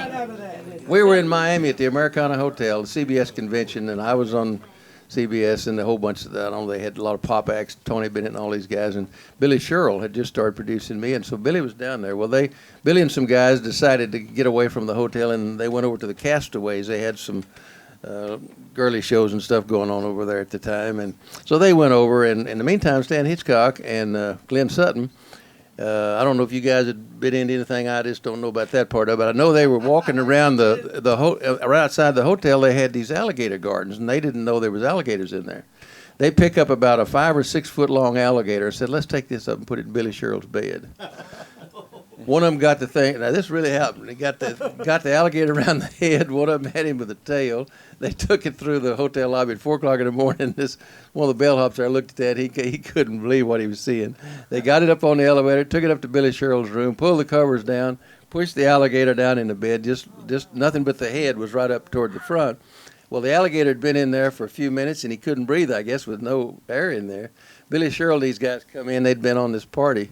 And Billy propped down on the bed, and he said, "What's happening, guys?" And one of them reached and pulled that cover back, and there's this alligator. Of course, the alligator's mouth went open like this. Oh, it was a mess. And then so after they had all the fun they could have there, they said, well, Goddard Leveson, who was the head of CBS at that time, was up on the next floor, and they were on like the 10th floor. Said, well, let's take this thing and we'll throw it up on his balcony, and we'll call him up and tell him we saw a flying alligator coming out. I don't know. And, of course, they tried to do it. Well, the thing slipped out of their hands and it fell 10 floors and killed the alligator. The hotel was very upset about it. And all these jukebox operators the next morning, they were laughing their head off. So, okay. You want to sing us a song? Yeah, I'm going to You do better sing. F chord. Let's do Pick Me Up, okay?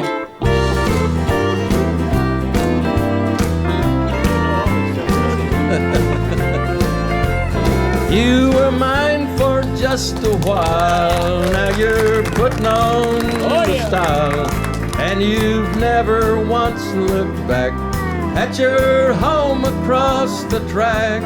You're the gossip of the town, but my heart can still be found where you tossed it on the ground. Pick me up on your way down. Everybody now, here we go. Pick me up on your way down when you're blue and all alone. When their glamour starts to bore you, come on back where you belong. You may be their pride and joy, but they'll find another toy. Then they'll take away your crown. Pick me up on your way down.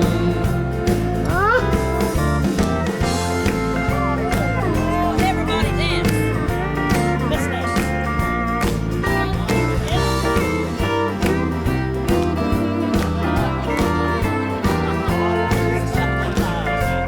They have changed your attitude, made you haughty and so rude. Your new friends can take the blame. Underneath you're still the same. When you learn these things are true, I'll be waiting here for you as you tumble to the ground. Pick me up on your way down. Pick me up on your way down when you're blue and all alone. When their glamour starts to bore you, come on back where you belong. You may be their pride and joy, but they'll find another toy. Then they'll take away your crown. Pick me up on your way down.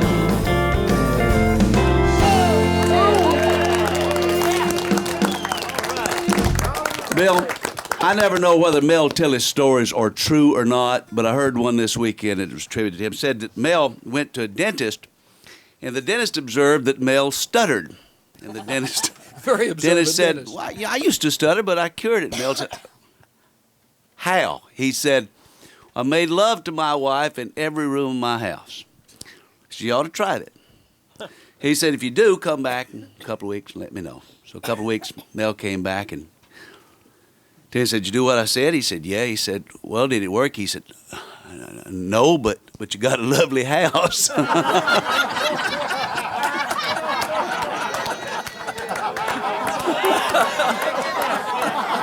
Is his wife home? Are we on, Mel Tillis?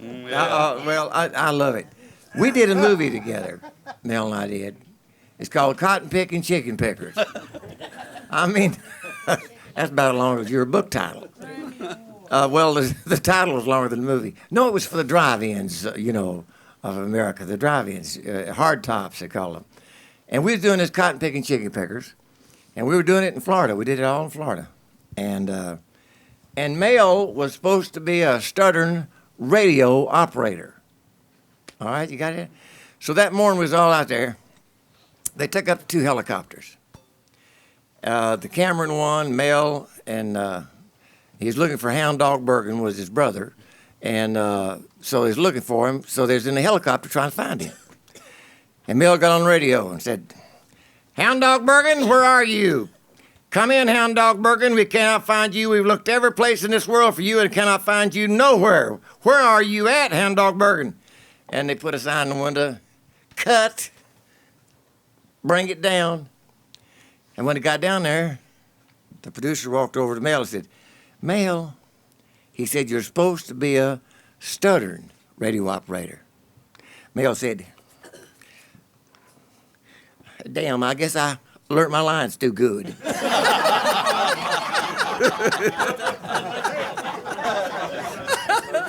Mel and I were stationed in Lincoln, Nebraska, and also in Okinawa together. Did he stutter then? What kind of soldier Worse, was he? worse. He stuttered then worse than he does now. He was known all over the base as a kid that could sing but couldn't talk. And I've heard a lot of stories about Mel, and most of them are true. Especially the one about the parachute, because I'm the one that was on the airplane. It was one of the duties of the flight engineer to brief the passengers when we were carrying passengers. And we were headed to Goose Bay, Labrador. And I was telling them, I said, now, I had about 5 or 6 guys gathered around. I said, now, we don't expect to bail out, but if we do, here's a hatch you will go out. Make sure your harness is cinched up. I said, as you go out the door, count to about 5 and pull the D-ring. That went all good, but just one little kid, skinny kid, he said, excuse me, Sergeant. He said, I said, you pull the handle immediately when you clear the airplane. And that's a true story. And that was Mel Tillis. That was Mel Tillis, yes. Bobby Lord, what was the football story about Mel? Well, Mel and I went to high school at about the same time, and Mel went to Pahokee. I went to Plant High School in Tampa. And we were discussing football days, and Mel said, when I went out for football, I went out for quarterback. But we were penalized so much for delay a game. I switched over to end. And they called him Crazy Legs Tillis in those days. Yeah. Well, I have a Mel Tillis story. But everybody knows how much I love to fish. I fish a lot with little Jimmy Dickens, me and Bobby Lord, and we all fish a lot together. But I had never been to Florida before in the 65. See, when I start talking about Mel, I start stuttering. And Mel said, well, let's go to Florida and fish. And he says, I'll be your guide, and I'll show you around. And I said, great. And he said, I know a place down there where you catch big largemouth. So we did. We jumped out. I had just bought a brand new Cadillac. I was a big shot. So Mel got in the car, and we were driving to Florida. And we get down there, and Mel, as my guide, would say, well, now, if you... he said, we'll get it on the way back. And we finally got started fishing over there on the St. Johns River, right at the bottom part of Lake George. And Mel and I were in the boat fishing, and he was fighting a big old bass, and he was coming around behind me on the boat, and he said, I'm he said, falling about the time he hit the water, right behind me, and I grabbed him by the ankle and leg and pulled him back in, and he stood there soaked. And he said, I always fall in.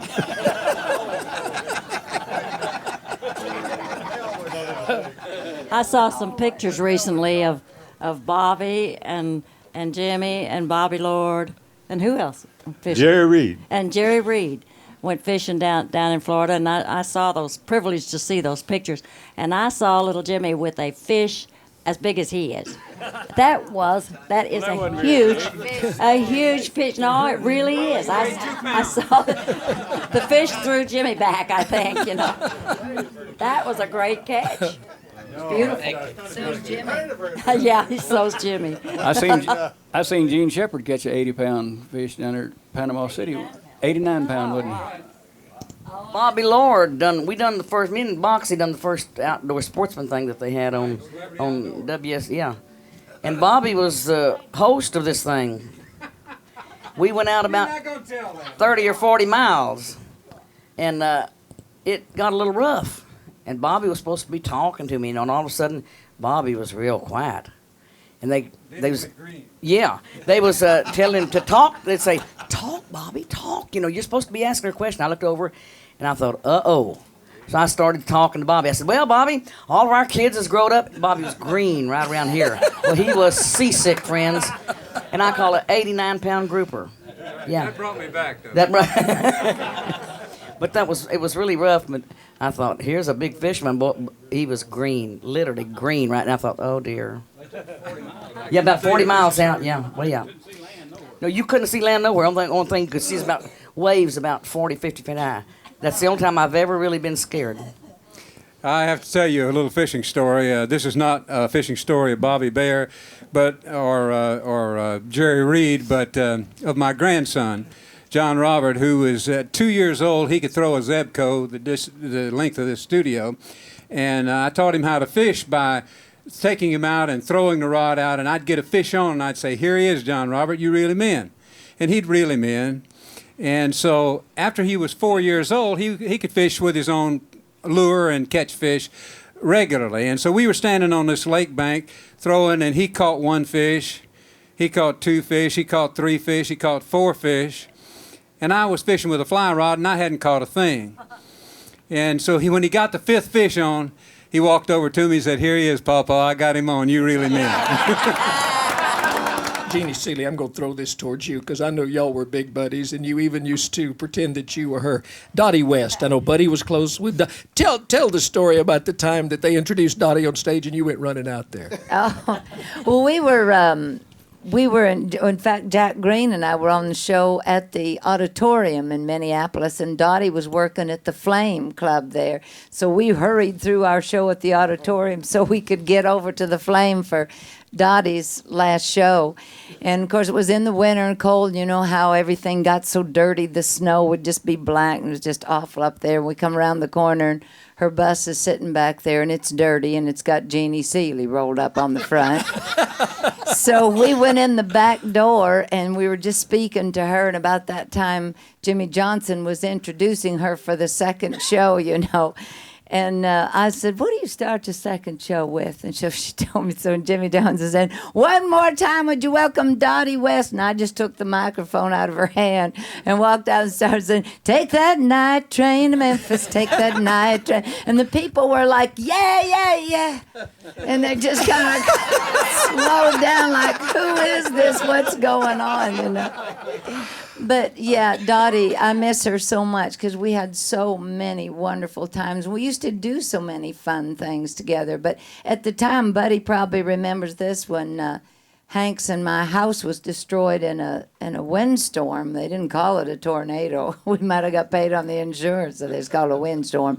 But anyway, Dottie, of course, was the first one out there the next morning to see what the damage was and how we were and if we needed anything. And so she knew exactly what had happened. She knew what our plans were and the whole bit. Well, she left town, and Tammy Wynette was supposed to play Angola, Indiana, and Tammy got sick. Dottie was in the area, so they called Dottie to go fill in at that part for Tammy. Well, once again, she'd been working those fairs and all, and her bus was dirty, so she had my name on the front.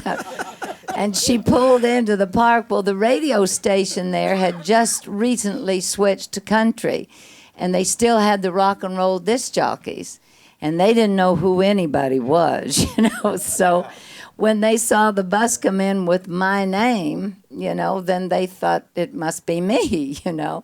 So he comes up there and he's saying, "Well, Jeannie, it's so good to have you here. We thought Dottie West was coming in, but we're delighted to have you." Well, the news about our house being wrecked had just come in on the AP, so he felt like he knew the inside on something. So he's asking her all about the damage to the house, and Dottie's just answering every question, you know, doing the whole interview. Finally, he got ready to leave, and she said, "I thank you for all those wonderful things you said about my friend Jeannie Seely, and I'll tell her you said them." And she said, "I'm just glad you didn't say anything bad about Dottie West, because I'm Dottie West." Do you do any Dottie West songs? Yeah, I do a little bit of "Here Comes My Baby." Do a little bit of that. I think "Hit Me Something," D maybe. Does that sound right, Caps? Yeah. Here comes more tears to cry. Here comes more heartaches by. Here comes my baby back again.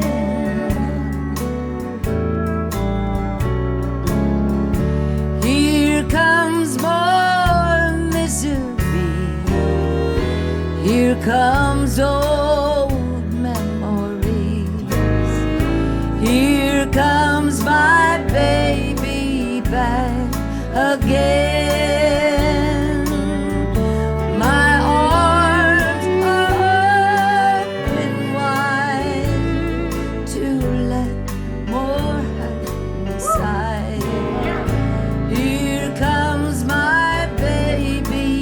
back again. He's sorry once again, and once more I'll understand. Here comes my baby back again. Here comes my baby back again.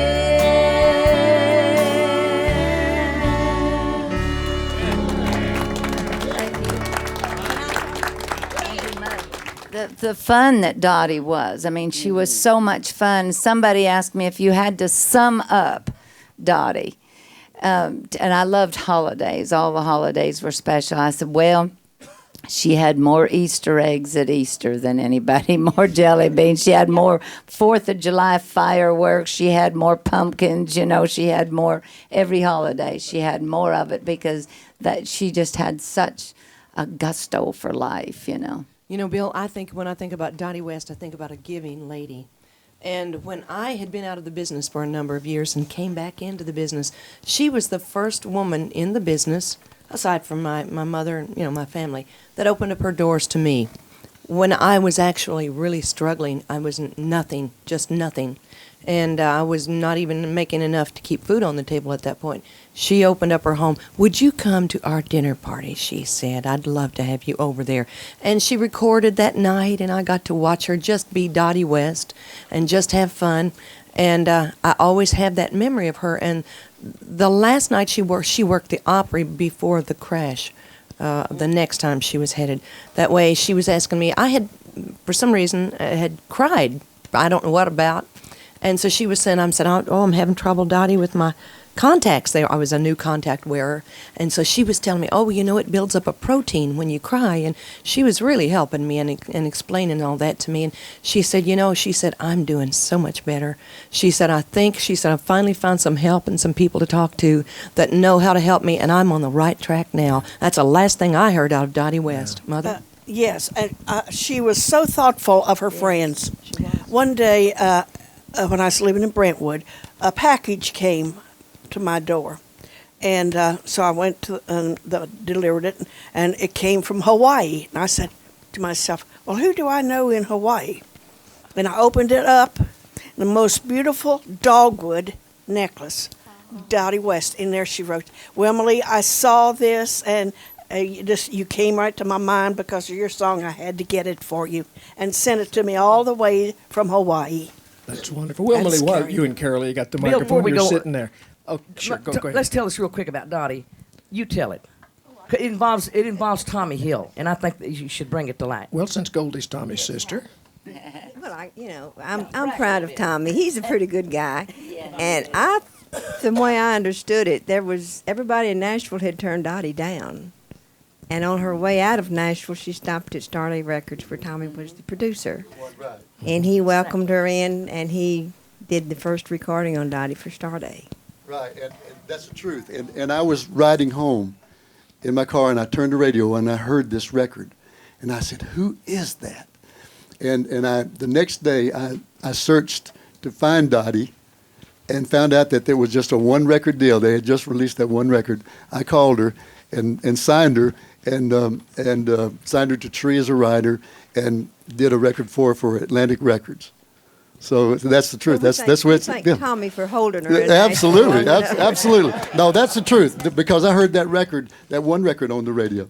Nobody said this is Goldie Hill and it's Tommy Hill's brother or sister or brother, whichever. And But Carl that's who Smith. this is. That's why she knows about that. And Carl Smith's wife. And Carl Smith's wife. No, she's just plain old Goldie. Oh, I see. Let's get back to something I was going to get into here a minute. Now, Wilma, can we get another song out of you? Well, all right, yes, guitar. The one I know that you're planning to sing. We need a guitar back there for Wilma Lee. Wilma Lee was telling me an interesting story earlier about the man that wrote this song. It was a man named Mac Odell that used to sing on WLAC here in Nashville years ago. He wrote this song, and Wilma Lee was telling me that after she recorded this, you moved to Nashville, and without realizing it, the home we bought, the real estate man showed us a lot of houses, but then he came to this one and it didn't have a for sale sign on it, and he said it was for sale, but the lady was very nervous and didn't want a lot of people running through the house. So that's the house we bought. When we bought it, it happened to be Mac Odell's home. After you had Didn't know recorded it, this song, yeah. did this great old song for us. 30 Pieces of Silver, Mac wrote, and about B flat. Capo, yeah. That's all right if not. Jimmy Dickens. Where's my guitar? There's always a capo on it. You got a B flat? This one's not with it. This one's not tuned at all. I'll put. Now this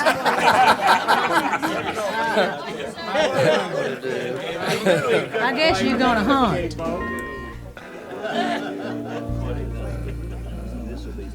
All right. Okay. Yeah, see if this is it's with them now. Yeah. That's close enough for gun. Okay.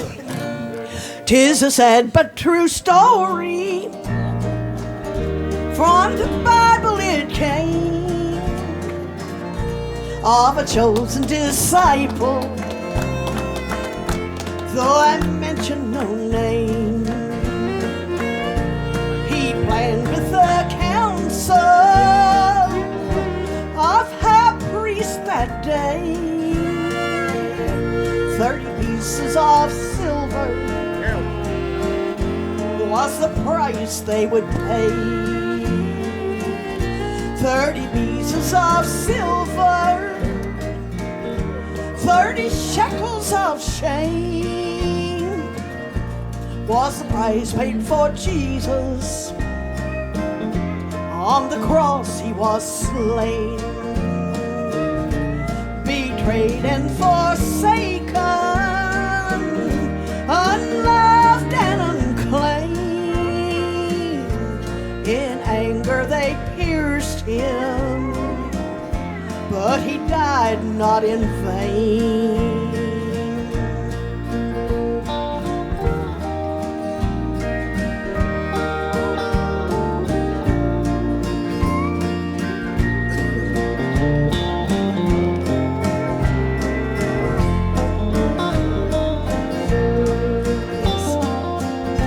Far off on the hillside, the multitude came. They found our dear Savior, then they took him away. They smote him and mocked him, thorns were crowned round his head, and his raiment of purple showed the bloodstains of red. Far off on the mountain, with face towards the sun, Judas begged mercy for what he had done.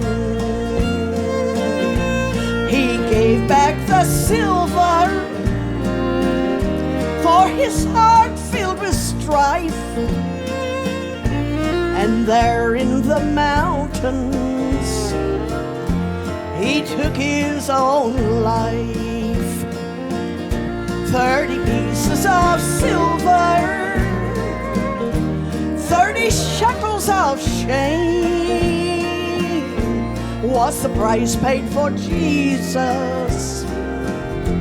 On the cross he was slain, betrayed and forsaken, unloved and unclaimed.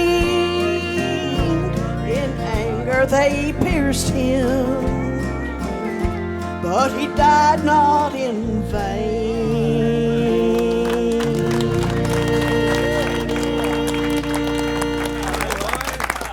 That's great, Leah.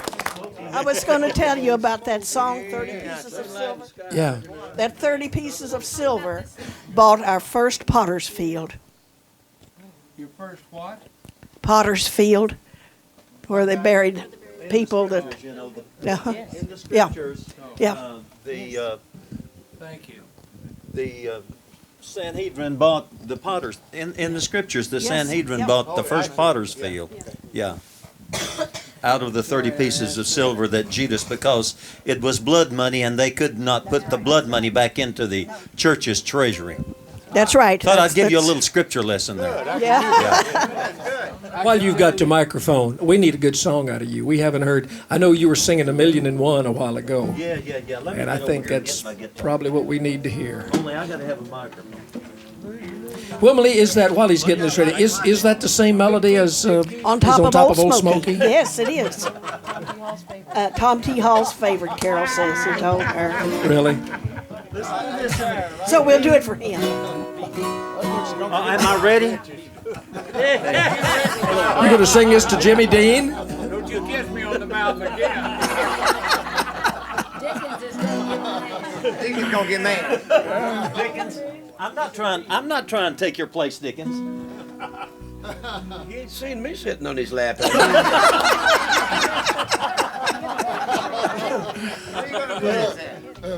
Here, you want the mic on a stand? Here's a stand. I think we can. This put is that one of those mic kind on of songs that you can't sing sitting down simply because it takes too much air to sing it. Now, this is going to be a good trick if you can do that. I don't think you can do that. Move it over. You can make it work. Well, let me just go back over here. Here, grab your microphone.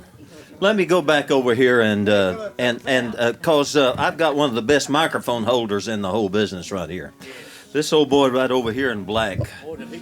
He may not be Johnny Cash, but he's a good microphone holder. This is in the key of B, everybody. It's not C and it's not B flat. It's in B natural. Hey, I done bragged on you. How about holding that microphone up here? You rascal, I'll pull your beard. This is a song that I found down at the Hank Snow's Publishing Company. And the fella that was on the record company, his name is Fred Foster, is sitting over here. Sell a lot of records of this, Fred? Yeah, Says we you did. did real well with this one. And Fred Foster is, of course, one of the greatest A&R man that hit this town too. You know, we all back in the '60s and '70s and early '80s, we had a lot of great creative people in this town. And so he's one of them, and I recorded this song for him, and it became a big hit for me, and I appreciate that a lot. And all of you sing? It just starts out kind of high. How many teardrops have I cried over you? 1,000,001 tears, 1,000,002. How many long nights have my arms ached for you? 1,000,001 nights, 1,000,002. Just loving you, darling,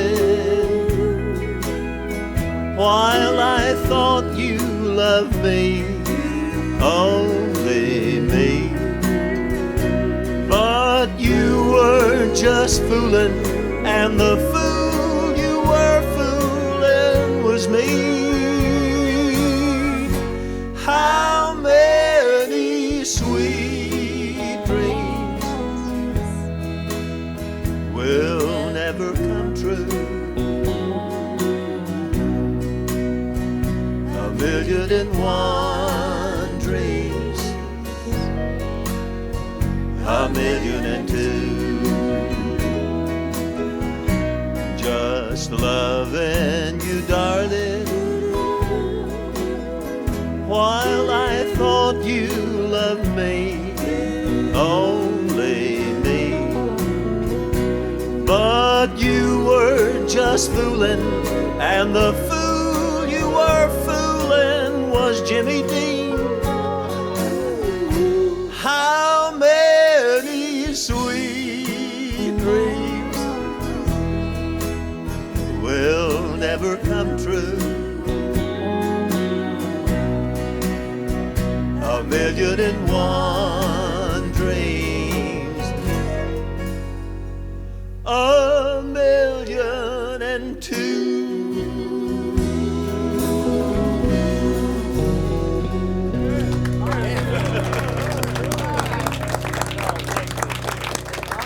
Let's hear it for the microphone stand, too. Mac Wiseman.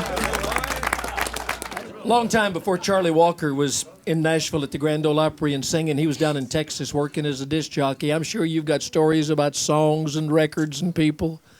Yeah, quite a few. But you guys were talking about crazy songs a while ago, and I heard one that absolutely, Ernest Tubb sung it to me on the golf course one day. Some guy, I think he was from Oklahoma, sent him a song, and the title of it was Deadeye the Desperate Cowboy. And it was to the tune of Rudolph the Red-Nosed Reindeer. And it was funny. It had a line that says, Rudolph, with your gun so bright, won't you shoot my wife tonight? Deadeye. Says, then how the cowboys loved him, and they shouted out with glee, Deadeye the Desperate Cowboy, you'll go down in history. And he, it was so crazy. He remembered it and sung it to me on the golf course. Autry would love that, yeah. Yeah. Hey, how about a little San Antonio Rose? Okay, since that's the old stomping ground that I grew up in down there, we'll just do it. San Antonio Rosa, here we go.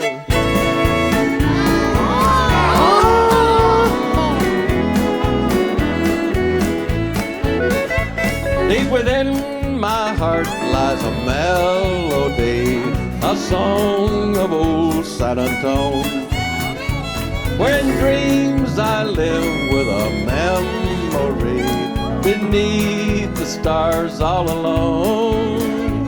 It was there I found beside the Alamo enchantment strange as the blue up above, a moonlit path that only she would know. Still here's my broken song of love. Everybody!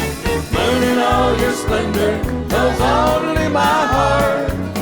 Hold back my rose, rose of San Antone. Lips so sweet and tender, like petals falling apart. Speak once again of my love, my own. Broken song, empty words I know, still live in my heart all alone. For that moonlit path by the Alamo, and rose, my rose of San Antone. Suey! The Longhorn Ballroom in Dallas, Texas. Yeah! Golden Stallion of San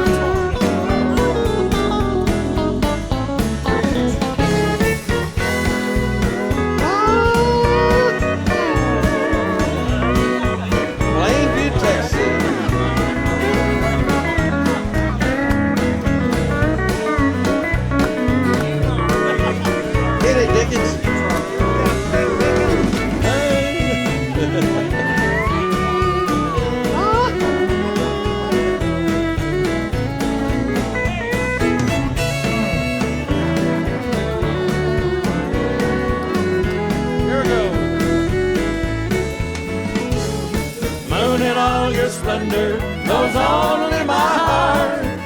Hold back my rose, rose of San Antone.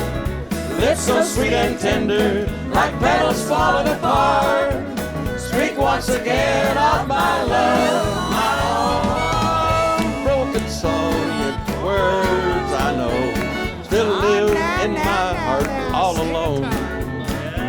For that moonlit path by the Alamo, and rose, my rose of San Antone, and rose, my rose of San Antone. Oh. Yeah. Every person in this room knew the words to that. There wasn't one person that wasn't singing. That's one of the great ones. One of my favorite cities in the world, San Antonio, Texas. Great city. Hey, and I'm going to do this, and it's really quick. You promise. Big Texans talking to this little Mexican said, "How big a spread you got, boy?" He said, "Oh, senor, I have a very small place, about an acre and a half, and I raise some corn, make tortillas. I raise some jalapeno peppers and tomatoes. I bet you got a big place, haven't you, senor?" He said, "Boy, I can get in my pickup at daybreak, drive all day long when the sun goes down. I will not have crossed my property. Little Mexican said, "Oh, see, senor, I had to pick up like that once." Hey, I think we all need to thank Jimmy Dean. He's been there this entire session, and not once has he plugged his sausage. Did you have to bring that up? Hey, Bill. He just said the famous words. And remember one thing, as long as you shall live, sir, every day in my life is Groundhog Day. Thank you. Have a seat. Thank you for the plug, Bill. That's very, very nice of you. Well, we tried. I was one of the. Let's hear it for animal rights. I was one of the first people to If anybody taste- should know about animal rights, it ought to be you. I'll tell you that. Sit down. I think Jan's trying to say something. Well, I was one of the first people to taste the Jimmy Dean sausage. One time we were. Explain that quickly. Well, okay. I thought I had. We were working a TV show. A TV show, whatever year that was, at the Opry House. Donna Fargo, Freddie Fender. Me and Mel Yeah, right. Hush, y'all just got the wrong place, your mind in the wrong place. Anyway, we were, Jimmy Dean and myself, we were all doing a TV show at the Opry House, and he brought some samples of the sausage. They were in a package, and the whole bit. Anyway, to the Opry House, and gave us all some of the sausage, and it was great. And I will say that I do use the sausage and stop laughing. Well, I'll tell you one thing, Jan. When you dig a hole, sometimes it's hard to get out of that sucker. You know what I dig a lot. I think I keep a shovel. Thank you very much, little I keep lady. a shovel with me, I think, because I What do dig you holes. want? I just want to tell you, Mr. Dean, you'll always find the package of Jimmy Dean sausage in our refrigerator. We don't eat it. It just lays there.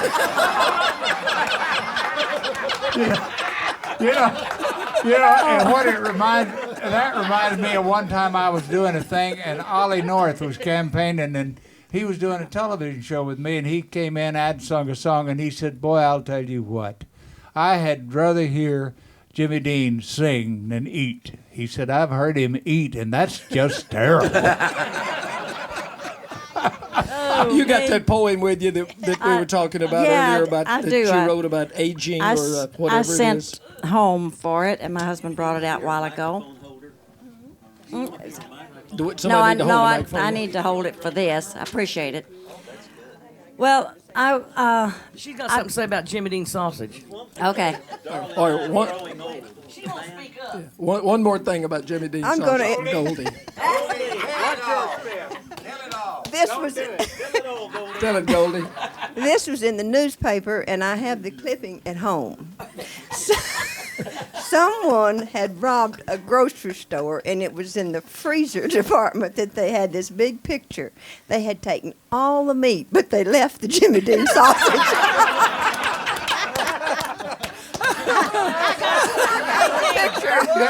There's a better one than that. They robbed a store in Texas, and I forget the name of the town, but somebody had stole 12 of those 2-pound rolls of sausage, and it was frozen.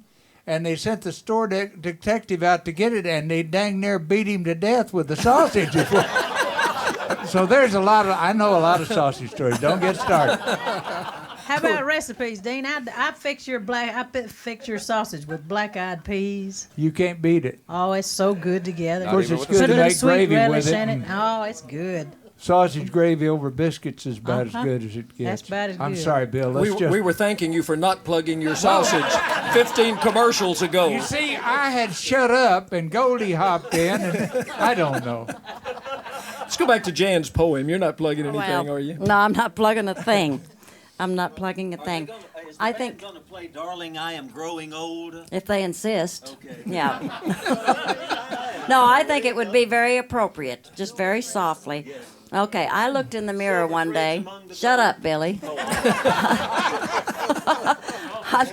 Right after I had gotten contacts, everything is suddenly very clear. When before it's just kind of fuzzy. I got my contacts, I put them in, and looked in the mirror and went, because everything showed up. things I didn't want to see. So the way I write, it just comes to me, and I write, and when it gets through, flowing through my mind, it's over. And anyway, I went and sat down at my desk, and I wrote my sentiments on growing older. And it's just called Aging. What a shock to wake up old. What idiot said these years are solid gold? My bones make strange noises, my mind can't remember if it's a cold snap in May or a warm day in December. What happened to the girl I used to be? She used to run, she loved to ski. But when I think of doing those things now, I think just a bit more cautiously. Oh, she isn't totally gone. The daredevil's still there. She's just trying to find out how many of her injuries would be covered by Medicare. I've told myself and others that age is a state of mind. It depends on how you feel. But today I feel older than Methuselah, and age is very real. Yesterday I wore high heels all day. Today they're in the trash. Thank God they say it's stylish now to wear long skirts and flats. The most exercise I get is climbing back into bed each night, out of which I slide, from being lathered from head to toe with all those creams I diligently apply. And it's hard on the nerves to wake each morning in total despair and look in the mirror and find those lines are still there. People my age say, why, you wouldn't want to be young again, just look at me. But looking at them, you bet I would. I would, if only I could. Relive all those years, I'd take it real slow, because too soon youth is gone and you wake up old. But I've had a good life and more to come, I pray, and starting this moment, I'll cherish each and every day. I'll appreciate each season, though quickly they come, and be quick to say I love you to friends and loved ones. I'll eat only foods that are good for me. Well, that's going a little far. Baskin Robbins is right down the street, and I think there's gas in the car. No, I can't run, but I can walk, and thanks to God, I can see and I can talk. Youth is still there in my heart and in my mind. Oh, Lord, I wish there weren't so many stairs to climb. And that exercise bicycle I wish would disappear, and in its place a vibrating easy chair. I've used all the Bengay, and my muscles still hurt. To heck with the vacuuming, what's wrong with a little dirt?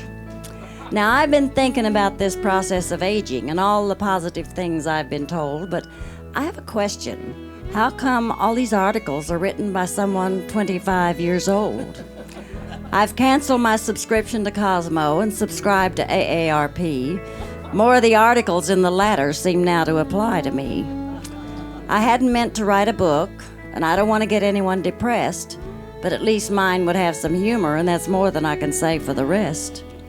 Yes, there's lots of drawbacks to growing old, but considering the alternatives, it isn't bad. And I've had all these years to store up memories, and for that, I'm thankful and I'm glad. I have just one more statement, and I'll end with this. To have to look into a magnifying mirror to put on makeup is the living lousy pits. That's wonderful. My sentiments. What? Yeah. You may have this one. That's terrific, Jan. Thank you. That's I really did very that good. on television a couple of times, and I received so many requests from TNN and from the Crook and Chase show that they said, just put it on your computer and send it out yourself. So I did, and I hope it's given somebody some laughs. That's terrific. You could put my song, Just Don't Look Good Naked, on and make a package deal. Yeah, I could put that on the back. You know, I'm going to have that. I'll do that. Yeah, Bill, this is probably not fair to say this following that poem called Aging, but we haven't heard you sing today. We need to hear a song from Bill Anderson, don't you think? He's been hosting all the rest of us. Tough act to follow. Grandpa used to say when Grandpa had a tough act to follow, he'd say, it's like following a bulldozer with a spoon. But you noted my recitation, and you taught me everything I know. I don't know. Will you be my mic? Where'd my guitar I go? will. Be my mic stand or something over there. Jeannie, I appreciate it. That's very nice. You didn't have to do that. B flat, Mr. No, A flat, Mr. Dickens. You got A flat on yours? that A flat on the guitar. I got it nailed. Are y'all sure Lawrence Welk got started that way? Charlie Lamb a while ago was talking about this, and if it hadn't been for Charlie and if it hadn't been for this song, I'd probably still be down in Georgia picking peaches somewhere. Mike, you remember the kickoff to this one? Oh, and Ray Price and Dave Rich and a few other people along the way.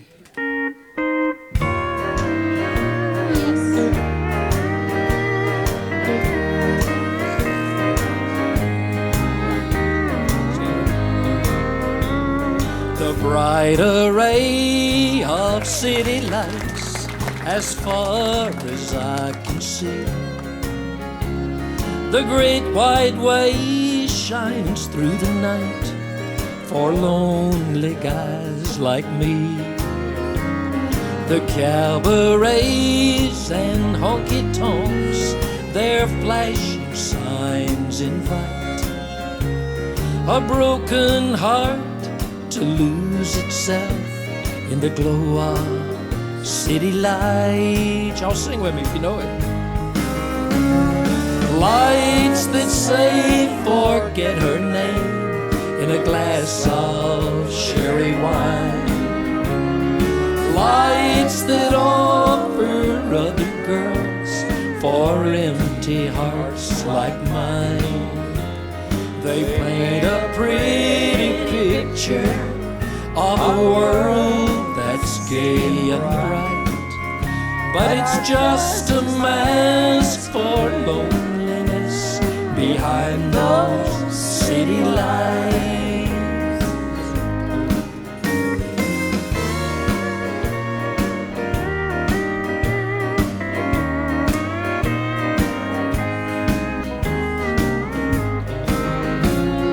Lights that say forget her love in a different atmosphere. Lights that lure are nothing but a masquerade for tears. They paint a pretty picture, but my arms can't hold them tight, and I just can't say I love you to a street of city lights. No, I just can't say I love you to a street of city lights. What a great song. Thank you. Let me ask y'all a question, because I've wondered this. Okay, I wrote that in 1957. And I said the world was gay and bright. You can't say that today. It has a whole different meaning. Well, you certainly can if you want to. Can't say bride anymore. Well, it just the language takes on different meanings. Right. You know why a guitar picker puts his capo on his dashboard? Why? So he can park in a handicap zone.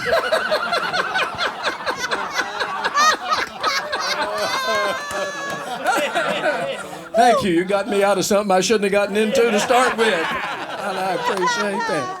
Shep Willie, we haven't heard a good song from you. No, I guess not. We heard the one about you running around naked.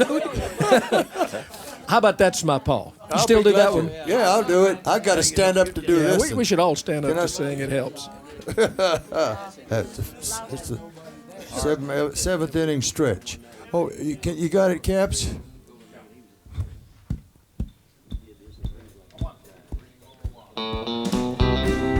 Yeah, Jimmy's got it. Now back in the country where I was born is on a little old hillside farm. My pa raised 6 kids and one of them was me. And in the fall of the year when the fields got white, we'd start picking cotton about daylight, and on Saturday, pa would take it all to town. Then along about dark and everything was still, we could tell it was fall coming down the hill, 'cause he'd rear back and sound off something like this.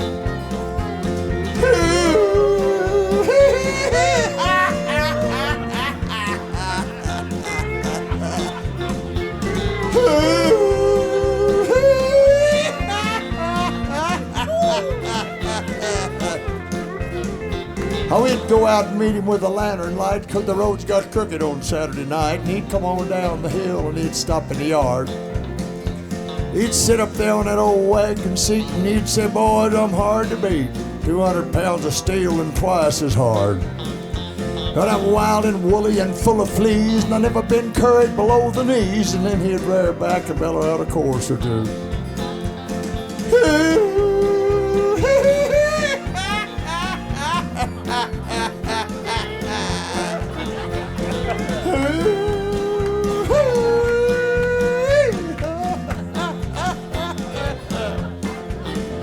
Said I'm rough and ready in a little bit while. I ain't whip anybody in a half a mile. Of course, there wasn't anybody else there except me and little Skeet. Said I'm just as tough as a hickory briar, and I can dive deeper and come up drier. And he did it too, right off of that wagon seat. Well, it shook him up when he hit the ground, but Pa got up and kind of looked around and then reared back and let us have it again.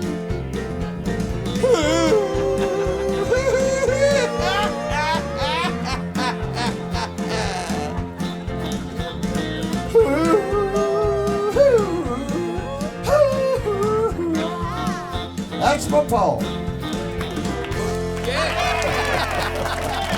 Thank you. That's great. Thank you. That's great.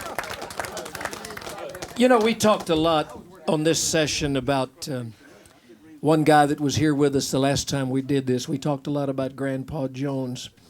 Justin Tubb was here last time. Justin is not here, and we all miss him. Jeannie, I think you had some thoughts about Justin, particularly as a songwriter. He was a very underrated songwriter, wasn't he? Absolutely, I thought so. And of course, he held a very special spot in my heart, because when I first came back here, the first trip I made to Nashville in '63 and early '64, something like that. Anyway, we were all sitting around a guitar pulling, and I sang a song, and he went immediately to the phone and called Dottie West and said, you need to come down here and hear this song. And Dottie later recorded a song I wrote called It Just Takes Practice to Forget. But I remembered thinking then what a kind person he was, because I was so new and he was giving me that opportunity. And I always thought it was amazing when I was living in California that Justin Tubb wrote all these songs, and the pain, you know, came through, and he lived on a street called Hurt Lane. I always wanted to live on Hurt Lane when I moved here. But I think that Justin maybe had a lot of rougher times than maybe some of us ever stopped to think about, because no matter what he did, he was in the shadow of such a tremendous man, and his father, you know, had to be painful at times. Buddy, you published a lot of Justin's songs, didn't you? Yes, and I produced some of his early records on RCA. He had some great records, Take a Letter, Miss Gray, and some of those things were just wonderful songs. Justin, As Long as There's a Sunday, yeah, that's just a wonderful song. But he was really a good writer, and I think that a lot better than most people realized. Lonesome 77203. I heard a lot of people saying that Hawkshaw's big song that he wrote. Mike? He was a very versatile writer, too. I recorded a couple of his songs. One of them was Bluegrass Fiesta for Capitol, that was a fair hit. And the other one was You Can't Go on the Red Playing Bluegrass, which... Hey, I've got a great story about, I did a #1 record, Be Glad, that he wrote. That's right. Yeah, Be Glad he wrote. But that wasn't where it started with Justin Tubb with me. In 19, and or so-and-so, well, everybody knows when this thing come out because it's right after Goldie, I think, and him had that hit together. He had done a song called Pepper Hot Baby. Don't Say Goodbye to Me. It was rock, count 1, 2, 3, 4, and I was doing it in California. Oh, I learned that record. And this the most beautiful girl in all this world walked into this great big beautiful place that we were playing at the time. And I was singing Pepper Hot Baby, Don't Say Goodbye to Me. And when I got through, we took our break, I went down. And she said to me, boy, I love that song you were singing, that great Pepper Hot Baby, Don't Say Goodbye to Me. And me trying to impress her, I said, yeah, I wrote that. Yeah, I surely did. Me and that girl, that beautiful girl, is still as beautiful as she ever is. And this year, April the 1st, we spent 41 years of marriage together. All because of Pepper Hot Baby. Yeah. And she finally, she never did ask me until after we got married. She said, "Did you really write that Pepper Hot Baby?" I said, "No, I did not." Goldie, when you and Justin recorded together, when you had Looking Back to See, and I guess you made some other records together, did you tour together? Yeah, we toured a few dates together. Probably the year that Looking Back to See was as big as it was. We had about 3 releases, Surefire Kisses and Fickle Heart. I can't recall the other 2, but Looking Back to See was the biggest song. I think we recorded that in 54, 55. How did y'all happen to get together? Who put you together? Owen Bradley. Yeah. Yeah, I was on Decca, and Justin was on Decca. I knew Justin back in Texas. He was in college in Austin, Texas, and I'm from San Antonio. And Justin and his 2 cousins, Lincoln and what's the other? Doug. They would come. They would come out to the shows where we were performing, and that's how and when I met Justin. So then when I moved to Nashville, he was already here, and Owen said, "I've got a song I think you 2 need to sing together." And thanks to Jim Ed Brown, him and Maxine and Bonnie was on a small label, and they already had the song out. Decca being a larger label, we just covered you up. But there's one thing about it. Charlie Lamb is sitting here, and he listed both of them anyway. But y'all did. You had a great song. Justin changed one of the lines in there. We had something about a Cadillac, and Justin said, what was it? Something about a Lincoln, instead of a Cadillac. No, he had Cadillac in it. No, he didn't either. I wished I had a Cadillac. No. Now, no, we're going to fight. Ain't that just like hillbillies to argue over a word in the song? The way we wrote it and the way that she was stacked, I wish I had a Cadillac. And he said, and the way that she was slinking made me wish I had a Lincoln. No, you're wrong. Well, then who did that? Was that Grandpa Jones? That's Lonzo and Oscar. Gene Shepard said he said Cadillac. Well, we sounded more like a family all the well, time. Then it must have been Cadillac. Grandpa Jones. You dreamed it. It was Cadillac. Justin Tubb was one of the best buddies I had in the world, and I miss him. And I'll tell you, when he would come to California, he would stay with me. He wrote Take a Letter, Miss Gray in my hotel room here. And he was trying to write a song called Take a Letter, Miss Smith. And Joyce Gray brought us something down from the Jim Reeves office. And I said, rhyme it with Gray. You can find a lot of good words for that. He didn't miss a beat. He just went right on and wrote it. And then as long as there's a Sunday was a classic, I thought. But I'm going to tell you something, Bill, and I would like to think something would come of this. And I hope that you could pick this mantle up and go with it.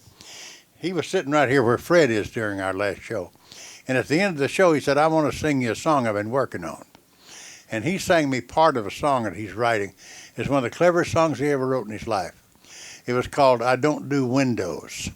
I know he didn't finish it, but I would like to think that somebody like you would go to his widow and find that and finish that song. I'd like to go on record as saying as I have one laying around called I Don't Do Windows Anymore. That don't have anything to do with it, but if I ever do something with it, I don't want you to think I stole it. Well, the other song that Justin had is I Don't Look Good Nude Anymore.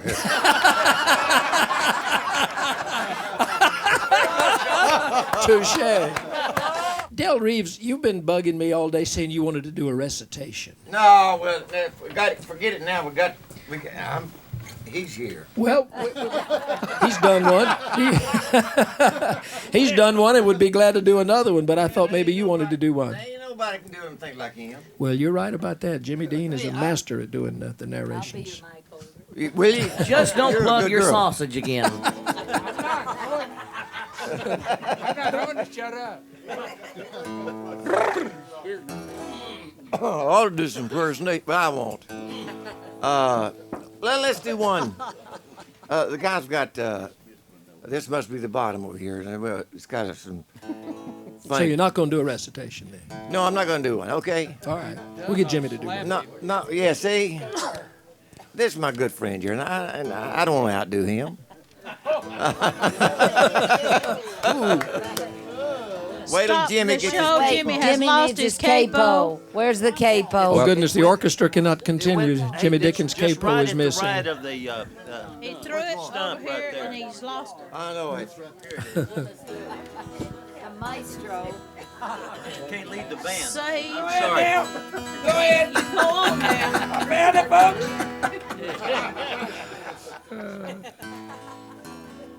Are we ready now? Yeah. All right.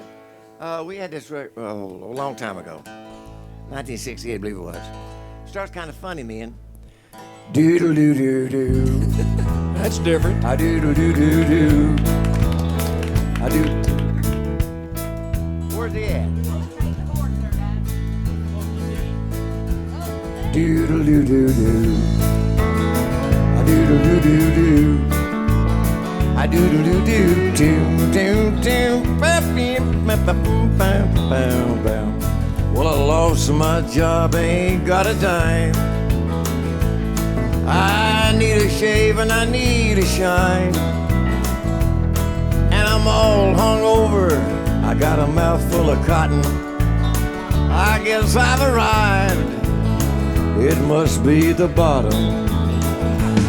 If this is the bottom, well, okay, I figured I'd make it one day. I had high hopes, but she sure shot 'em. I guess I've arrived, it must be the bottom. Doodle doo doo doo. I doodle doo doo doo. I doodle doo doo doo doo doo. I'm an honorary member of Skid Row. Smoke old butts and we bag our dough. And if you need any troubles, Lord, folks, we got 'em. I guess I've arrived. It must be the bottom. If this is the bottom, well, okay, I figured I'd make it one day. I had high hopes, but she sure shot 'em. Guess I've arrived, it must be the bottom. Doodle doo doo doo. Oh, this must be the bottom. 'Cause the only way I sees up, and the Salvation Army band is a-coming after us. Doodle doo doo doo. I doodle doo doo, oh me. I doodle doo doo doo doo doo.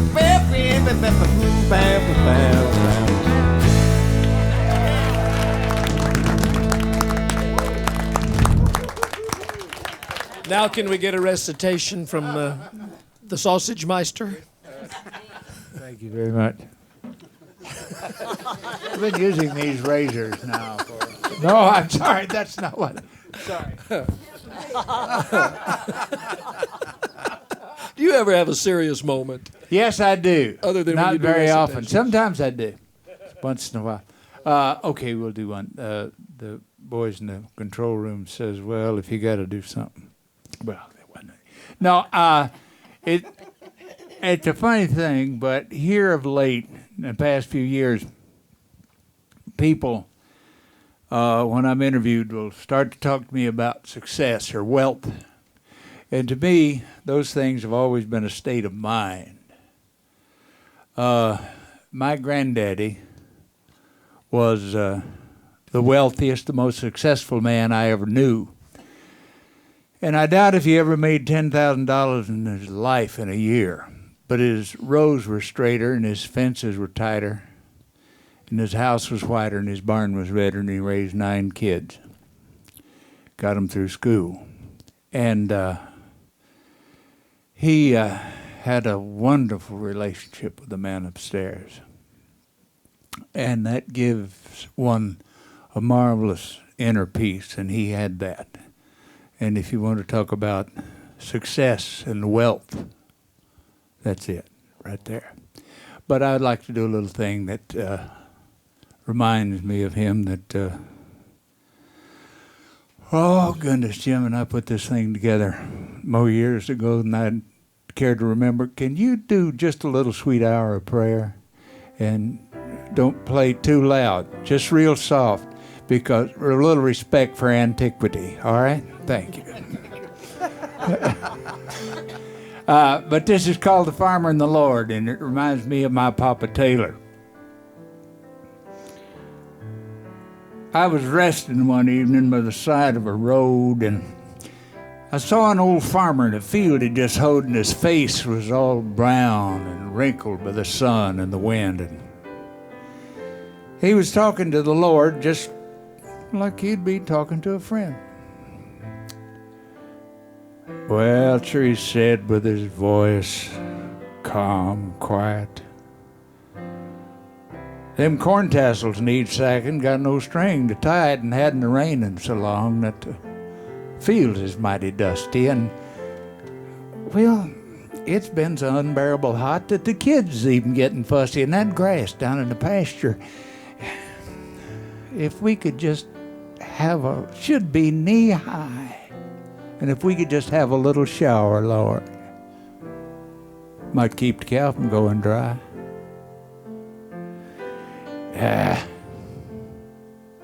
Listen to me talking. You'd think I wasn't grateful. If you didn't know me so well, Lord, you'd think I'd forgot about. You'd think I was downright hateful, and you'd think I'd forgot about that new calf that you sent, and the money in the pail that took care of the rent. And Ma's cold's better. Johnny's home from the Navy, and that good Sunday dinner of chicken and dumplings and gravy. And that new preacher says, Lord, he's a fine young man. Why, he's just converting them sinners to beat the band. Well, I guess I'll mosey on home now. Lord, won't take no more of your time. I imagine there's plenty folks hereabout that's waiting to ring your line. Evening to you, Lord, and watch over us tonight. But don't you worry about us none, Lord, because everything's going to be all right.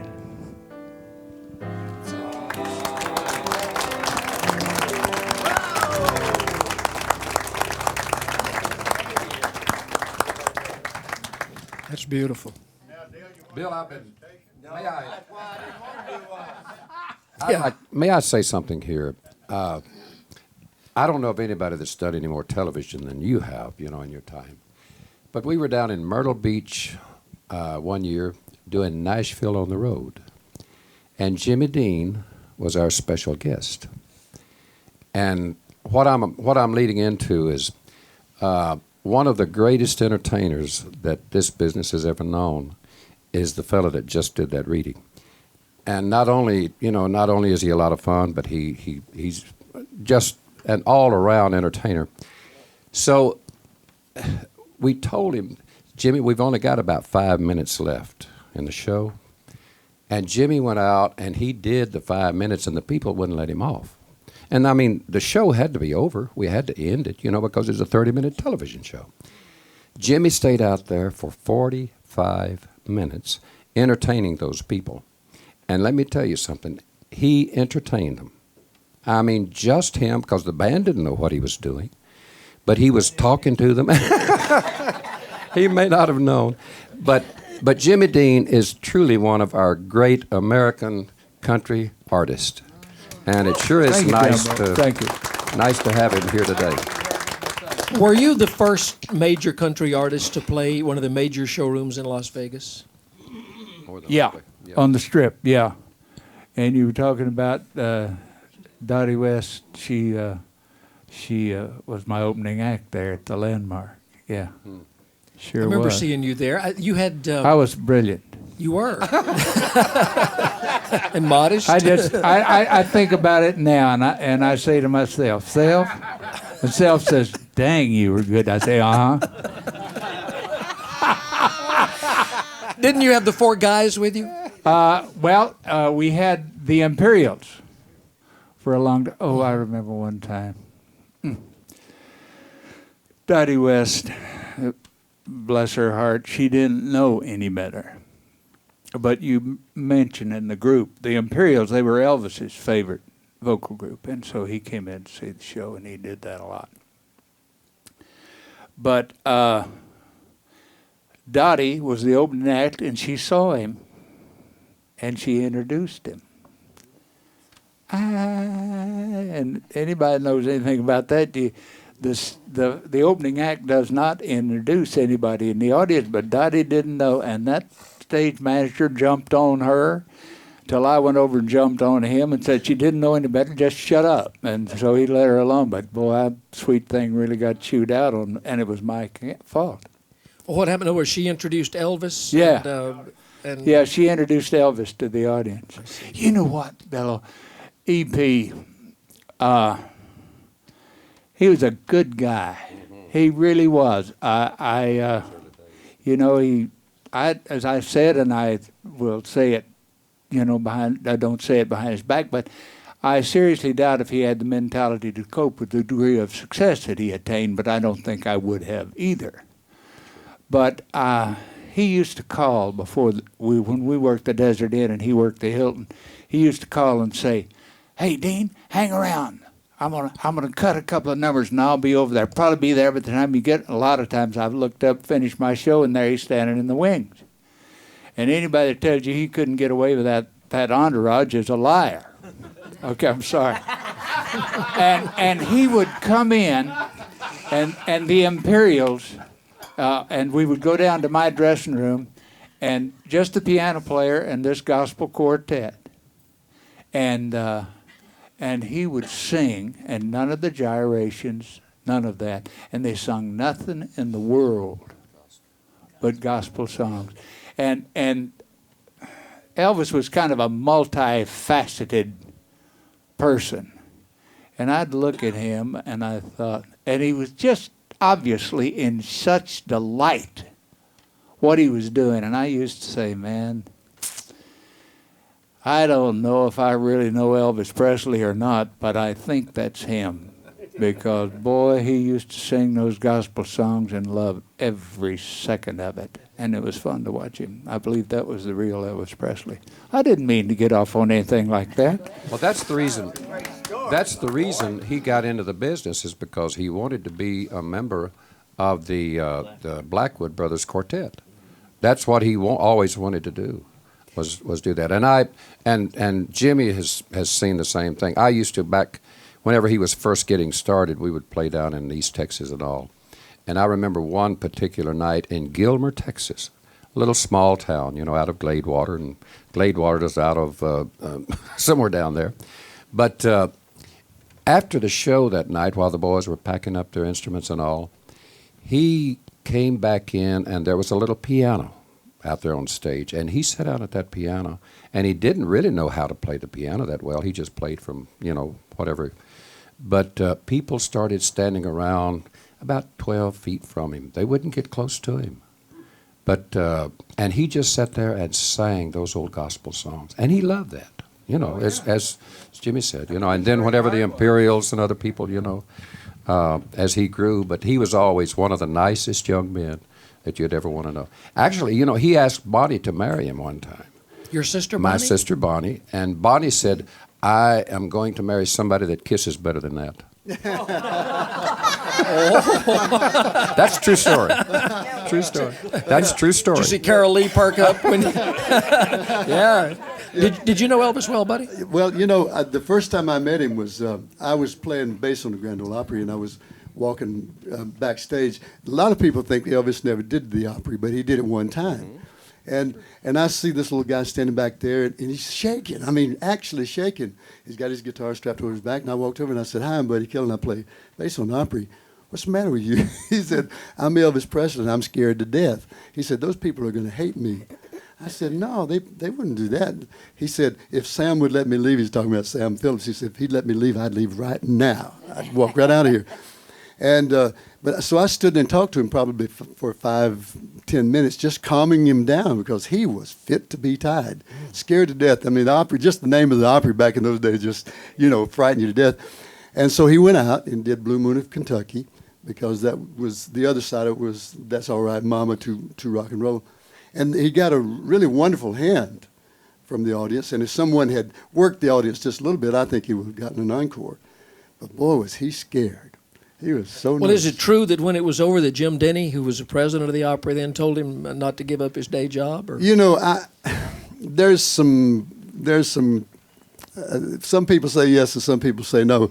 Scotty Moore says yes, but I don't know. I mean, you know, I can't imagine him saying that, don't give up your day job, because, I mean, he'd just seen him knock the audience out, and he already had some hits. I mean, the first record was a hit. That's right. And but I tell you what, every city he would go into, he would just explode instantly. I mean, he was slow breaking until he got Heartbreak Hotel out. But those early records with On Sun, if he went into a city and played, it was all over. I mean, he just absolutely exploded in the city. You published Heartbreak Hotel. Is that the biggest song that you ever published? It was one of the biggest. Green Green Grass of Home and so many big hits were in Tree. But I found Heartbreak Hotel. I was down in playing Daytona Beach, a little place called the Mellow Club, down there for the 3 weeks of the summer, just on vacation. And this guy, he couldn't afford to pay us, but he fed us.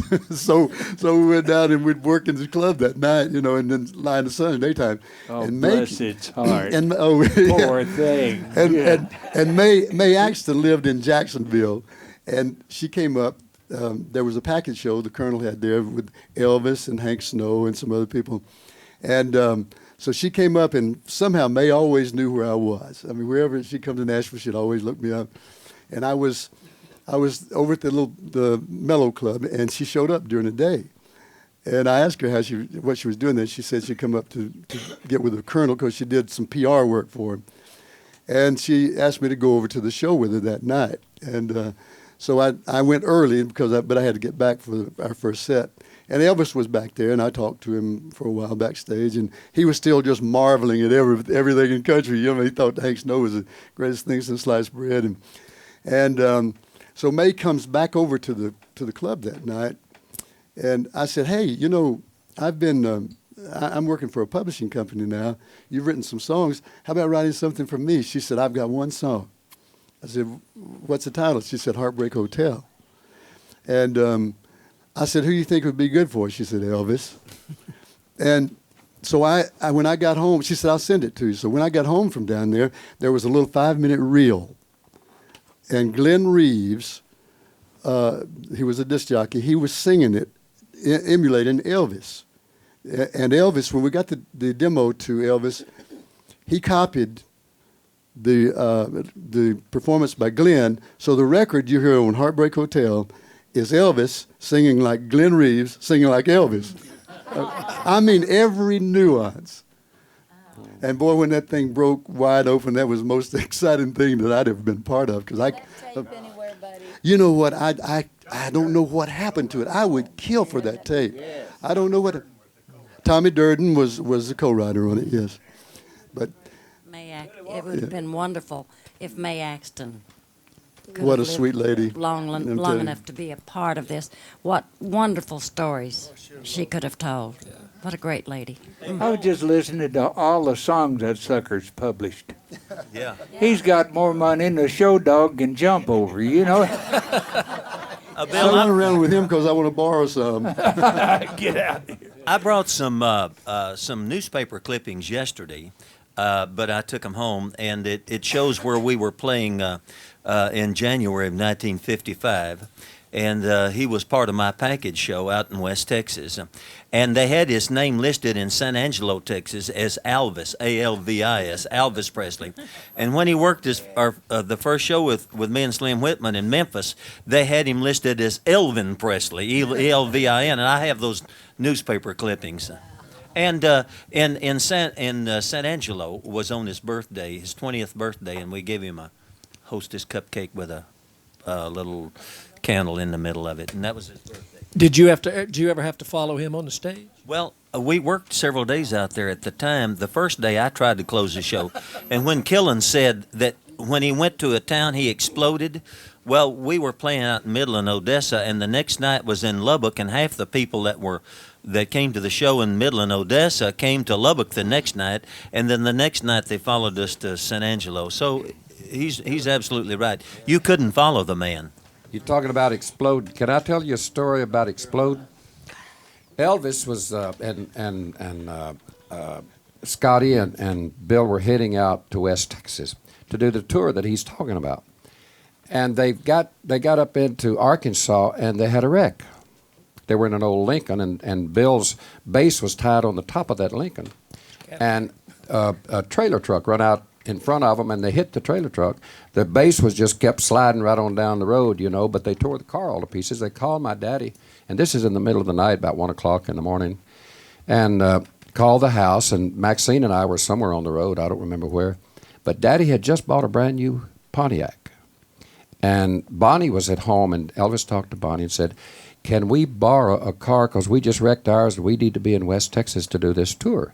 So they were said that they would only be out there for 14 days. And so Daddy was nice enough, and I'm mind you, this is in 1954, 55, I guess 55 it was, had just bought the car, and it didn't have but about 2,000 miles on it.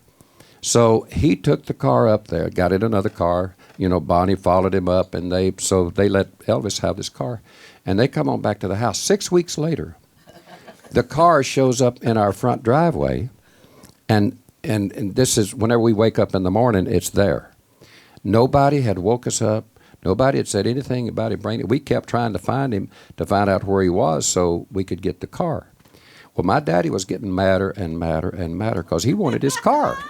You know, by the time they got it back, they had completely worn out the front wheels on the car, had put almost 10,000 miles on the car, and my daddy exploded. He said, if you ever ask me to help one more person in this music business, you can find another daddy.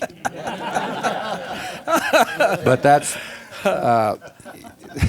That's a wonderful story. I'm sitting there looking at Charlie Douglas and Joe Allison and thinking, and I know particularly Charlie, both of you were disc jockeys when Elvis exploded like that. But when Elvis hit like that, it really hurt country music for a while, didn't it? Well, I think it was the straw that broke the camel's back. There were some other things that were going on at that time that had put a little dent in country music, but when Elvis came along, it really broke the mold. It broke you too, didn't it, Jimmy? There's never been anybody like him, and probably never will be again, because of the time and the type of music that he was singing. But prior to that, folks like Big Joe Turner and Laverne Baker and some of those other the other rock acts, or at that time called R&B acts, were making a dent in country music, and Elvis just nailed the lid right on the coffin. But it was an exciting time, and I think the first and only time that I saw him in that period of time was when Charlie Walker brought him to San Antonio. He was at the Eagle Hall in Houston for a while, but I saw him in San Antonio, and then the last time I saw him was in Mobile about 6 months before he died.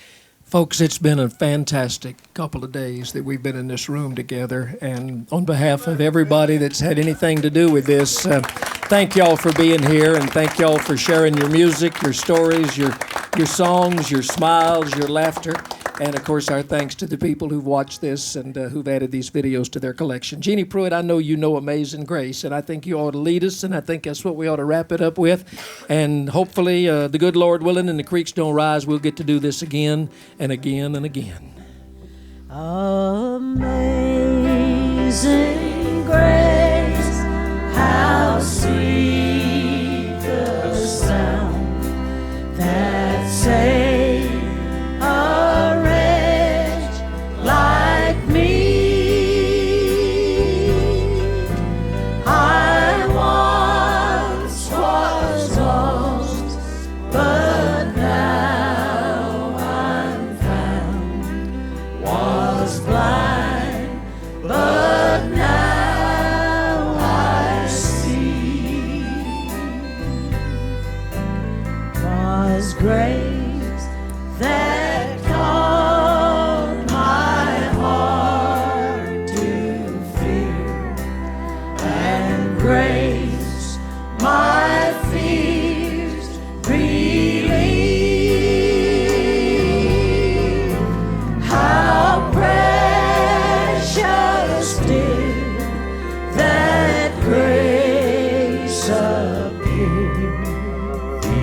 the hour I first believed. When we've been there 10,000 years, bright shining as the sun.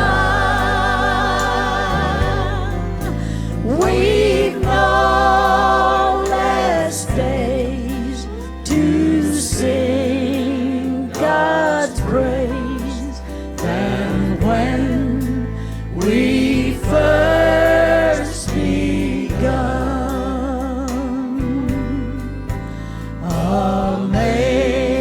Amazing grace, how sweet the sound that saved a wretch like me. I once was lost, but now I'm found. I was blind, but now I see. I was blind, but now I see. Thanks, everybody. It's beautiful.